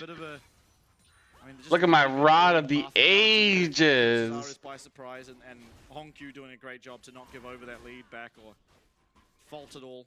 CFO has less kills and more gold. Yeah. CFO's been playing the farm and what's it called? I don't know. Can he take both of them with a pop blossom up? Oh, Junju's here. Okay, they can. Yeah. Okay. Oh my god. And almost a one-shot coming down on Elio. The flash away. He gets double. Here comes Levi. Here comes the bullet time. Oh no way! Look at the damage coming back. He lived with 1 health. Be sent to the wolves. Oh. He will go.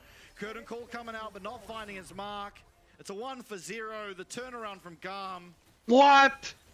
It's looking like GAM time, baby. Oh, that's so heartbreaking. They thought they had it there, and all of a sudden, GAM collapsed down onto the bot side.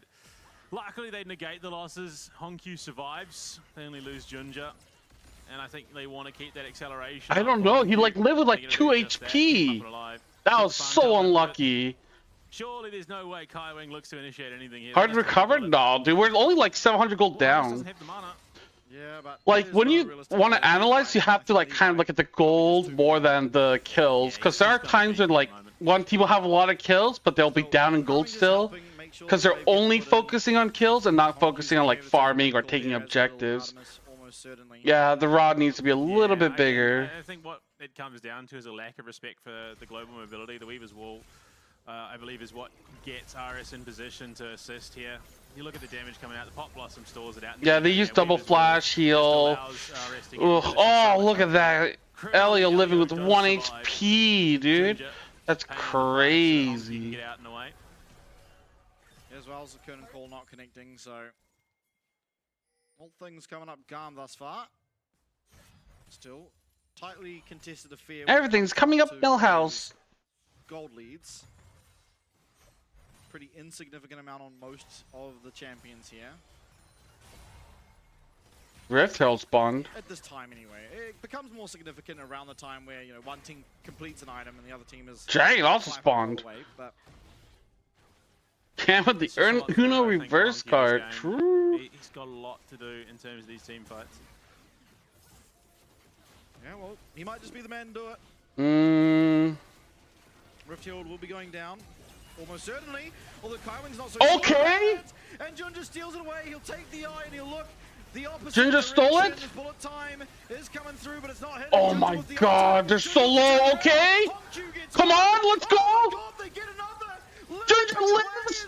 Come on, doggo. Shoot his ass.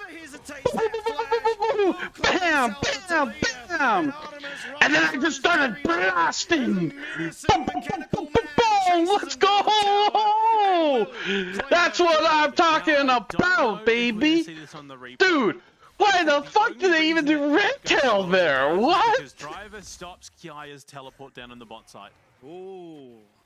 Okay. Yeah, like it was dude, CFO just knows, dude. Brilliant overmatch if Kiaya gets it, becomes very, very hard for CFO to like that. What? Kaiwing died, and then we just get 4 for 1 and Riptailed and top tower. Oh my god! The damage output from CFO is just dude. We are like mega chilling, dude. Bang, bang, bang, bang, chilling. Look at that, dude. Oh. From both sides and.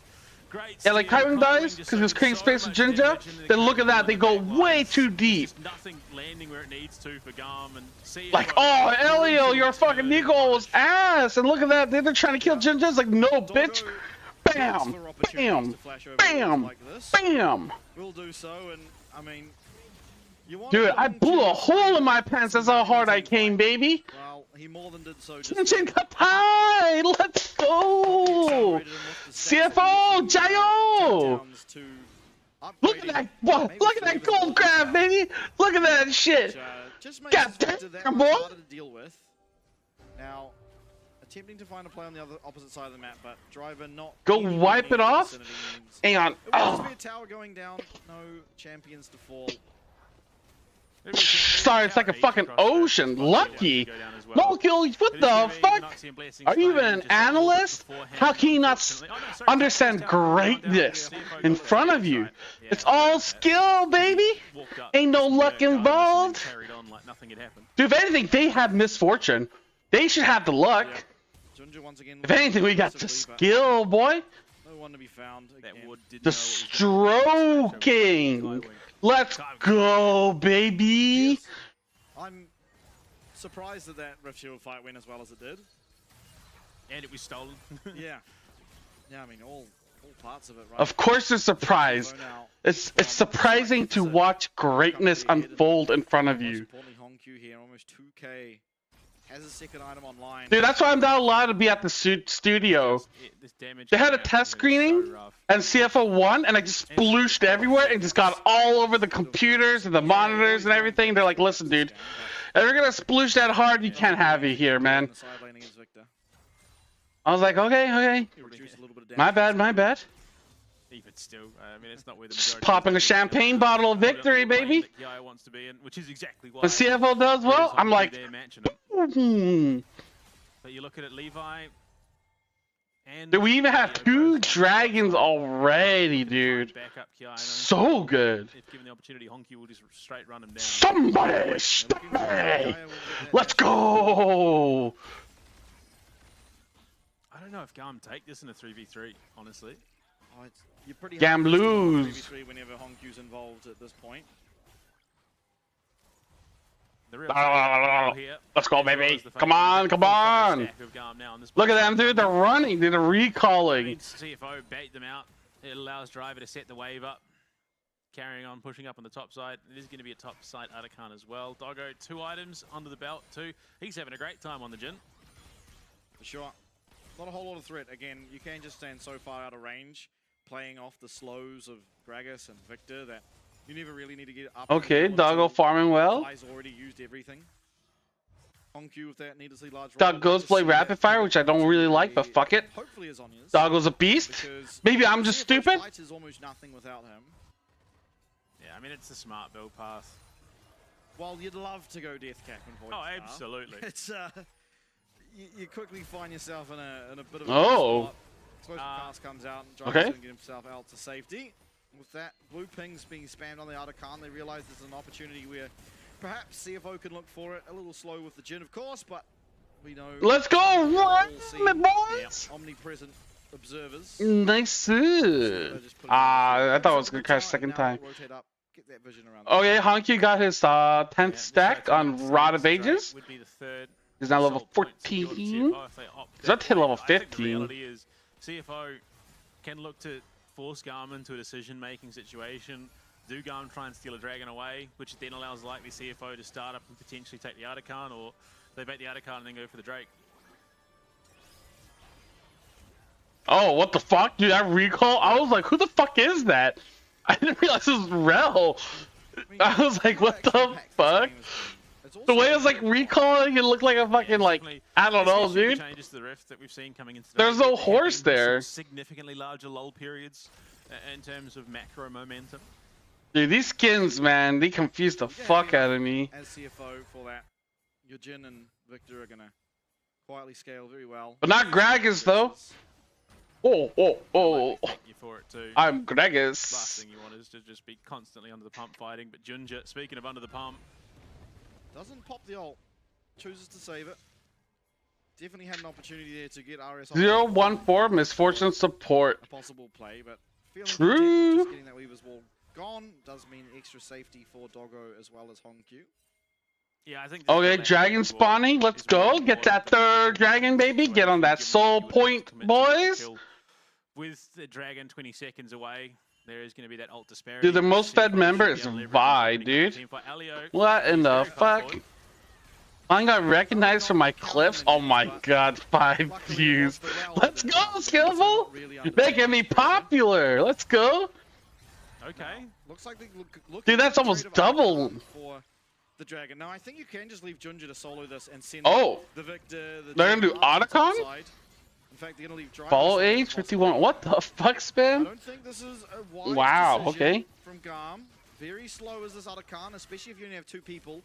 Resistances of it are weakened if you have 3 around it. Kaiwing is fine. Honkyu's still up. Uh-oh. Honkyu's still there. Oh, the flash on the wall, but actually they follow up with another flash. But it doesn't matter, dude. Look at them going down. Like shooting fish in a barrel. And just as quick as it started, oh, dude, this is what I'm talking about, baby. What the fuck? Dude, they're just throwing it, baby. They're just throwing it, Otacon. That's what it's all about. What the fuck? Every time these guys I'm following and following. Oh, 0 seconds watching? Yeah, that makes sense, dude. The 4-stack of CFO. At that point, Honkyu's largely out of the fight. You can sort of leave. Dude, Honky just took like too much aggro and just did not give a fuck. They used everything to kill him, dude. What the fuck? Dude, why do they hate Hongkyu? Look at that, dude. He just takes 4 ults by himself. What the fuck? Ay, ay, ay. Dude, CFO is too powerful. What the fuck?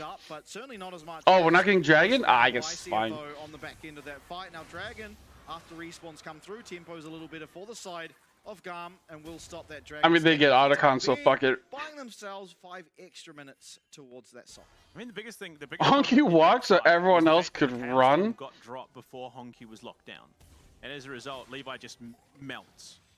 Isn't going to be able to stand. I mean, he take Nico ult, Misfortune ult, Vi ult, and then Aatrox ulted after his ass too. It just gets harder. It was crazy. You see him positioning aggressively, while unfortunate situation down up in the top lane rather early on. He has certainly become a pretty strong tank for his side. Okay. Pings on the top side. No Baron, of course. That's 25 seconds away. As well as CFO's team not really doing it all that quickly. Hongkyu will have a reasonable amount of damage, but it's not the likes of your 80 carries with the traditional right click. Yeah, but I think the ping's more for anything with vision control. For sure. They wanted to make sure that they had that vision now with the spawn coming through. They wanted to control this mid lane. They ideally want to take that tier 1, but I think with Doggo in position, that's probably not happening anymore. He should be able to clear out the way without any significant HP being lost off.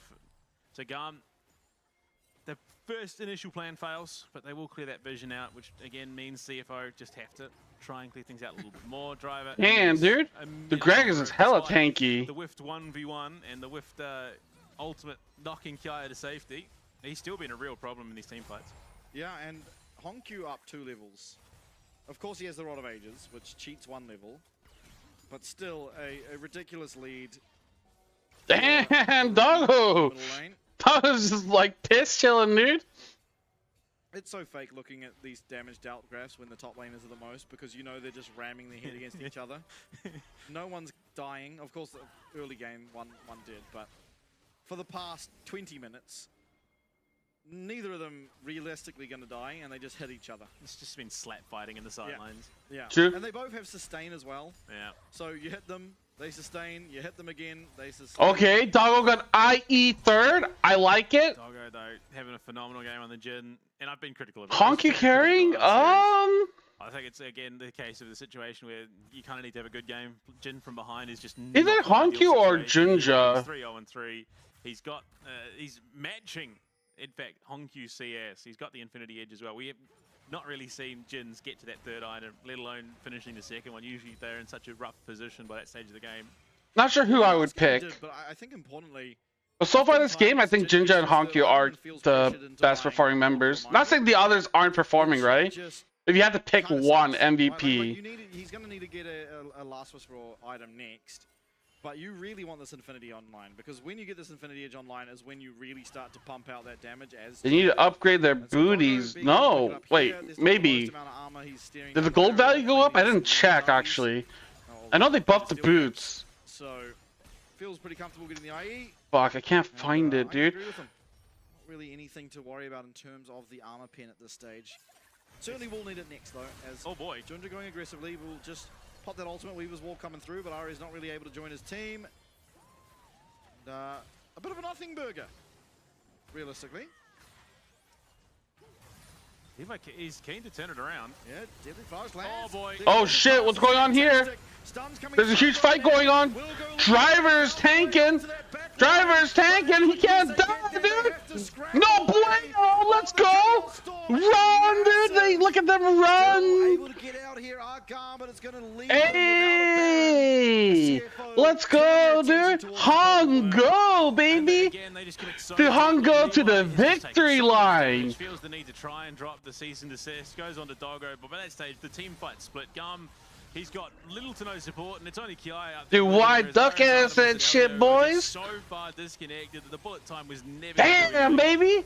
There's a result. Dude, CFO. GAM and CFO clean up. I got my little graggy dance. And kind of nothing comes off the back of it. I think GAM should be pretty happy with what happened here. They lost nothing. They got the Zinzao ult. They got the Jin ult. This buys them more time. They're clearly very far ahead. But then Levi, he goes this aggressively, and it's still okay until here. Yeah. He doesn't. Oh, Driver! And just like that, he's forced to use his ult. Damn, dude. The Driver's like zoning them so hard. And just like that, it's a double kill for the young rookie in the mid lane, who is playing out of his damn mind once again. And again, yeah, it comes down to Honky split the difference there. The Chaos Storm, you just not. Yeah, Honky is playing really well this split, dude. Forced into a rough spot that is then compounded and made even worse. Has he had a bad game so far? In the grand scheme, this is not shocking or surprising at all. The Driver just 2v1 and pretty happily up there. Did drop his ultimate, but. A league team's thriving on toxicity? Yeah, but there's also jinxing them, dude. Honky plus Doggo equals Hongo. Okay, dude, what the fuck? God damn, dude. Jinja? I mean, he's just like unkillable? What the fuck? Oh my god! Oh, good damage! Oh, he fucking Zanya's on their face! Did he just steal his penta? Holy shit! Game number 1. It's circle theory. God damn! The best circle wins, and Honky had a circle that was almost what 20% of GAM's base. It was an outrageous circle, but ultimately, what a fight! He's flashing aggressively. GAM forced the issue. I think if they didn't, they'd probably still lose, but CFO just go to the Dragon, the game breathes on. GAM, they see an opportunity, they think, this is our time. They go, and boy oh boy do they pay. The funniest part of that drive, dude, line he was Victor. just bottling his way from the top side tier 2. Dude. There, but his team had already got cut. Had just murked the entirety of the GAM roster with the assistance of Doggo. And, yeah, holy shit, Honky! In the top lane, but in the mid glorious evolution! I mean, you have to give credit. Dude, CFO, I'm kind of worried, man. Like, why? We're just playing like so well. Again, This is a problem that every single jungler's having against Junja. He finds his avenue against. Yeah, dude, Junja's just fucking like the GOAT, dude. And like Honky, I don't know if Honky's had a bad game this split. Like Honky was kind of mediocre split 1, but I feel like split 2, he's just like maybe the best mid lane in the whole league. Like I feel like you can say that now. They're all so good, bro. Yeah, they are. Like I mean, you know, Driver besides level 1 death, right? He did like crazy fucking barrel plays. Like Doggo wasn't stand up, but he did his job, like doing damage, playing, you know, smart. Like Kaiwing, yeah, you know, he created space, helped Jinja steal the Rift Herald, and then when they try to, like, you know, back out, they're like, oh, they're just way too deep, and then we just punish them. Like, yeah, this is all well done, dude. Irish tries to flash over the wall, and Doggo just flashes with him, just starts shooting his ass even more. Yo, Marcus, what's up, man? Dude, right now, dude, everything's great. Hunky's like, wait a minute, I can just die this fool. What the fuck? Like, look at this, dude. Look how much damage, look how much abuse Hunky just tanks. But then, like, the rest of the team, it just, like, fucks them up. So it's like, okay, you kill 1, but we kill 4. This is, like, so worth, dude. So amazing. Every single game, it's almost without a single sort of variance to it. Junja knows what lane he's going to. He passes a very How you doing, Marcus? Every single game, finds the early gank. I don't know if you enjoy League, but like, dude, CFO, man, they're doing really well. Look at that, dude. This is a great play by Driver. Levi's so out of position, and look at that, dude. He's just zoning 1v3, and he just knocks, you know, Kiaya back into the team. The entire CFO roster is seemingly inflappable in this situation. Look, there you go, Driver. He's waddling away. Like, I don't know, dude. Just playing so well. Storm drop. Boom. He's looking to get that damage. First expansion, second expansion. Then Artemis and Ares just cannot get clear of it. And they are just burning, burning, burning. Bigger circles upon bigger circles. Look at that, dude. So happy. So much value out of the victor there. Yo, dude. But game number 1. Yeah, I think that's Rest. Rest is coming in. Blue Panda, believe you have something to say. I mean, look. It's not like CFO need the support, but you should anyway. If you can, if you want to, you can subscribe to the LCP English Twitch channel. I'm a sub, dude. Get yourself in, get supporting. You'll get yourself one of those crispy, clean, exclusive emotes in game, repping the Caitlyn. You can drop it in every solo queue game every time you get that. Look at that. Every time Oh my god, what the fuck? Skillful Chris and more? God damn, what? Get behind the boy. I am a sub. Make sure that you're supporting. Look at that shit in this LCP competition because look, they deserve it. They've proved time and time again. I put my money where my mouth is. Done and dusted. The team with the most support, CFO. Dude, it's so, you guys are such trolls, dude.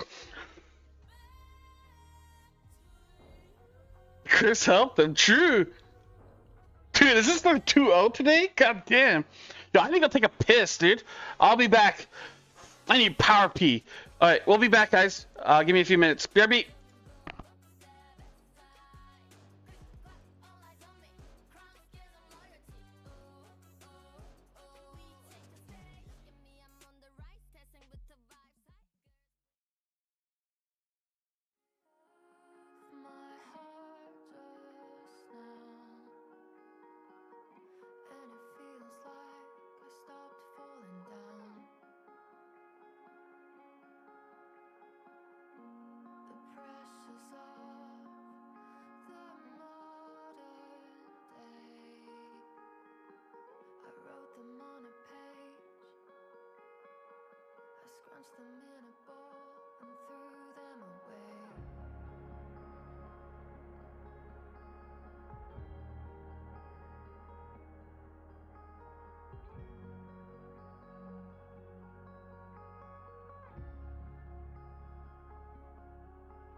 Oh, let's go, dude.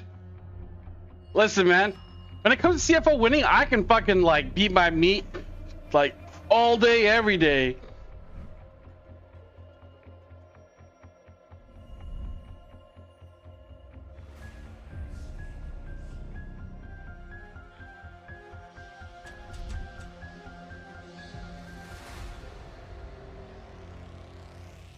Dude, I've already come like too many times, man. Fucking hell.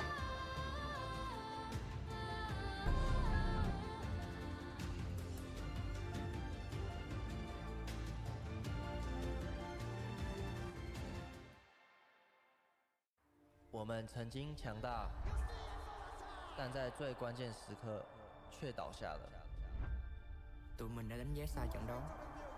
Giải đấu này khó hơn tụi mình nghĩ. 応援してくれるペンに報いたい。次はチャリコで行く。This wasn't the goal. This was only the first step. Oh. Tụi mình đã làm cho mọi người nghi ngờ LCP và đó chỉ là nó bắt đầu thôi. やるべきことは分かってる。言い訳はしない。 Dude. tụi mình đã giảng một đòn chí I mean, like, can he break something so small? 到谁都不该小看毒蛇。不，我们是那只势不可挡。 I feel like after a certain point, it's like indestructible, baby. 不会再发生了。这一次，我们会牢牢抓住。あとは結果で証明する。僕たちの本当の力を世界に見せる時が来た。 Cả thế giới sẽ biết tụi mình là ai. Đã đến lúc vươn tầm thế giới. Tụi mình luôn có niềm tin rằng mình có thực lực. Bây giờ là lúc chúng mình bung hết sức. 勝つために必要なものは全て僕たちの中にある。 đẩy đối thủ tới giới hạn là chưa đủ. Lần này tụi mình sẽ bứt phá vượt qua. The real battle starts now. It's time to prove you deserve our place. 曾经被看清。 Hold on 1 second, guys. 是让你们大喊的存在。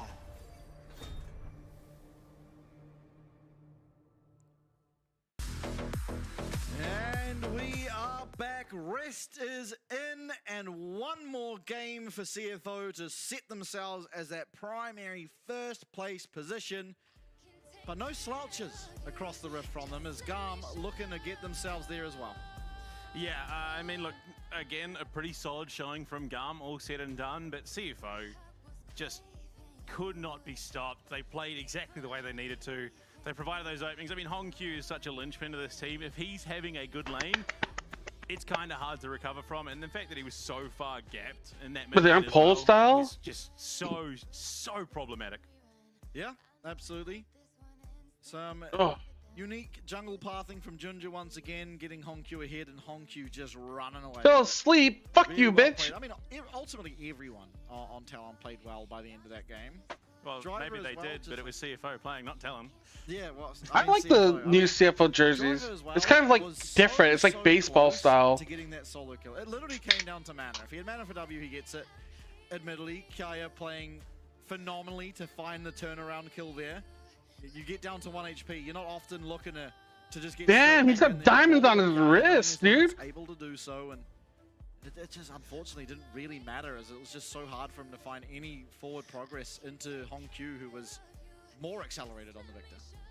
Yeah, I mean, he was accelerated to an insane rate. Yeah. There, I mean, he was, what, 140 CS at 12 minutes, so he was not missing his mark there whatsoever, and it's sort of almost picturesque the way it ended, the Chaos Storm just growing and growing to the point where GAM were no longer on the Rift. But Brest coming in, slightly different approach in terms of the draft. He's a little bit less hungry when it comes to resources around the map, more geared towards playing around the team fights. I mean, look, to be fair, in terms of what is no longer available in the draft either, CFO just have so much to work with. Yeah, really didn't lose that much. I think the Victor and the Zinzel probably the Eon, two biggest what the fuck? losses, rather. But their champion pool has depth. They're not going to be feeling that hard done by. Banning away the Azir and the Israel. Jace, Rumble the answer. So clearly CFO identifying that Kiaya is a large sort of win condition through GAM, and traditionally in the past he has been. And GAM identify their own target in response. It's Doggo, Israel and Ash targeted away from him. Varus, I mean, realistically, probably the ban here from CFO, not wanting to give it over as first pick to GAM. But, I mean, maybe there is something they're a little bit more concerned with. Yeah, let's see. A Jax maybe. Kaya, very good Jax player. There's Lilia. Okay, so taking away one of Levi's sort of carry champions. Obviously, he still has that back pocket Kindred. And one champ that he bought out at Worlds that looked really good. It doesn't look so good in the current day and age, but Shyvana. Would be cool to see him back on that. It started at the only person at Worlds getting Shyvana bans every game. There you go, the Varus picked up off the rip because it was let through. And I mean, to be fair, it's not like teams don't have ways to deal with the Varus. He is very punishable given his lack of mobility, but now with the pans targeted away by GAM, what does Doggo have left? Junja is going to immediately scoop up that Skarner for himself. Okay. Not really. Even though like the first few minutes was kind of rough, it was not that close. It was pretty like CFO favored because like the gold difference wasn't that big. A different look, you know? Still an option nonetheless. Very differing play styles between the three. We'll see. I think it largely comes down to this next pick from GAM, which is going to be the Sejuani. So it's going to be 2 tank junglers and a Renata. So what do you pick up here? Do you opt to go a little bit safer? Do you look to play on the aggressive? I think it should just be Nami. I mean, realistically, that's probably the best bet. And again, Kaiwing stepping out into the Enchantress supports. I think it's just, again, with a Skarner and a Lucian Nami, that's such an oppressive combo already. Yeah, and it's just largely... Yeah, I don't know. Lucian is kind of you have to help Lucian through a crazy pick here. Lucian Nami, okay. You could pair with Lucian, so we'll be locked in here. Kaiwing once again showing his ability to... That's a crazy combo. Champions in the support role and utilize them. We'll see how he does. As bans now all coming through, mids and tops for both sides. What do you take away from this comp? I mean, what do you want to deny? I mean, there's already a decent amount of lockdown from GAM. I mean...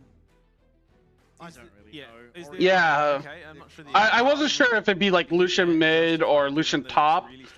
But when you pick Nami, it's going to be Lucian Nami bot lane. Like, Lucian can go in multiple lanes in theory, right? I didn't want to say anything, you know, like, just in case. Aurora, you're right. So Orion is actually going to be... That's why I waited for them to, like, confirm it, you know? Silas, another one. Tristana. All over? I don't know, again, the depth of... Might as well. I mean, actually, the Akali makes sense because of the Sejuani, so now maybe... Honku, 17 years old? Yeah. If I can read the rest. There's Yone. Oh, I don't know. There's actually just so many champions in League of Legends. There is. It's going to be in Bessa. Okay, so Makiaya's champion. One from each, the mid and top side. What do GAM not want to deal with? I mean, obviously, Rest coming in with a slightly different approach. Could be a Jax ban. Potentially. Rest very good at Jax, and Bessa does reasonably okay into the Jax. But Ari, okay. I forgot about that champ. Yeah, that makes sense. Silence. What did they pick mid? Right now. You go blind mid or blind top? You gotta go blind something, right? That are on the board. Yeah, you're very good with the ultimate on the board. Obviously no Alistair, but still. I don't know. I mean, there's just so many options available. It's going to be the Rise. Rise, okay. Yeah, okay. Again, some of these lanes become very, very scary with a Skarner Rise. As soon as that 6 hits, suddenly, you know... What are they going to pick mid? Dive, suddenly it's a 4v2. That Realm Warp up and available. So, I mean, the repositioning, the threat. GAM definitely have their work cut out for them already with the draft that has established itself as CFO. What they put into the mid lane to match up against Doggo. It's going to be a Hwei, okay. Rise would have been released when Honku was 1 year old, I think. If my math is correct, and never do. What the fuck, really? About on the money, honestly. 2009? Yeah, I guess so. Around that 8 range. In the game. Dude, that's crazy. Yeah. Wait, and there is the Jax. So yeah, because Ryder's like a beta test champion. There is the Scion, but it's not Driver playing. Gragas? It's still a champion that Rest can play, I'd imagine. Yeah, Jax top. In terms of whether they will. What do you do to round out this comp? I mean, there are, again, so many options. I think it's just going to be... You probably want something to follow up with Skarner. Yeah, it is. I think realistically, it's just going to be some utility. Okay. Okay. Nar? Okay. That I would have, you know, put with Rest. I definitely think it more in vain with the way that Driver plays, but it is something historically that Rest has played a lot of, so it does. Yeah, Rest is what's his face? Rest is does okay into Jax. Jax admittedly does. Nar is pretty good. Like, I remember in the past, like, that's how we won our first title. Like, with Rest dominating everyone with fucking Nar, dude. Just shitting on their faces. Very, very quickly can Jax just 100 to 0, especially the mini Nar. Oh my lord, that's so good. What the fuck? Oh, fuck. I saw Skarner's face with, Well, drafts are there. I mean, a team fight for both teams is very, very scary. Anyone mispositioned, they just get turned on and demolished. But I think the steamroll potential is very much there for CFO. The problem being is you've got in terms of draft, they're just heavy engage. I don't know which one I like more. I think I like CFO's draft still. You're all coming from the same direction. It's just like the Lucian Nami is kind of like interesting. It might be because it's really good into various Renata, right? Like if you're thinking about the lane matchup, like I think Lucian Nami makes a lot of sense and it should work well. The fuck? Height? What the fuck? Not can't fucking read fast enough, dude. Dude, my reading skills in like Chinese is like so bad. Yeah. It should be it takes me a while to read shit. It's GAM overtime. It is, dude. It's GAM time to lose. Oh, GAM time to fucking crumble under the oysters, dude. The flying oysters. But outside of that, the opportunities are pretty low. I will say, like, the one thing that is kind of scary about CFO's Team Cup is the low range. That's what the sign said? Oh. I didn't read it. I didn't know it was English. What the fuck? A little bit sparingly on the bot side for GAM. For sure. I mean, Nami probably takes Q level 3. Like, the thing about CFO's Team Cup that's a little bit scary is that we have short range. But yeah, it's... I mean... So, like, it's kind of rough to play into, like, Jax, for example, or, like, Renata when you have shorter range, in my opinion. But it might be okay. Because we are still, like, pretty mobile. So we'll see, we'll see. I don't really know how to call this one. In terms of nameplates on, I call it CFO. But in terms of the draft, I think both teams have done a really good job. It'll be interesting to see how Hui does. I think Hui feeling a little lackluster so far in this split. We've seen, I think, 3 appearances. Yeah. Obviously, 2 today, and then I believe Jimmy was the other one. Yeah, I mean, to be fair, again, you can't quite really compare it, given it was a... Everyone in the audience comes out for CFO. Maybe. Yeah, Sebastian always calls me out. You want to be reasonably... That's what I'm known for, is my ego. A partner and potentially a jungle, but the jungle can be negated by good warding. Whereas into a 2v2 lane, suddenly there's a support there that's looking to try and lock you down. And into an Israel who is, again, just so much more... The KMT's ego needs to get in check, but not sure if GAM will be able to do it. So going into it, I mean, yeah, look, on paper, CFO wins this, but GAM just seem to have that underdog factor. You see Levi on a team, and you already know that every game is winnable. This guy has it in himself to just carry a game. Yeah, there's a clip of it. But you can carry games in more ways than one. There he is. The hype man, taking over Mr. Stake Shift. Yeah. Well, will GAM find themselves the chance to decide it? It's going to have to be a full reverse sweep for them. Oh, nice. Thank you. So they've definitely got their work cut out for them. We saw one today. Oh, we need to see the fish. Really important we see what fish he pulls up. If he pulls up a 10 gold fish, then GAM are truly set up for success. Well, we will never know, unfortunately. Yeah. Do it, throw the thing, throw the thing, throw the thing. I wonder if they realize just how close they were to each other right there. Oh, well, they now know. Ari's still losing that trade, unfortunately for him. Well, that's what happened. CFO threw 2 things, GAM only threw 1. Yeah, one was like a meteorite as well. Yeah, okay, Honky's just harassing him the 1. And run. W and run. He's got phase rush, so he can do it again. No. Has to be careful though. Oh, he dodged it? Okay. Yeah. Oh my god, the guys that have help. What the fuck? It does appear to me that what the fuck? to alleviate some pressure around here. There is 2 potions. one being used already, so there's a reason. Oh, Hongq. Holy fuck, Hongq. He's just dude, walking in mid lane. The man has, you know, family. Don't do it to him, boy. Don't do it to Hongq. He's getting hit. So it's not like he's getting away with this unscathed. Rest is definitely putting some punish on him. And the bot side, yeah, look, there isn't going to be a huge amount of action. Both teams probably going to handshake this lane a little bit. Yeah, yeah. I mean, Lucian Nami becomes really strong at like level 2-3.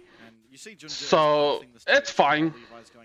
But they'll take short trades and like win out.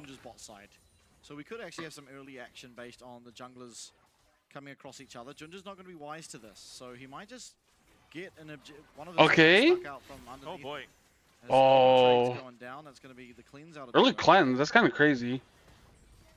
Yeah, Junja finds out and gets his wolves smited away from him, but pings are coming down. A lot of GAM pings. He still has flash, right? He should be fine. It's a fight that at this point in time should be favorable towards the side of GAM, but blue buff picked up by Junja. Okay. Levi used on that wolf camp. Oh yeah, Levi's doing pretty good with those early invades. Is just under the pump right now. 18-7. Hongq has no mana, so you gotta be a little bit careful. Going to take a reasonable chunk here from Levi, and actually has to be very careful. Has to be very careful, in fact. Arias. Dark Comet misses. Oh. Very, very. God damn. You could have gone down. No chance. Nah. It was never gonna happen. Nice little hop away from Rest and perfectly playing outside of the counter-strike there.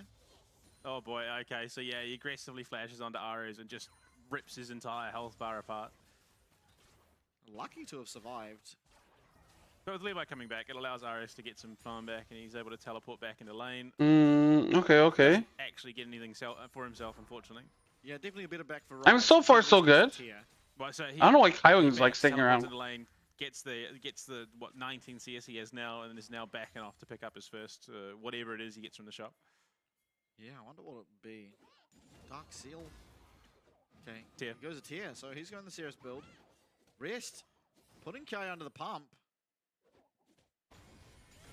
Oh, turnabout is fair play at the end of the day, and Junja says, well, if you're coming to my town... Arias, damn, dude. Okay. What is... Rest is under the tower. Just doing Meganar things. Damn, Rest is styling on Kiaya. Yeah, I mean, truly doing a great job here. Laning early into this Jax.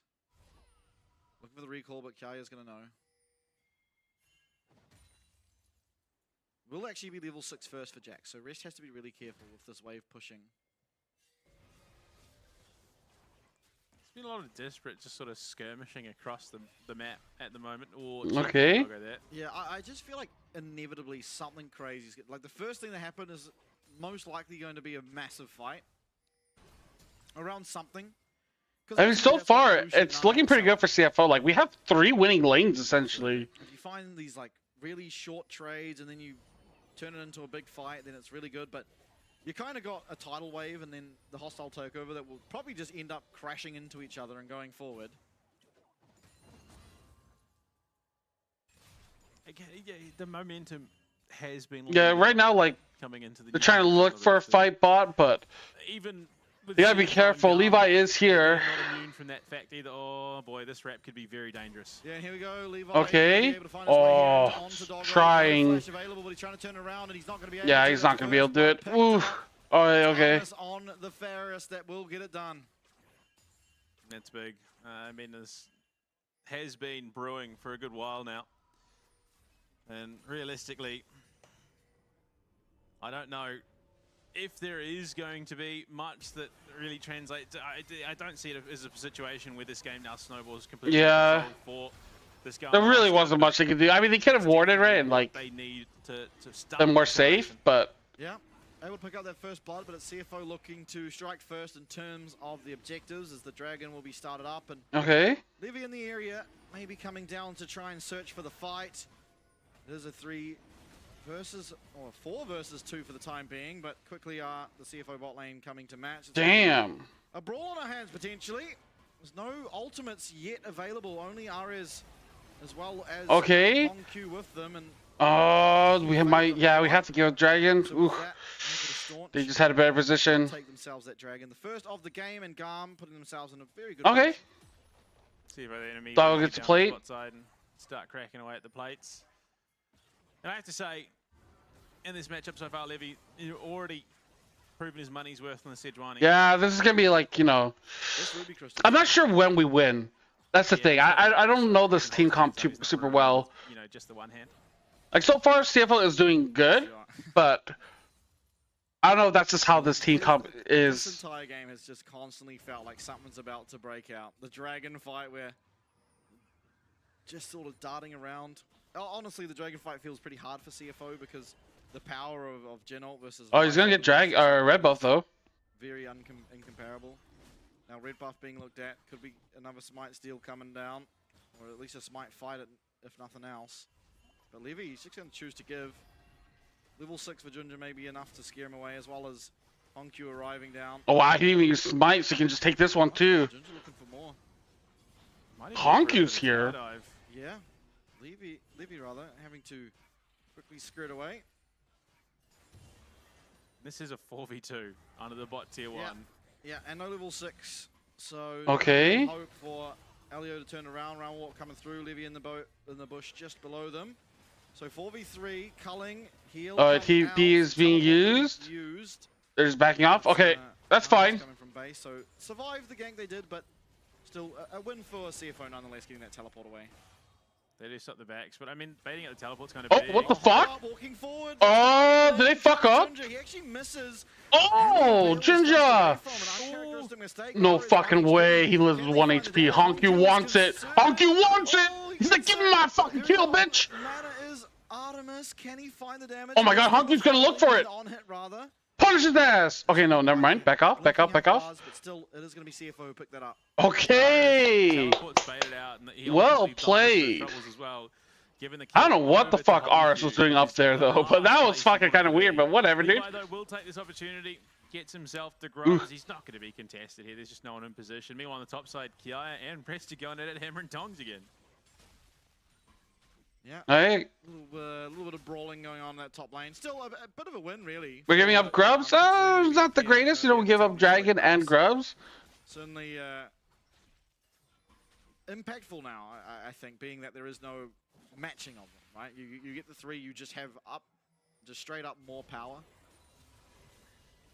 Yeah, I mean, this, for the most part, was a pretty brilliant bait on the part of CFO. They just don't respect the fact that Honkyu is still there. They don't have the vision. Yeah, Ginger was trying. Force the flash. Honkyu says, yeah, okay, look. Like, Honkyu's like, dude, I really want that kill. Look at that, dude. He just flashes over it. Oh my god, dude. Honkyu! Hong Kong, Hong Kong. Extremely close to sniping Kaiwing there. Yeah, and honestly though, still an uncharacteristic mistake from Ginger. If he just connects with that E, probably not going to lose the flash on Honkyu at the back end. But still, gold on to Honkyu. He had a great game number 1. Starting off game 2 just as well. I mean, these two have been fighting. Again, the damage, bit fraudulent in terms of actually being representative of what's going on. They've just been fighting consistently each other there.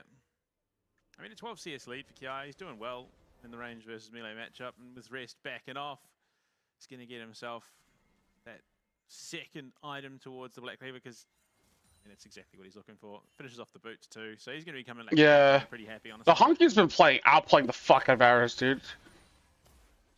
Who's this? Nah. Yeah, Kindle Gem. Yeah.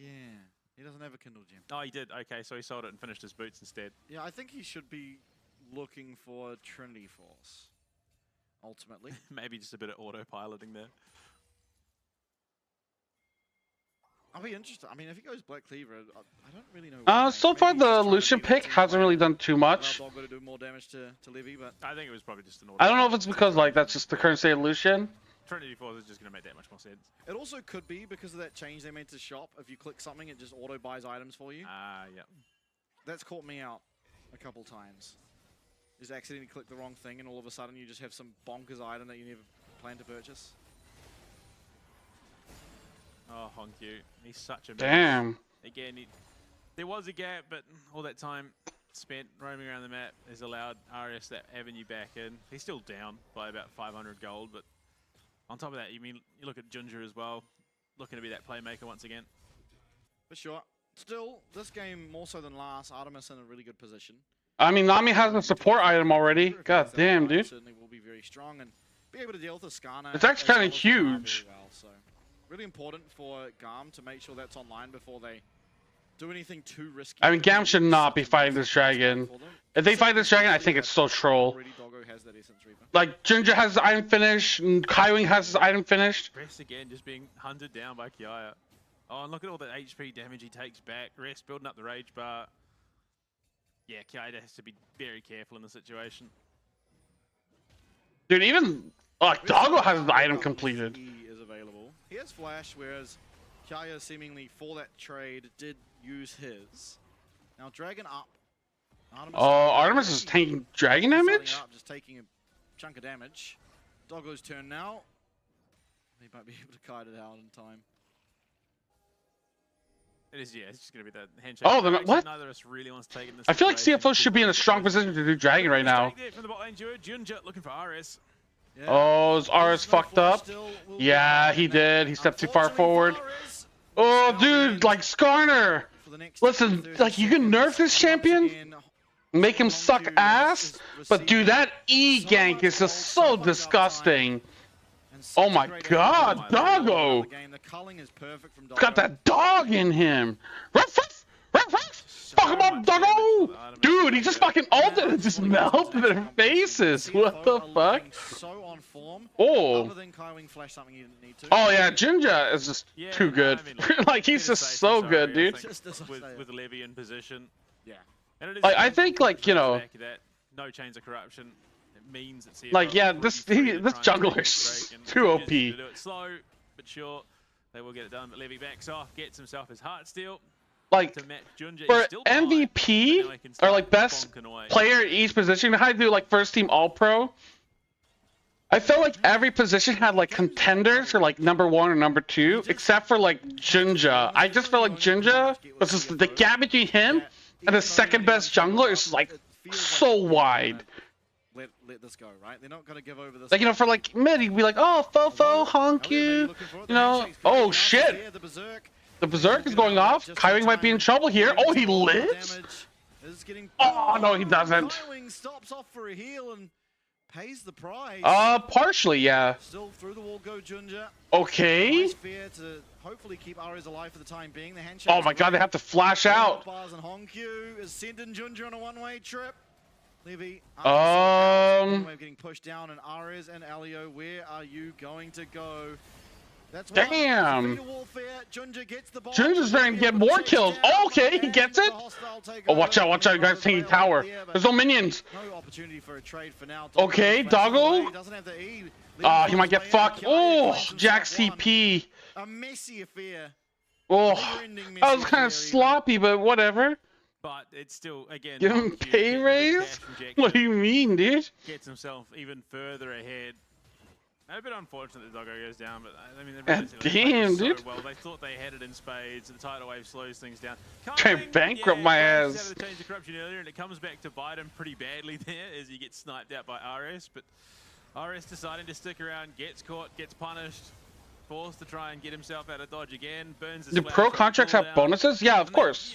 Like winning a split or like international. Yeah, like I think almost every contract, like if you make worlds, you'll make more money. Feats of warfare claimed. Elio gets the bailout off, but there's just nothing doing. Yeah, pretty rough. Nice teleport in from Kiaya. It does cost him up in the top side, but at least he gets this kill. So he is rewarded. He'll be able to pick some of that farm up from the bottom. So we made first stand. If we make MSI as well, holy fuck, dude. Oh, fuck, is rolling in the fucking deep. So, interesting decision. Not something. Dollar bills, y'all. I think again, it's going to be able. Who's making MSI? I predicted CFO and Vikings. To have as easy a time as possible into this matchup. And shredding that armor means that he can do. Yeah, that's my predictions. I think Talon has a lot more issues. But I do think their players are really good. Oh my god, Honkyu! Oh damn, they just do him like that? Power of Sejuani Jax. Very hard to get away from once it's on you. Unfortunately for Levy, he throws that flail the wrong direction, but there isn't the support. Trade, yeah. Away he will get. Crazy thing is, I think it'll be better that way, but you know, best avenue back into this like I haven't seen Talon play against anyone good so far. That's why I'm like, you know, okay, like they lost to CFO. They lost, they beat, you know, Chiefs. Like no offense, but like yeah, Chiefs is not a good team, right? Like they play against Secret Whales tomorrow, but like that's not like, you know, an amazing team. And then you play against SoftBank and then DFM. Yeah, dude, their schedule's like piss easy. It's hard to judge. Vikings are also doing a 6-man, but I hate seeing on 80 carry. Yeah, I don't understand the logic on 80 carry. Secret Whale stronger than CFO? Yeah. As long as we don't meet him in playoffs, we should win. If Secret Whales makes it to the playoffs and we have to face them in the finals, we'll rip GG. Whales just like eating oysters. I mean, Kai ultimately is going to be okay. Black Cleaver's finished there for rest, so he's going to be doing a decent chunk of damage if he finds someone to stick to, and he's going to do a lot to enable. The 80 carry 6-man doesn't make sense to me. Yeah, pacing's an interesting one. 40 seconds to the next Drake. Herald is up and alive. You can see priority seems to be the Rift Herald for GAM this town. It doesn't feel like we're almost 20 minutes in. Yeah. It really doesn't. GAM starting up this Rift Herald now. Oh, they're going to get Rift Herald, okay. Will almost certainly be used to just thrust itself into that mid tower, try and make the map a little bit more open for the side. Yeah, Shogun and Style, really, like, as we've said, almost the entire night. Just I don't know, man. On the edge of a knife is this one. To me, I don't think it makes sense. I think ultimately game plan for CFO here. But I mean, I'm not a Style expert, but like, I thought Shogun was doing really well, so I don't know why you'd sub him out. It's not like they play like completely different styles as far as I know. Being a top laner, essentially, as Ares will just have a pretty free time up here. Ginger still, though, being proactive as ever, looking to take this dragon. KMTlol, not that. Yeah, I feel like for subs or like 6-mans, top jungle mid makes more sense than 80 carry or support. They're looking for rest, though. Yeah, they are. There could be exceptions, like maybe if you give me like an extreme example, it could work. Levy, I guess it was just watered. Rest put a ward in his face, and so he chooses not to look. Probably a wise decision, considering we saw Kaiwing walking up there. Oh, Kiaya found Ginger, but he's a big scorpion. Yeah, that's like I think, you know, we saw it in the past, but I don't think T1's ever utilized 6-man rosters like really well. Sadly enough. Like when they had Blank and Bengi, they just made Blank play like Bengi. Like, so I was like, what? What's the point of having Blank, who's like supposed to be an aggressive jungler? Just make him into like Faker's bitch. Like, what the fuck? You have Bengi for that.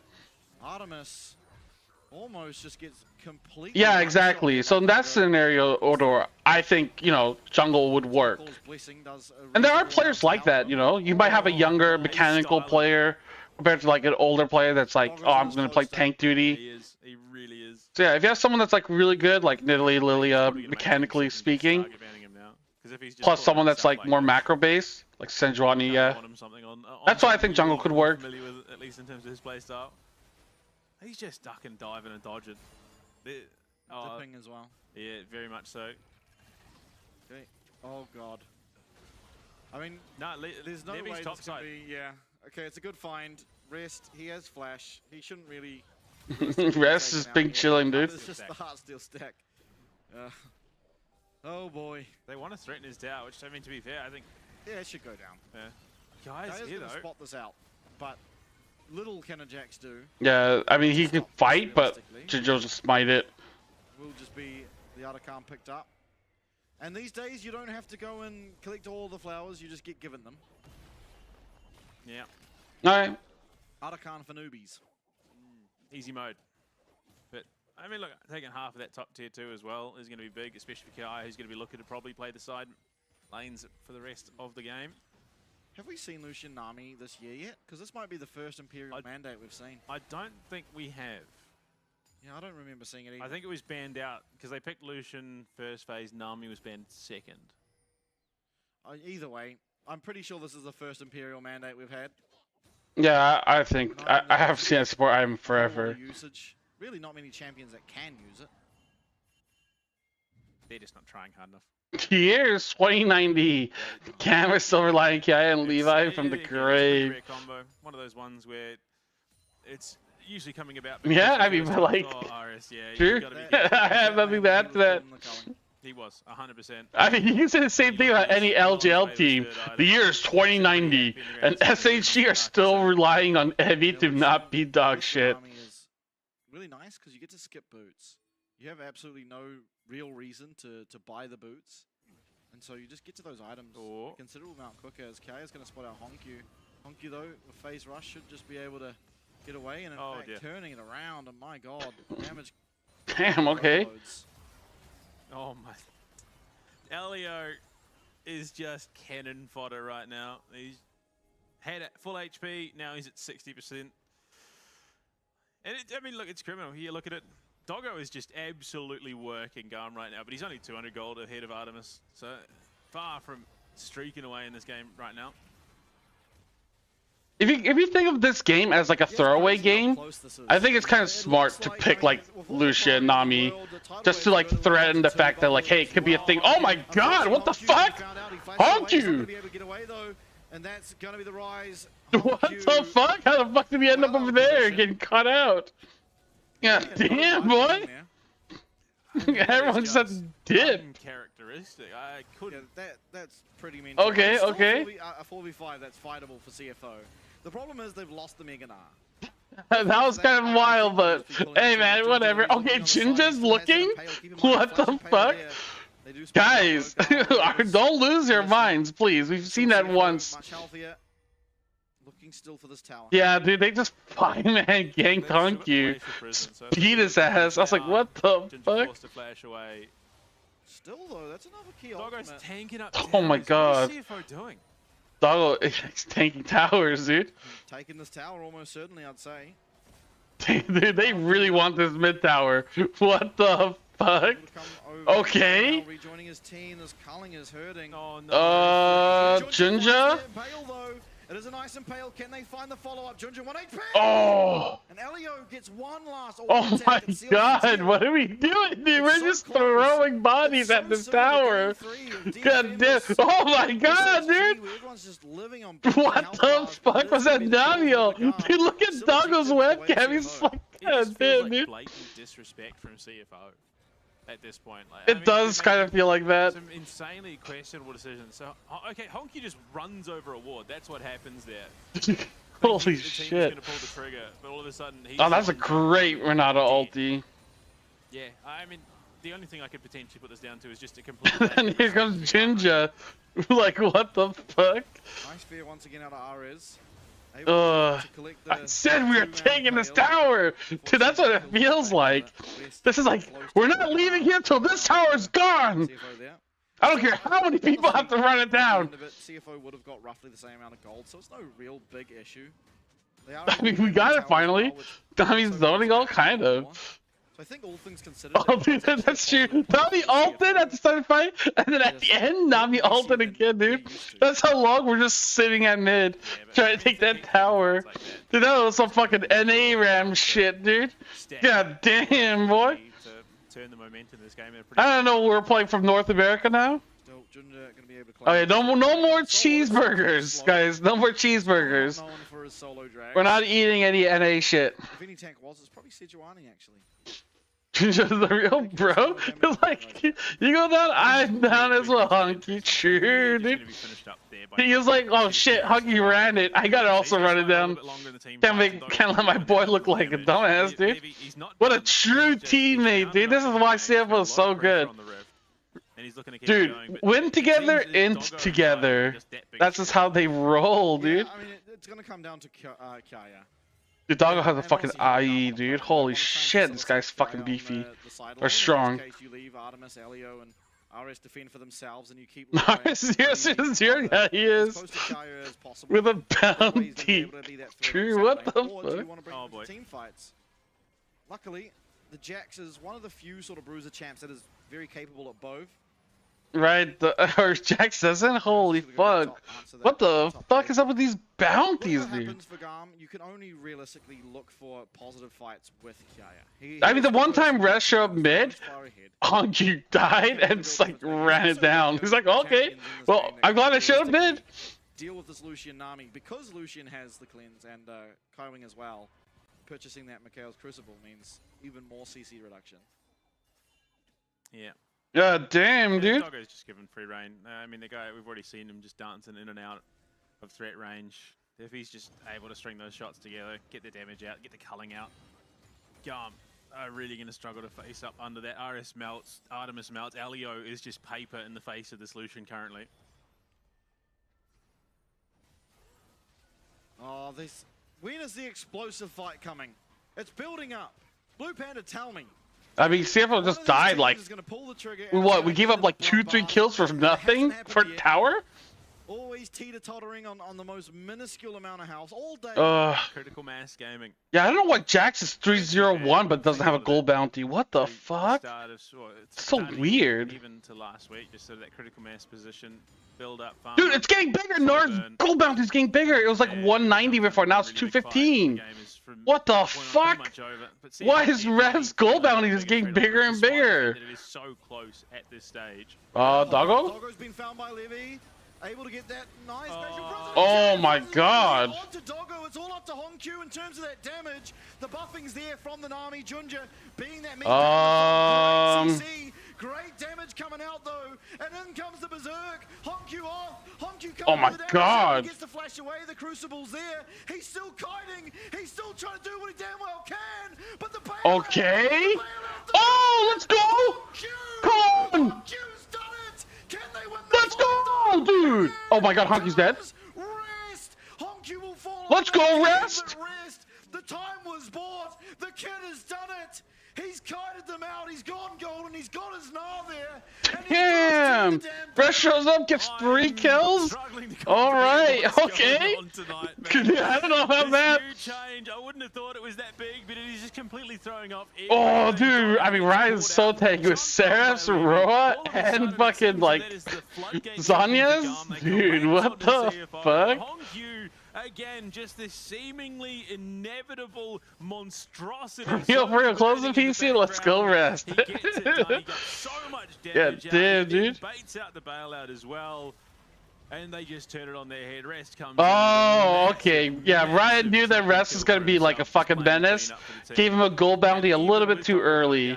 Okay. Not knowing, yeah, like Doggo here? Like, what the fuck, man? Just has to try and get out Kia in a great spot. So even though CFO ultimately come out on oh my god, Lucian died to the fucking redemption.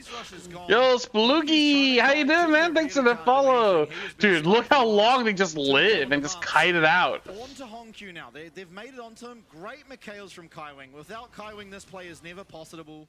Hongq, he gets the bailout off. Oh, so good. Can't get the reset. Kaya goes down. Levi's taken all the while. Maybe Gnar could have jumped forward for the better Mega Gnar. Oh. Onto Artemis, at which point this fight is just so good. Yeah, not a flash did. Again, just sort of the slow. He's not greedy. Just plays. Yeah, dude, I don't know why they're just like chasing Honky like that. Into those team fights, he does so much and picks himself up. Dude, they just like hate Honky or something. It's a 3K lead from what was an even game state, and CFO he just like ran it down to get one more kill. Themselves and looking at Rest, he's just up on the top side. This is split pushing. What the fuck? I mean, realistically, CFO can quite comfortably play this as a 4-1. Yeah, I mean, they're just going to be looking for this Dragon Soul. 10 seconds on the KMTlol. The master bait even, true. Age gap? Yeah, Honky was very young, and the enemy team probably has like dementia because they're so old. They probably forgot it's a 5v5 game, not a 5v1 game. Okay? God damn! Have we seen a Skarner in that position just get one shot? Oh! Forced to flash? Doggo again. Damn, Doggo! Not letting himself go down. Great play out of him. Get him, Doggo! And now it's time for the Dragon Soul. It is indeed. You know, Chemtech actually might be good for CFO's comp. RS just almost died. Had to flash. Levi had to get in position to make sure his mid. Like tenacity, healing, that's all pretty useful with Nami and shit. With Doggo here, it just drops so quickly. that will be Sol. I cannot believe Doggo's scoreline is 1-3-1 because I could have sworn he's killed like 11 people this game. He's playing like he's killed 11 people. Yeah, that's true. Dude, that's so true. Doggo looks like he's always ahead, dude. Off the back of that, they've still got that minion, Baroned up minion wave. Doggo one thing makes sense. Can't see how you like him. God damn, dude. And there's just nothing GAM can do about it. They've just got to wait this out. Dude, my boy Dirty. Yeah, do get the stop on the recalls there as Baron will be fading now. So they do claim themselves all of those inner towers. They get the mid lane inhibitor as well. Alright, Rest is level 18. Nice. Now, really, it's just the inevitable. It feels like. While this game has game over indeed. It always has just felt like CFO are gunning finding the way to do it. And that last fight truly was it. Doggo getting taken out, not really contributing in the slightest. And then allowing Hongkyu to I mean, really to be shine. fair, he does bait out so much. Yeah, the flash from Jax, I think, was the most important thing. Yeah, absolutely. If not for that, there's definitely a situation. Dude, what in the fuck is that Gnar build? Things get very, very dicey. Why does he have like the health AD item? Oh, it's criminal. He's going to go down still. There's really no way about it. Although the phase rush popped. Is there any CC left? No. There's no CC left! Hongkyu! You absolute madman! Holy fuck. I think he has. Look at it. Just complete split across the river. Dude, I'm dirty, man. What the fuck? Tier 3 gone, and like the inhibitors. He's got that fancy footwork, dude. Teleport, so he's going to clear out the gliding all over the place. Okay, Honkyu's TPing in. It might be a little bit late. Okay, it might not. Not able to find his way onto that back line. Low health bars across the rift. Oh, just back off? Back to his fountain to get his back, and Doggo. I'm like, fuck you. God damn, dude. Dude, Hongkyu is like so good. Dude, I legit think he hasn't had a bad game, dude. I mean, the other members are thinking, well, too. Okay, maybe not Doggo this game, but whatever, dude. If he gets it, there could really be a fight in this. Everyone backing out, Rest will do the same. The Mega Gnar? Okay.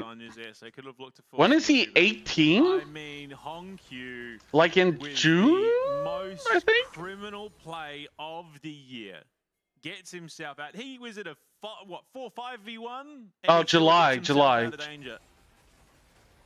And then How did teleport that spot? Yeah, Rise ult is a teleport. Like he puts like a teleport on the ground, and after a few seconds, it like teleports to a certain location. I mean, So he was just dodging abilities until a teleport went off. he is well and truly a generational talent at this point. God damn, dude! Let's not hype him too much, dude. I'm scared, dude. I'll go once again. I feel like you're glazing a little too hard. Getting charged at by a massive boar. Does have the cleanse now. Oh yeah, Rise ult is either ass or not ass. Next back, he is going to be. Like, it depends how you use it. There's certain situations where it's like, holy fuck, it's like the best ability in the game. There's a lot of times where it's like, it doesn't do shit. And you're just like, what the fuck? Play, but, I mean, he definitely seems like he just sort of throws caution to the wind on the Lucian. It's definitely how he's been Yeah, playing, for one. so it could be. Oh yeah, Honky played it so well. He like dodged everything. What in the fuck? What did Honky do? Why are they just like four-manning his asshole? What the fuck did he do? Okay, Doggo, Mega Gnar, Rest too. Oh, Doggo's popping the fuck off. Oh, Quadra kill. Wow, he's looking for that Penta, dude.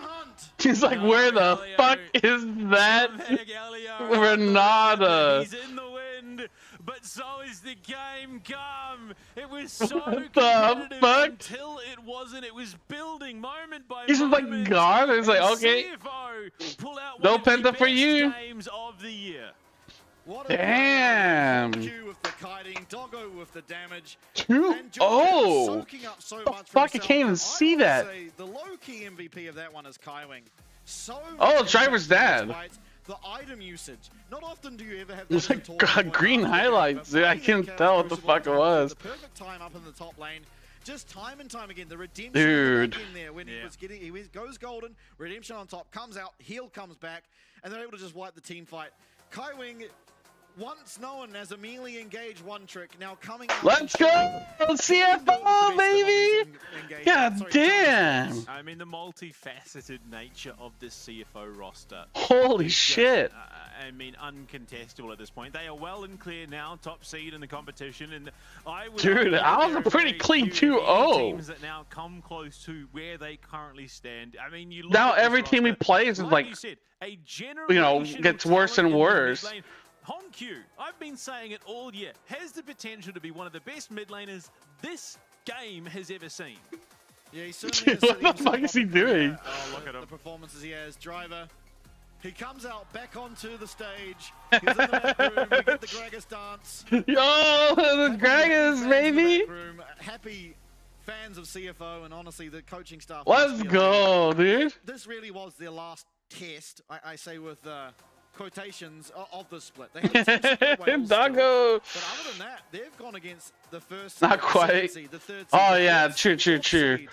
It's not Yang Mao, dude. 2-1 against Talon, 2-0-2-0.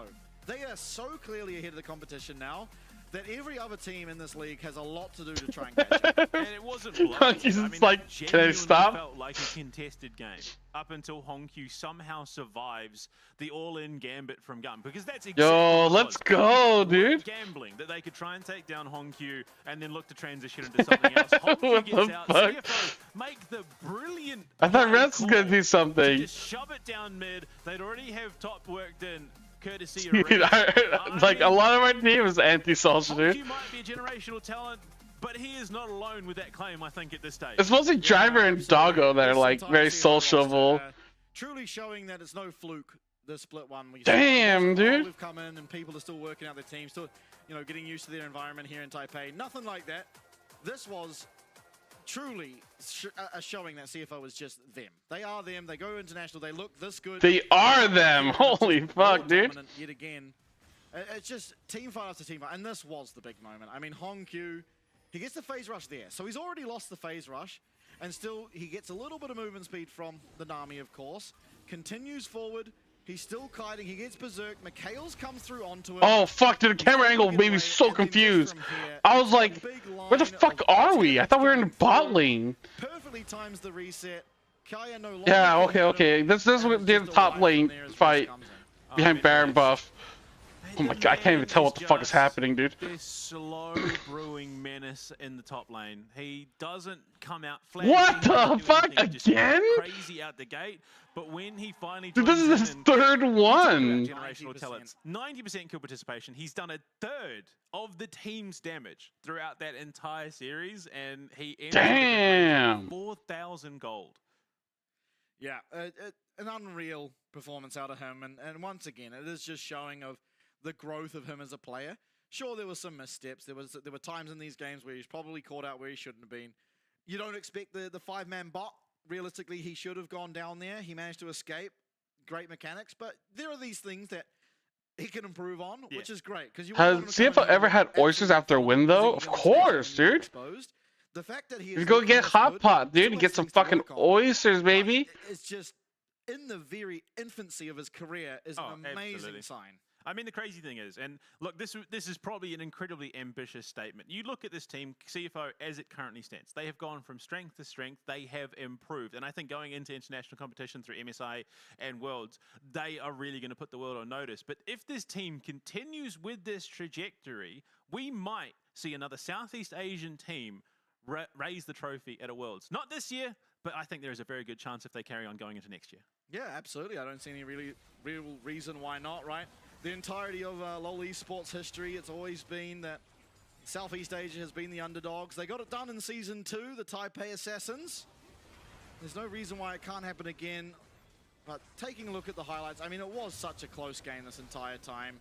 Even here, today, in general, it seemed like everyone's living on just... Guys, I'm not gonna read... I don't want to verbalize curses. Stop writing curses in my chat. You fuckers! A lot of these team fights where it looks like it can go one way, it can that made me like shit my pants, dude. for something, anything, and then either near missing out at the very, very clutchest levels of HP or pulling out something like this. Junja goes in deep. They completely isolate Elio and RS, and then the wave comes in, and boom, they just rip them to pieces. And I mean, Doggo, I mean, look, he learned a couple of lessons in hubris, I think, through this game. Just got a little bit over, he got a little bit keen. But again, it's those little things that definitely humble players like this that allow them to then still keep improving. Thank you. Sure. And I think actually CFO though, I mean, listen, right now CFO's on top, and I'm happy. Criminal death, if you will, was the one where he died in topside and then Hong Did the players have a manager outside the team, like an agent? Yeah. Players have agents. Levy played it so well. But what the fuck, Odor? Dude, of all the teams you can name, why the fuck are you naming EDG? God damn, I know you fucking hated Honky. The Lucian to justify it. I think playing the way Doggo did pushed the Lucian champ to its limits. And found exactly what you want out of your Lucian and Nami, and I don't think we see it all that often. Faker? What the fuck? That the CFO roster have this now in their arsenal, and it's something that other teams are not going to really know how to deal with when it comes to this draft phase, because now Doggo just unlocks another pairing in the bot lane. Honky just criminally getting away. Not having Ginger versus JJ at MSI, Kevin? Yeah, Ginger clears JJ. Gets the setup, stunned out. He's not even close, dude. Into the wall, and then from there the turnabout is on. Honky. Ginger just doesn't get credit because he's from a minor region. If Ginger was Korean, everyone would be like fucking like fellatiating that guy, dude. But because he's from PCS, it's like, oh, who gives a fuck? Because they don't watch, dude. They don't use their eyes. They can't see. It's the space that CFO gave Honky this game, and then Doggo at this point. I mean, the culling literally soloed out 3 people there. It's just so much damage. It's hard to stick it down to one factor for CFO because everyone is just firing on all cylinders at the moment. For sure. And with that, that is today's results all done and dusted. It was DFM up against SHG. DFM taking game number 1. Yo, let's go. Find their first series win here in the mid-season. I'm just glad it's over. What the fuck? GAM against CFO. CFO will reign supreme at the top as GAM unfortunately fall 0-2. Dude, the Ginger World Champion thing is so fake, dude. They put together an effort today that is realistic of them to be second and viably contested for MSI. As well as the Esports World Cup. Yo, Noctis real quiet? Yeah, Noctis fucked up. He's a little bitch. Anyways, guys, tomorrow, Chiefs versus Vikings, Talon versus Secret Whales. The Talon versus Secret Whales might be interesting. It will be a good test for Secret Whales, see how good they are. Definitely have, I think, the solidest claim. The Water Boy still wins. God damn, dude. I think they haven't really found their footing. Oh, fucking take a picture of this! Mom! Mom, get the camera! Get the camera! Look at that, dude! Oh my god, CFO! Number 1! 俺たち一番だぞ! CFO, dude! 加油! Ow, baby! Oh my god, dude! Come in! This is kind of oh, so good! Oh, we don't talk about the Chiefs, dude. Fuck you. Punching up in that top 3 position. Last split, they definitely. Why, Sam? Why would you ruin the good mood with that shit? Get the fuck out of here! Oh yeah, tomorrow Talon versus Secret Whales should be pretty interesting. They're tied for 3rd. Vikings. I don't think they're 5th, right? I think they should be up here. But Vikings versus Chiefs tomorrow, so that one might be a show. But hopefully Chiefs shows up. I'm going to be cheering for the Chiefs, and hopefully they can prove themselves. Alright, here's the matches. Go watch LPL. Oh, hell yeah, dude. I'm going to be watching LPL. Needs to happen. And speaking of work that needs to happen, the team that's the most winningest in our region, honestly, of all oh, you're going game 2. IG versus TS. Damn, IG won game 1? Of recent years, at least, it is I need to rewatch this, dude. Just the shy on Nidalee. Gotta see how he uses it. They got the game across the line. I'm fucking off, guys. Everyone, make sure you go fuck yourself. I'll see you all tomorrow for some more LCP. Alright, take care, guys. Peace, peace. Looking stronger, and I would say out of all the teams.